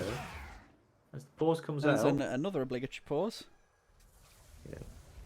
Every time an AD carry gets hit with something, it feels like there's lag, right? Yeah. We've all been, I mean, I was an AD carry. I was an AD carry for 2 years. I know what that's like. Sometimes you just got to reach. You got to blame anything you can. Yeah. Obviously, I'm just joking, but I think it's funny. It is unfortunate that both teams have been played with horrible lag issues, latency issues today. It's been very unfortunate. Pauses from both teams for the same reason there. Just taking stock, I think Bergmans really need to make something starting to happen soon. They've not really been able to use the, what is it called now? Grand Starfall, that's what it's called. The Grand Starfall to much great effect. As been losing the 1v1 to the Malphite so far. It's man. They need to unlock this Pantheon, I think. It's man drop. It is man drop. A second pause. Second pause. There it is. The government mandated second pause has come in. I like the freeze frame on all these members. Yeah. Action shot. Nice. Like the end of a 70s movie. Yeah. That's Seinfeld, Danny. That is, yeah. That's late 80s. But it's like the 90s. freeze at the end, you know. It's like the freeze at the end of the show. Yeah. Like that, isn't it? Like Ferris Bueller's taking a lot of damage, but Tater not going to quite. Going to land the body slam. I gotta say, the Spirit Rush. I'm not a big fan. Oh, Spider Ghost coming out from Viato, just having to get out. Charm misses. Brandstrom still has the Spirit Rush available. Cease and Desist comes out from the Vi though. TP coming in. Flashing forward has the. Oh, can he land the root? Doesn't quite. Viato just going to be able to escape in Calamity's Blades here now. The unstoppable force is huge. Oh, it's so much just damage. getting deleted within the knock-up range. Victator picking up in one as well. 2 kills over to the side of Valhalla. It's looking good. So much damage from the Malphite ult there. Great reactionary There's nothing you can do from Calamities. Should be a tier 1 as well. So I may have been posturing a bit hard when I was saying I'm sure they can flash a Malphite ult. Man drop coming in. There's the silence though. Look, it just completely denies the man drop. That's what you were talking about. Such a good pick. And CG using the ult as well to turn the play. Feels like every time Valhalla start to lose control and Bergmans start to gain little advantages, they switch it back on. And they switch the aggression on and they just make things happen with these cross-map teleports. Calamity's Blade on a big Malphite pick there, just showing why you have to respect it. Yeah, it's the ebb and flow of the game. You have to know that he doesn't have that TP up before you make these cross-map moves, because he will turn up and he will be a big rock and hit you. He generally is just a big rock, isn't he? And we're not the 1v1. They're just death bushing though. Bergman's just looking for something. Classic Fnatic death bush here, but PR2 manages to escape. Pops the emote as well. Knows that he was in a little bit of danger. There's the third Dragon Boo coming up though. Cask. Blows her wide, but not really the direction they want to. Dictator going low though. Silence coming through again on the Pantheon, just makes complete. Oh, it's a 5-man! Unstoppable force. Calamity's Blade making it happen. Shipwreck's free firing onto the backline as well. Goes extremely low though. Spider Lair with a re-engage. That's a 2-for-1. Can they make anything more happen? Just going to be a 2-for-1 by the looks of things. Both teams pretty content with what they got. So many low health bars on both sides. Blocking. Trying to deny this tier 1. I don't think they're going to be able to though. Taylor maybe just getting some Mystic Shots off. Flash forward from Spider Lair. Big damage onto Jesse Egypt. Goes down. Still. Yep, Mystic Shots coming down there. Spider Lair's so tanky. Another kill over to Victator. Flash forward from Taylor. Gets the return kill. Viato trying for the 1v1 but can't quite get it. Living Proof's here though, gonna be able to pick that one up. It's just a bloodbath. Living Proof died, respawned, and came back in to get the kill. It's just such an extended play. Man, it's times like this that I wish we had the replay system, because that was a 5-man unstoppable force from the Malphite. Absolutely insane. That was You got to make sure you clip absurd. that one for whatever the clip thing is for the NLC, because that was ridiculous. You don't often see a 5-man. Yeah, that was crazy. Calamity's Blade playing out of his mind on this So Malphite much pick. damage. I always think Malphite a bit of the resident sleeper champion, especially in laning phase, but actually the 1v1s, the solo bolos, the team fight, it just looks spectacular. That's Drake number 2 taken for Bergmans Fisk there. Yeah. Hex Tech Soul, not one we see very often, actually, but pretty good when you've got an Ezreal on your team. Very good applier of the Hex Tech Soul slow. Very good for both these teams, actually. Whichever one gets it will be able to make full advantages. Yeah, really even games so far. Gold's pretty much dead even. Bergmans need to make some more happen, though. They don't have much more time available. I think in about 5 minutes' time, the scaling's really going to start taking off with Valhalla. It's interesting Taylor's that reset's cancelled. That's a bit unfortunate. Taylor's in control of the Ezreal, but he's gone for the Essence Reaver thing, so no Divine Sunderer, and no Trinity Force as well. We did see him build Trinity Force first time round. And he did play it in game 1. Yeah, Vi's got the Radiant Virtue. Railmail forced the flash. Very glad to see the Radiant Virtue from Vi there. I think that's such a Valhalla good pickup. overloading topside. Calamity's Blade's TP also is about to come up, so he's going to move and try and get there for this play. Gonna They walk go up for though the to 20-minute try and Baron, save it. maybe? Or are they just baiting? They can threaten it. They've got the big wombo combo, don't they? So Oh, big damage onto big Ship pick X. onto Ship X though. Nicely done from Living Proof. Going to be able to pick up that kill, but Living Proof now taken down by Beato. Mandrop coming in. Calamity's Blade denied entry by Brandstrom. Still has the Unstoppable Force. They're going to turn onto the Ari, in fact. Going to run to the hills. been Has a the little Unstoppable bit Force, so caught. should be fine. The 1-for-1 Wide so alert. far. No cease and desist. Oh! The Unstoppable Force. I'm not sure where that was supposed to be going, but I don't think it was there. I think he can He's just gonna be get away with running around. this. No. He's going to be dead for sure. Has the TP, but I think it'd be a bit foolish to try and use it to get away from this one. Spider Leg going to be able to pick that Oh, one he up. whiffs the Q. I mean, He's going to be dead. going to be dead one way or the other. Emote. Oh no, Side Spider step. Leg, not like this. There it is. Finally lands the Volt Wait. Breaker, but Calamity's Blade There we go. is just denying In the meantime, respawn time and maybe. Dictator has been chased away in the top side and managed to teleport out to his top Teleport tier us out. 2. Gets the top tier 1 though, so does get Very- something from the very fact good that play. Calamity's Blade buying a lot of time. Bork completed now in VR2 as well, so second item Bork. Still not going for the Mythic, but a lot of damage on this Belveth now. 2 items complete. Very scary. I'd like to see the do you know what I'd like to see? I'd like to see the Gore Drinker. You want to see the Gore drink from Yeah, him? look at that team. I kind of want to see. I want to see Frozen Fist, honestly. Yeah, that is I want my to see a Frozen Fist what or a he's Jack what Show he's or building something. right here. If he goes Frozen Gauntlet, Oh my that is God, my damage go-to from- ARAM Damage build. from Oh, Beato Shipek though. straight Just in. down so much damage rail. Look at the damage from Belveth. The Spider's making stuff happen in mid lane. Literally, teleport The AD coming in carry's from going down. Calamity's Blade, almost got the Prestige ultimate. taking so much damage from Spider Lair, but Dictator getting caught. Calamity's Blade does have the Unstoppable Force available. Can they land it? But it's just kind of stuck. Brandstrom not quite got the charm available. Can they land it? Spider Lair making Vault Breaker goes aside. Beato going to be able to lay down some good damage here. The W lands. Living Proof taking so much damage. Look at the execute from Beato. It's insane. Zari going down. Soraka second.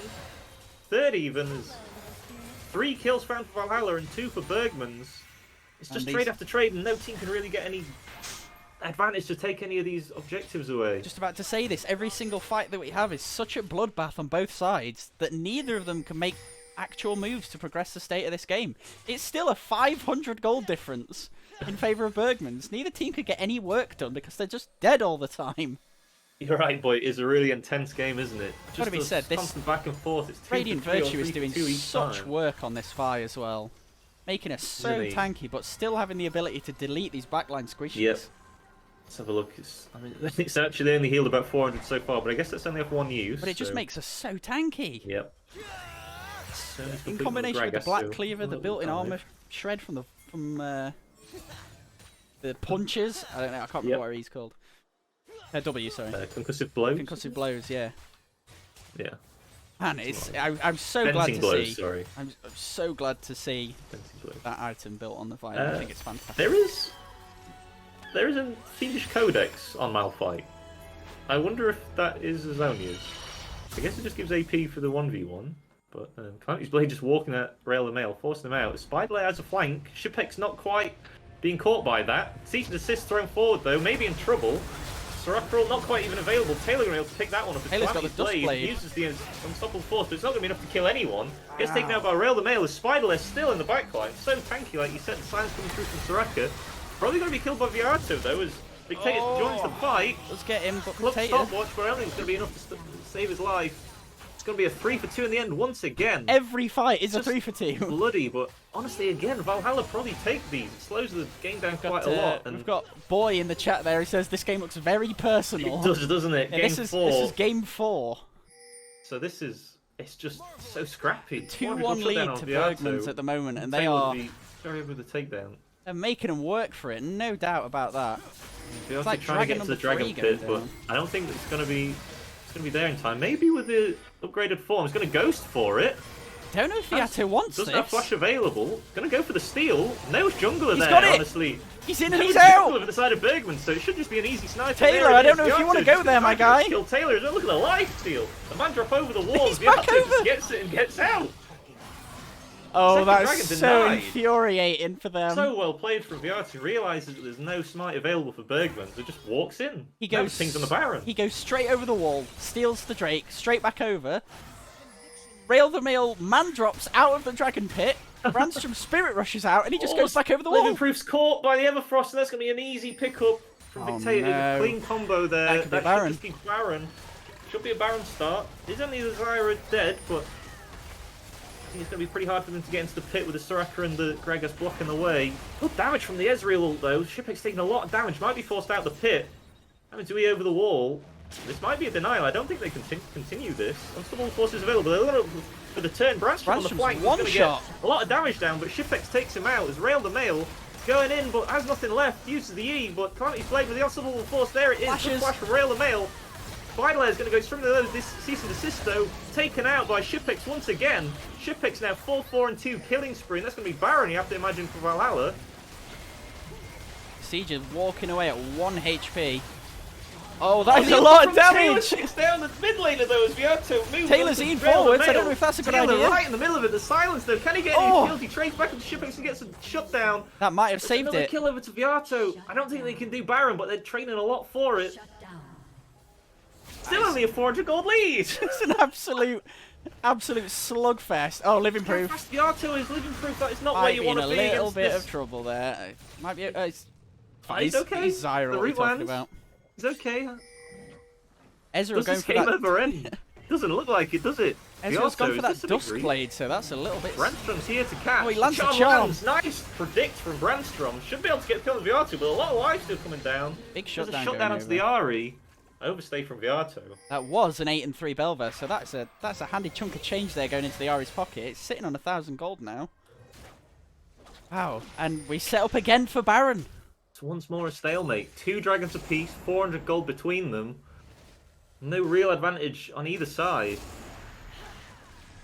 Bergmans are going to want to try and take this top tier 1 out as much as they can. The waves aren't in a great spot for Valhalla. Do we Prage? Do we Prage for the 5-game banger? Cease and desist onto the Soraka. Good catch. Taylor takes out Dressidra before she can even do anything.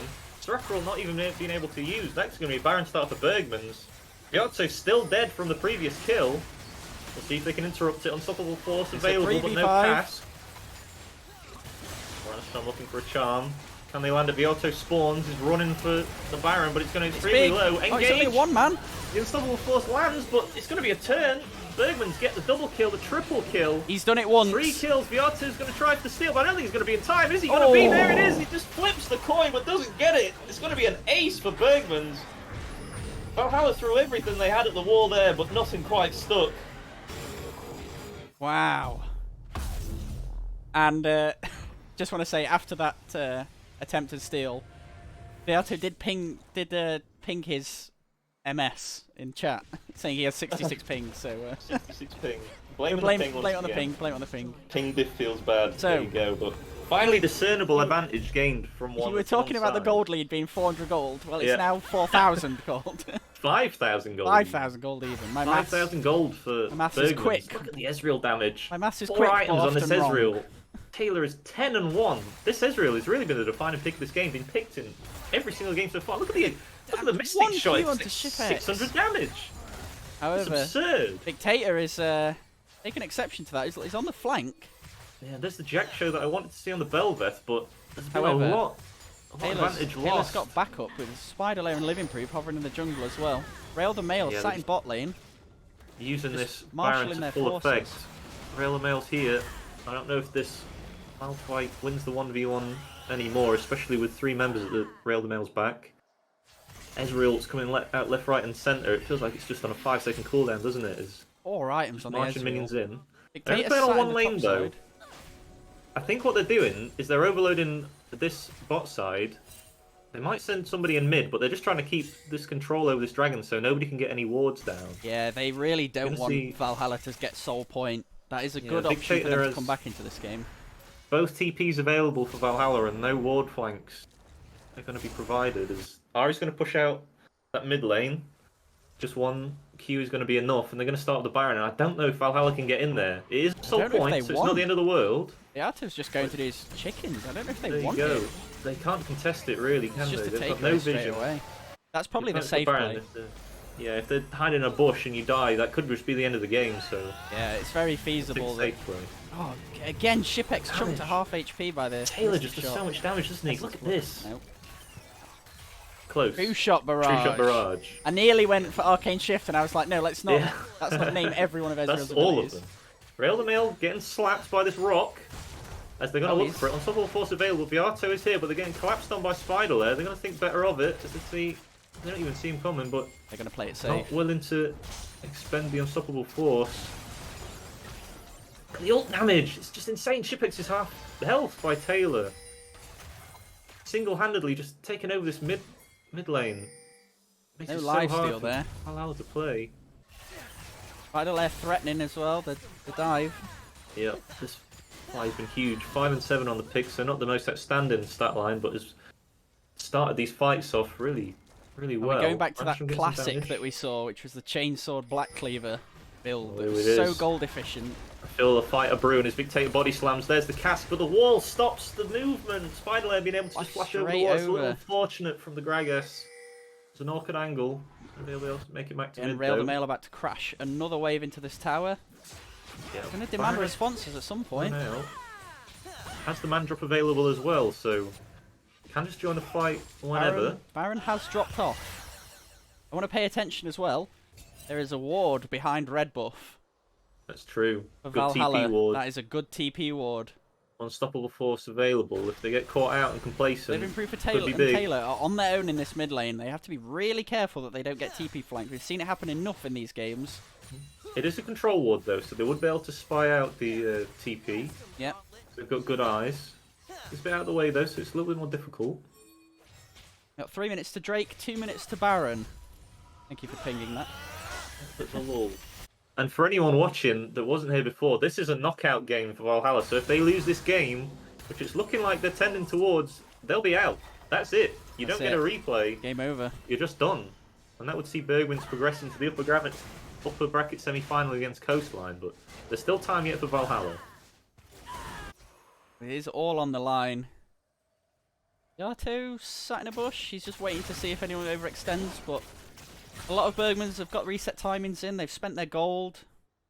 Got to be said, Taylor's full build now. He's also gone for the chainsword, so a lot of AD. Got Yep. 439 AD on the That's a Ezreal. lot of AD. Those Mystic shots are going to four. hurt. His ult's currently Bloody doing hell. 988 magic damage. That sounds like a lot. That sounds like a lot, especially for your Shipex with your 2,000 health. You know, no Titanic Hydra on There the he goes. series, so pretty squishy. He's going for the Zonia's fourth, which is kind of interesting. That's like a that. stopwatch. She's got good AP scalings. It's not Yeah, optimal, I mean, but maybe you just I need mean, it. I'd argue it's relatively optimal Oh, into yeah. Pantheon Viari. You don't want to really get jumped on when you're one of the main damage sources. Is Taylor just doesn't stop firing out these Mystic Look at it. shots. It's Yeah, on a it is 30-second insane, isn't it? cooldown. There He's goes the already top down tier to two. 19 seconds. Crazy. You Yeah. can see it ticking down as he lands these Starting to feel like his arcane ult shots. is... Spider going in. on There's a cooldown. silence Got coming man through. drop. Look how tanky he is. Pantheon man dropping in. Maybe not be super advisable as the E get out of jail free card. It's Calamity Blade just running him down. Taylor That's the needs to be unstoppable really force. careful here. Maybe we need to disengage a little bit. Yeah, it is the There he cease and goes. desist. I want to Big Jesse Joe. damage. Big damage. Calamity's Blade going extremely low. There's the ult from Shipex though, but it's just not going to be enough. Jesse just going to go down first. Malphite down second. Re-engage from Spider Lair as Rail the Mail's jumping in now. Viato making a mess of the backline though. 2 GAs and a stopwatch. Stopwatch coming extremely late for Viato. He's going to be taken down as well. I think that's going to be a game for the Bergmans. It's an ace. It looks like they've done it. They've done it. It's going to be 3-1. It's been an absolute bloodbath. Almost 50 kills in this 34-minute game. I really thought this game was looking a bit suspect for Bergmans after the early game. But they managed to pull it out. 2,000 gold down at about 10 minutes, but the mid-game really came out strong. Eventually found a good team fight, and that's going to be it. That's going to be it. 4-game series. Well played, GG. Nail in the coffin for Valhalla. That's going to be Valhalla being knocked out and Bergmans progressing to the bracket semi-final. Crazy game from the boys. The boys at Bergmans there. Wow. Absolutely insane. And if you can freestyle a little bit, I will see if I can get an interview with somebody. That could be good. Yeah, I know we've spoken to happy Living with Proof that? before, haven't we? We'll see if we can chat with him about it. But yeah, really impressive stuff from both teams, to be honest. We've seen Valhalla play a few times. We know how bloodthirsty they can be, but they just... And when it came down to it, they weren't able to stand up against Bergman's just unstoppable aggression and their just incredible macro rotations, their understanding of timings. It was really quite a treat to see this.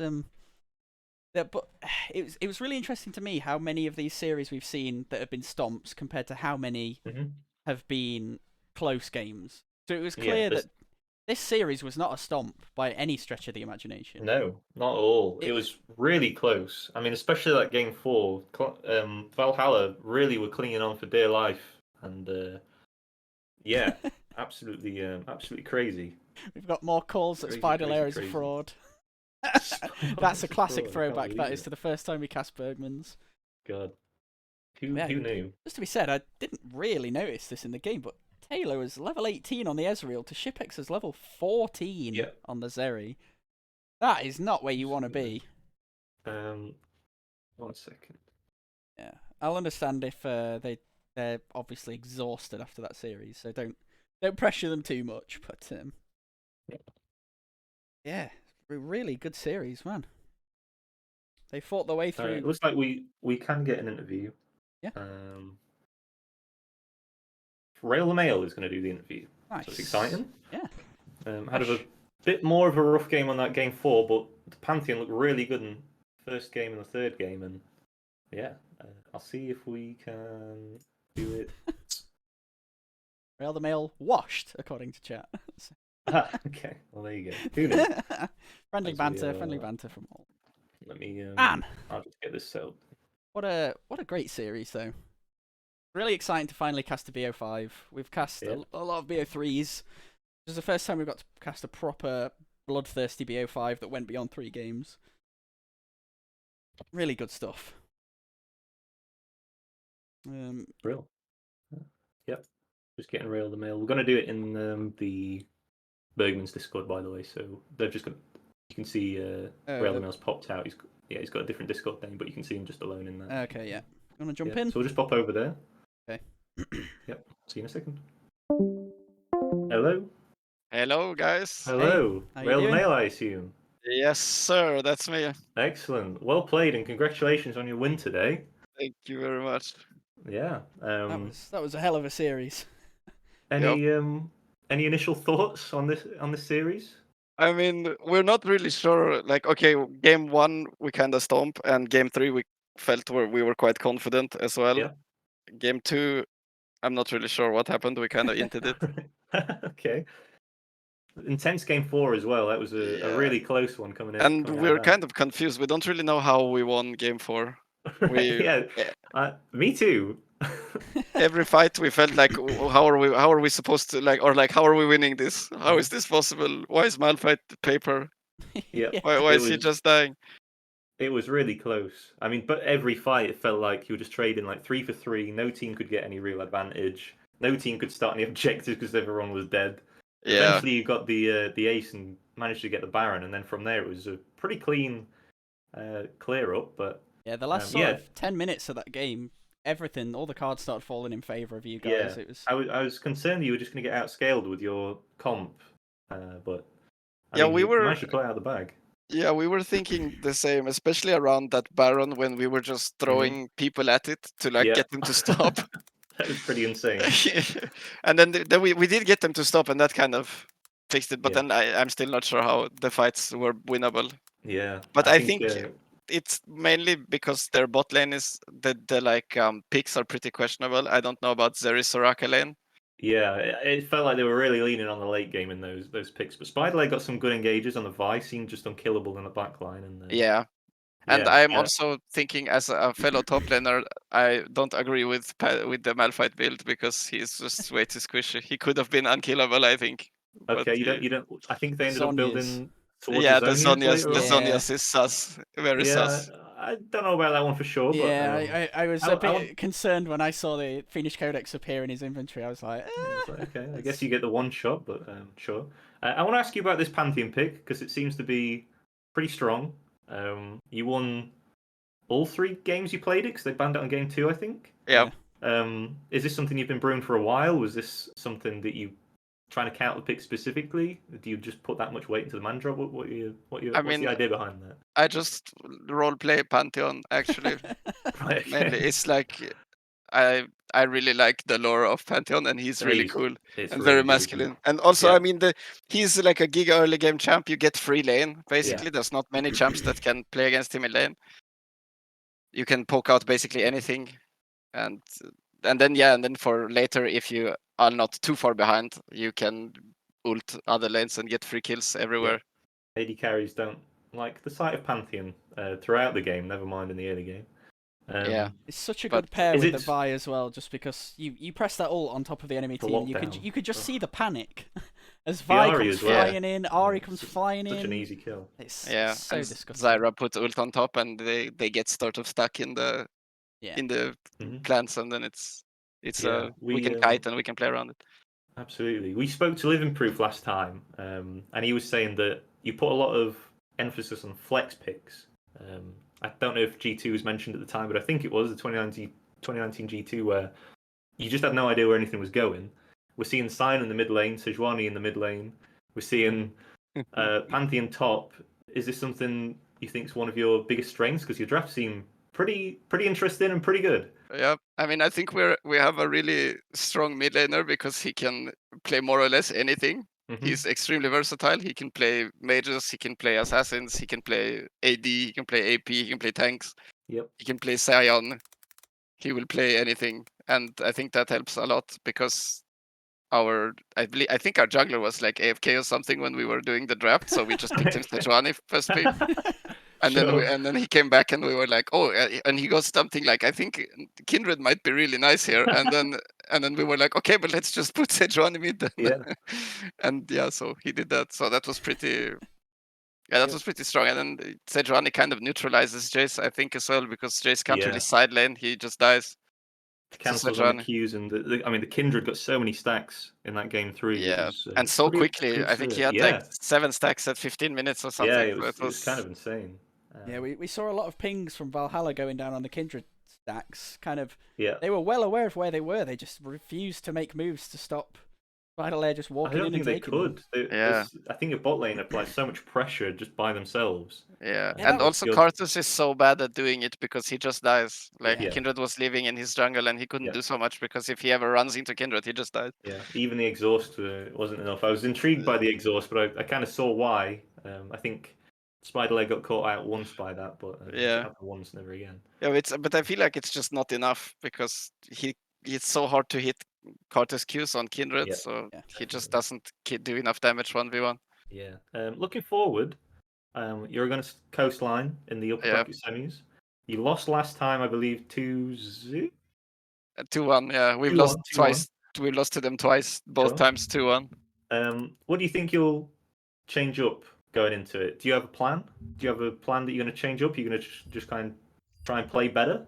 I mean, I feel like every time we play them, we are better, Yeah. but we just end up doing something silly or like because they play a lot of tanks, Mhm. and for some reason, like the Heartsteel tank just ends up one-shotting Yeah, someone in our the team Mundo randomly, seems a and then we problem lose for the you game. guys. Yeah. Yeah. Okay, like the Mundo. I hate playing against Mundo. That champ needs to be removed from the game. Yeah. And like it's like probably also the most horrible matchup for Pantheon because Yeah. you do no damage to him like from level 1 already, and you can never stun him. Yep. You can't like he has like I don't know, his cooldowns are so low, so your E is basically useless. There's no like important cooldowns to block. It's just really hard.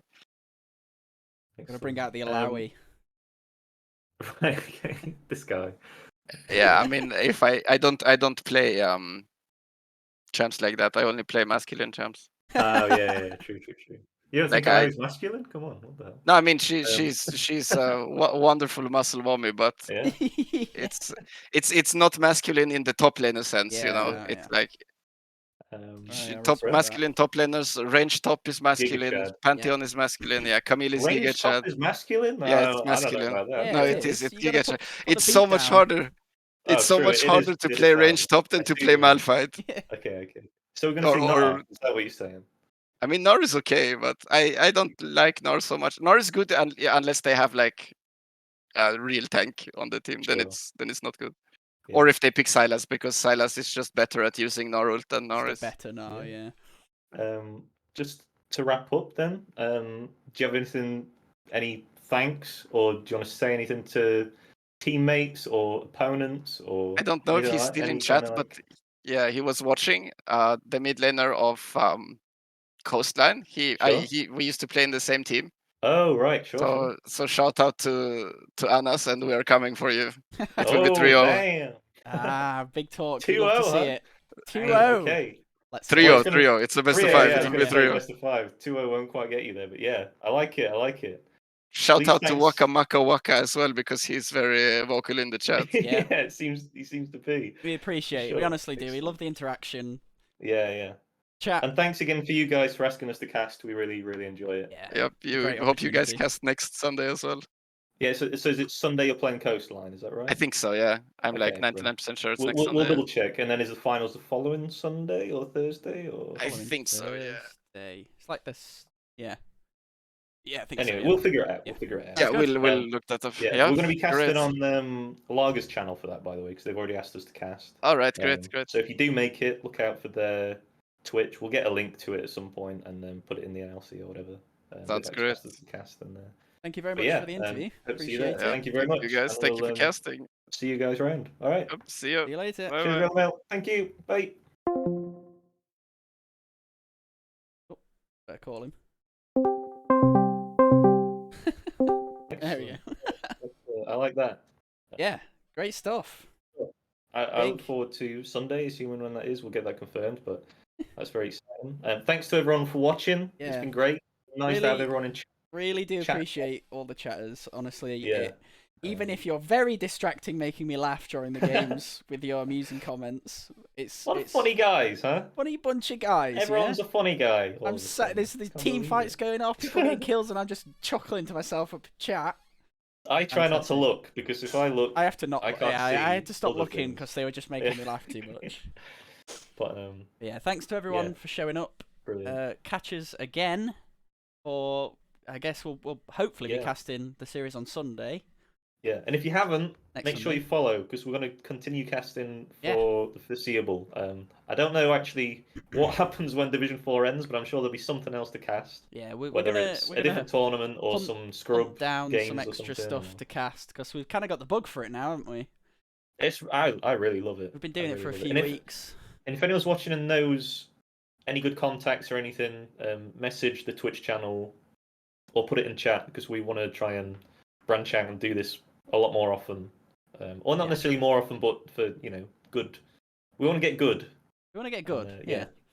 Thank you very much for everyone Thanks. watching, and we're going to get a YouTube channel sorted as well. Yeah, I'm just getting everything out of my brain that's there, and we're going to put I'll the VODs on think for about everyone to it. watch that missed it. But yeah, Right. so good. After that was a 4-hour cast. 4 That was hours stream. That was kind of Damn. insane, wasn't it? good for us. Yeah. Yeah. We'll GGs. catch you You next as well. time. Well played us, and well played everyone else. Yeah, but well played everyone apart from Riot played and everyone. the internet people who are making our players lag. Yeah, and Fraud Spider Lair as well. Yeah, apart from Spider Played Lair really for being well. a massive fraud and He played really well. yeah. But And yeah, then, peace. Thank you, everyone. Goodbye. Thank you. Goodbye.